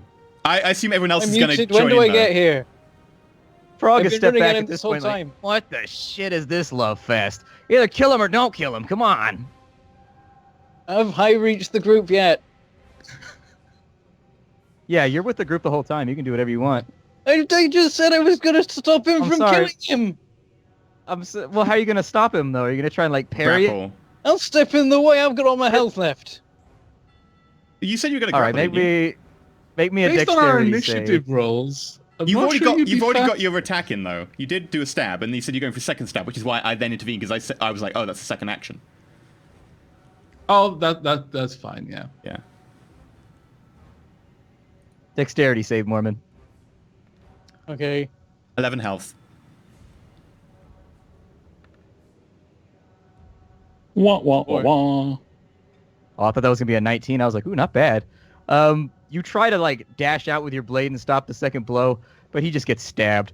Nasan, do you just keep stabbing him? Yeah, and I'll work around Dax. I'm gonna Dax is attack him not to the a hard ground. thing to be around. All right, so let's just assume... While this is going on, and I assume he's getting healed and damaged and healed At and any point, damaged. does a Davy tell Norson to stop?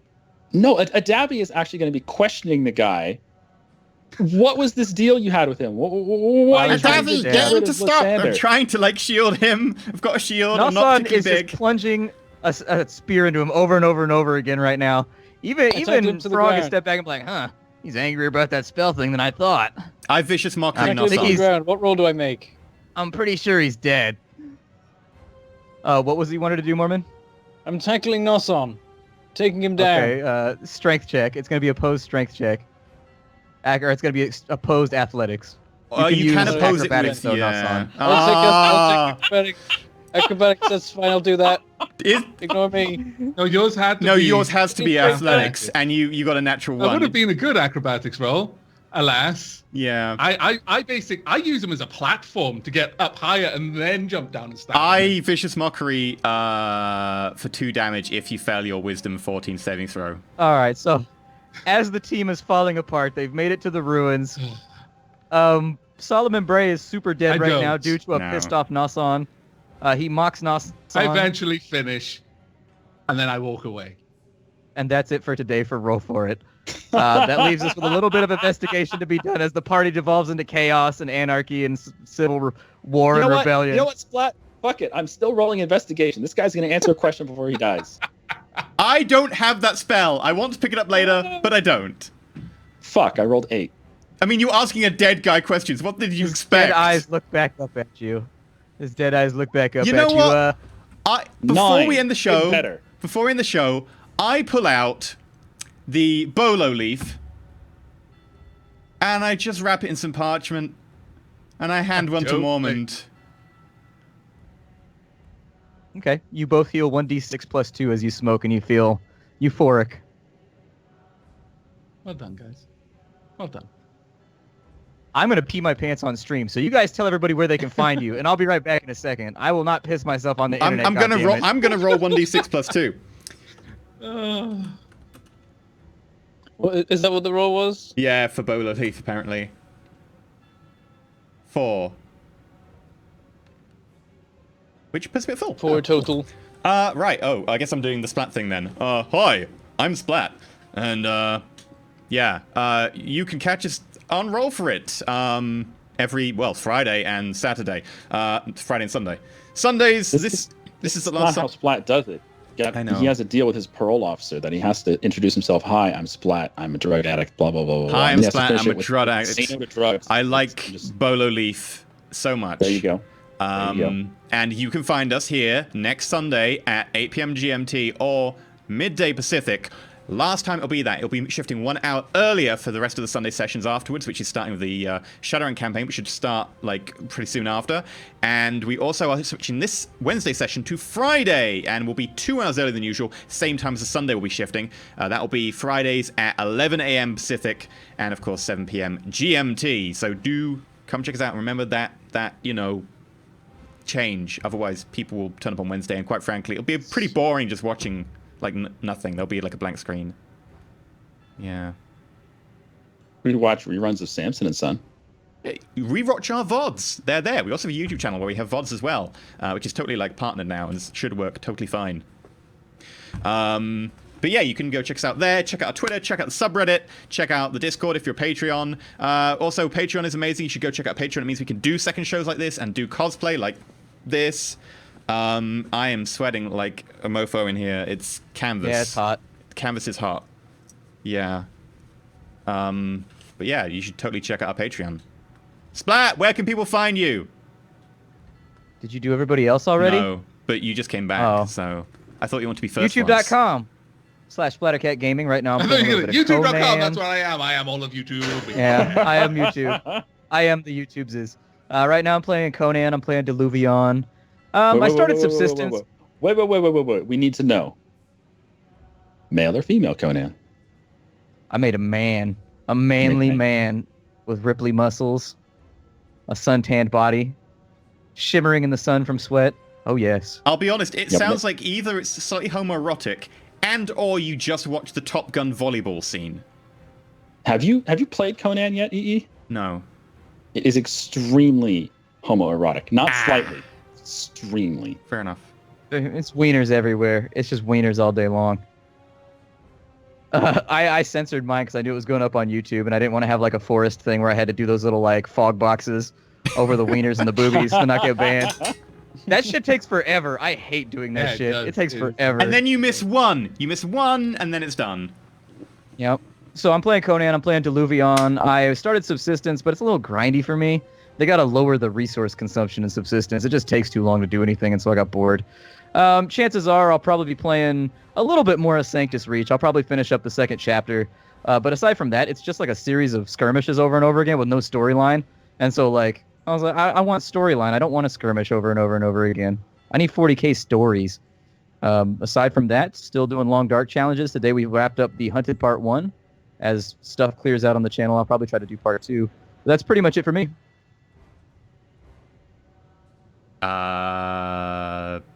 Mormond, Bentham. Okay.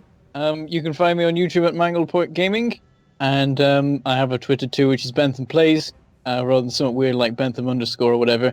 And I play lots of Factorio stuff, and that's a lot of dice. What just happened? A million Just scorching testing my rays. commands. It worked. Okay. Adavi still has inspiration Yeah, that never got to use because no attacks like that. God damn it. There's just like Yeah. 8 dice on the screen right now. What is this? And I was yeah, anyway, testing- so I play Factorio in various forms, and I'm also at the moment playing Astroneer and Rodin. Astroneer is probably going to finish soon because it's got the thing of like, you get to the moon, you're like, what now? There's nothing left. Crap. So it's early access. So you just run out of things, you have to come back to it in a year or whatever. Whereas Rodin is awesome, even though there's not that much gameplay, the story's amazing, so I just keep playing it. Really That's good me. Who's next? We're not in any sort of order anymore. What's happened? No, Pick sorry, your it's friends. next. I guess we're There going you go. up. So, Avak. Doesn't matter. Okay, well, you can find me at youtube.com/avac, where currently I'm playing RimWorld, Stardew Valley. I'm also playing through the end of Civ 6. I will be picking up a new First Taste series very soon. I may even possibly play a bit of Conan on the channel. I'm not sure yet if that's going to be a channel game or a stream game. I haven't decided. But I'm also to be found on twitch.tv/avac, where right now I'm more or less alternating between Thea the Awakening and Kingdoms of Amalur. I am putting a lot of time into Kingdoms of Amalur. I'm streaming almost every day for a few hours at the very least. And I may add more games if I get more time to stream. We'll see how that goes. And you can find me on Twitter at @avac_, where I announce when I put up videos, when I stream. That at the moment, that's pretty much the place to find stream announcements, and also, talk about my ferrets every now and then. What about you, Splat? I already did it. Adavi, Splat. Shen. Davy, Shen? Nah, That's amazing. Friends. Yeah, back. sorry. I was looking at you and I said Splat. That's I'm okay. sorry. The same to me. It's all Americans look the same. It's fine. It's fine. It's true. It's true. And by the way, I am 100% judging you. Everyone who Okay. streams Conan, you motherfuckers, you're sick. It's gotta stop. There's Why? nothing in that game. That game is stupid and terrible. There is nothing redeeming in that game. Ugh. Anyway, my name's Shen. Survival evolved with less dinosaurs and more nudity. Where did Conan touch you? I know. Show us on the double. Thankfully, that's probably not going to happen. And if it does happen, Arnold probably have to Schwarzenegger call meeting. probably have to call the cops. Hey, Schwarzenegger was my governor for a while. He was pretty good. He was fine. He didn't fuck anything up. Why do you hate Conan then? Because I love how that's now the That is the stand bar for politics. Were you a good governor? Did you do anything wrong? No. That's great. Back in the day, the bar for Brilliant good place politics where we was, go. winning wars against the Nazis. Okay. Yeah. Stop politics. Anyway. Please. For fuck's sake. You can find me at youtube.com/Shenra2. Shenra1 is dead. You can also find me on twitch.tv/Shenra, where I'm streaming 8 hours a day every day, except when we're doing Roll4It. But I've been playing a whole lot of Alpha 16 RimWorld. I'm having a blast with it. I will say that there's a trait called creepy breathing. And my God, is that trait amazing. You just have somebody in your town who cannot stop going, and everyone's just like, what the fuck is wrong with this person? Oh, it's amazing. I'm loving it. I've had people divorce each other. I've had people beat each other to death over just random fights that they're having. See, It's great. I love it. To do that on stream. And what's weird is one person is getting a 30 mood buff from his dead daughter. He It's really like didn't permanent. like her? It's like she died when he was getting the mood buff, so now it's a permanent mood buff. Weird. I had I don't people know. get in a fight one time over like a cowboy hat or some shit. Like they both wanted a cowboy hat, and so they beat each other to death for a cowboy hat. And I was like, this really seems there's like 10 more cowboy hats over there. You don't need to. There's a stack of them. Why are you fighting? We want that one. Disproportionate amount of clothing in my current colony are made out of people. Yeah, that happens a lot. I've got like I had 500 someone- human leather just chilling. I had someone make artwork of the first time 2 of my colonists who just got married got it on their wedding night. Nice. So they were just staring, watching. I was like, you know what? Either you've got a really way too vivid imagination, or what the hell are you doing there? This is not Well, the best appropriate thing about artwork. Maybe there was an agreement. Yeah. Like, we Fair wanna enough. capture this I'm not moment going to judge, forever, but frame it. the only yeah, place what I if can he put that does it? artwork is in their room. Well, the weird thing about that, even if you put it in their room, people of your colony will go into their room to view that artwork. Yeah, I've had some weird statues that I've made too that were similar, where it's just like a phallic design representing like the lost art of something. Rather, you're just like, why? This dude just made a giant wooden wiener. I mean, this and put it in a statue room, like- was made out of the composition of thousands of tiny butterflies. I love You it when never they make know. up things. So, EE, who the hell are you? What are you doing? Goblin Bard. But yeah, no, you can catch me over at twitch.tv/Enter where I stream on Saturdays normally. Also a load of surprise streams. Trying to get through Mass Effect 3 in time for Andromeda because they announced it suddenly and I was like, I need to play 3 again. Also, you can catch me over at youtube.com/Enter which is where I spend most of my days. Really want to sing the Prince of Bel-Air theme now. But yeah, no, I do loads of stuff over there. Like I've got Long War 2, Deluvion, just finished Hearts of Iron. You can't finish Hearts of Rimworld. Iron. When the war's With over, you start Deluvion- another war. How are you finding the tutorial? Because it frustrates me that they're like, go find 30 of this. And then you're like, okay, how do I do that? And then when you ask them where the 30 of this are, they're like, oh, it's in Tell Dollar. And you're like, okay, where is Tell Dollar? Nobody says. You're like, oh, well, thank you I for haven't telling me the got to place that that part you clearly... yet. I'm so not... Oh dear. Oh dear. It's like, thank you for telling me you know where the thing is, but you can't be like, it's in the Northwest. It's like, See, I've had a fun thing with Deluvion because I was like, I got told that the embargo was 9 a.m. today, so I released mine as soon as I recorded it, so it was like 4:30, and then a couple of people hit me up and were like, you know what, it's 9 a.m. Pacific, and I was like, that explains why I haven't seen many videos, but mine explicitly says 9 a.m. and I checked. I have 2 different emails from 2 different PR companies. One says UK, one says Pacific. Nah, you're covered. I know. You're good. I'm covered, I just sent him a but someone's screenshot and be gonna like, feel "Oh, fuck I've up." dicked them over, so I'm gonna have to write an email and be like, look, you know, I haven't dicked you over, by the way. It's happened And to me before. I've e- gotten even different if- embargoes from different people. Even if you're wrong, EE, and you turn out to be a dick, it was small print, so it's fine. It's fine. It's Small actually print. big red print saying 9 a.m. UK. No one does big red print. Never the right print. But yeah, you can catch me on Yeah. YouTube. You can also catch my Twitter. But yeah, you should definitely follow our Roll4It Twitter and go and check out the subreddit where there's going to be loads of discussions. You should. You should definitely check out both of those things because they are worth checking out and checkoutable right now through the interwebs. Checkoutable. Write me on my web zone. Write me on my web zone place. By the way, I like You the must fact that talk we to me. literally just had a fight an hour after waking up. And I'm going to be like, guys, I know we just got up. Can we have another nap? I I'm wouldn't gonna even say no. You're that. too awake. You're too awake. You I can't would be do it. looking for food right now. Not a nap, just food. We've I just was made gonna say food. okay and On the punch you floor. in the face. Can He's I not just say happy you guys right are? now. Yeah, you guys are really fucking terrible at taking prisoners. You know that? You guys are like the worst at taking prisoners. They I tried. feel They really tried. Esri was the right call because he would have got away and I couldn't go after him alone. Yeah, see, Dax doesn't have anything to really disable someone, at least not at that range. Not until level 2. My level 1 spells are... I could have tried it, but I couldn't disengage. I had 2 Yeah. motherfuckers in my face, so And I don't think the bull can And- carry you. And I think it's Alas. hey, come on, is that a fat person joke?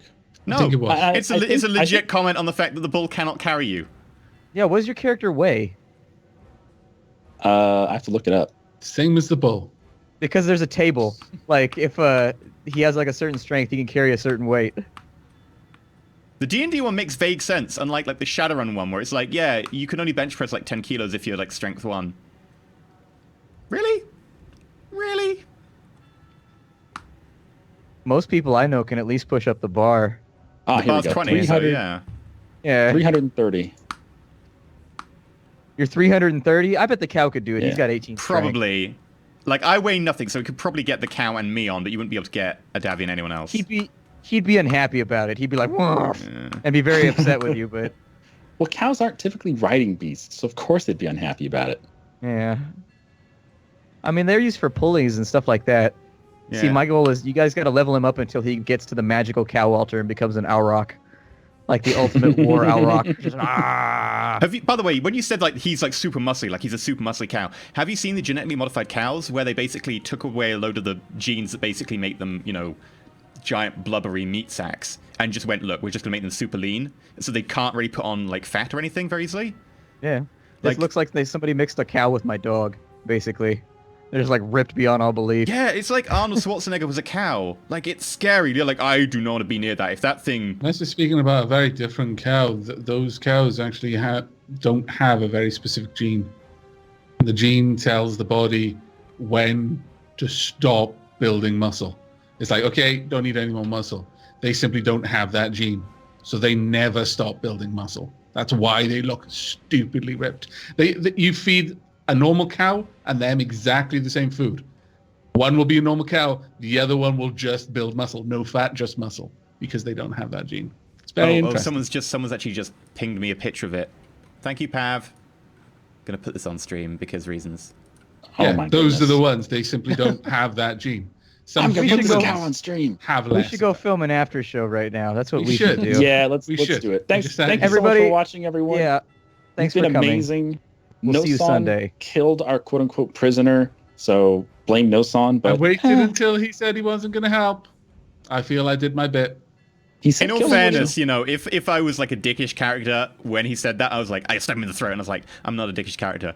No, son. He didn't say he wasn't going to help, but this is for the after show. He just said you can't send him back to the circle. He said, He you just may as needed well kill me. persuading. Okay. He just needed a character of high charisma. I just wanted to know what the pillars do. After show. Okay, right. Thanks for Bye. watching. Bye.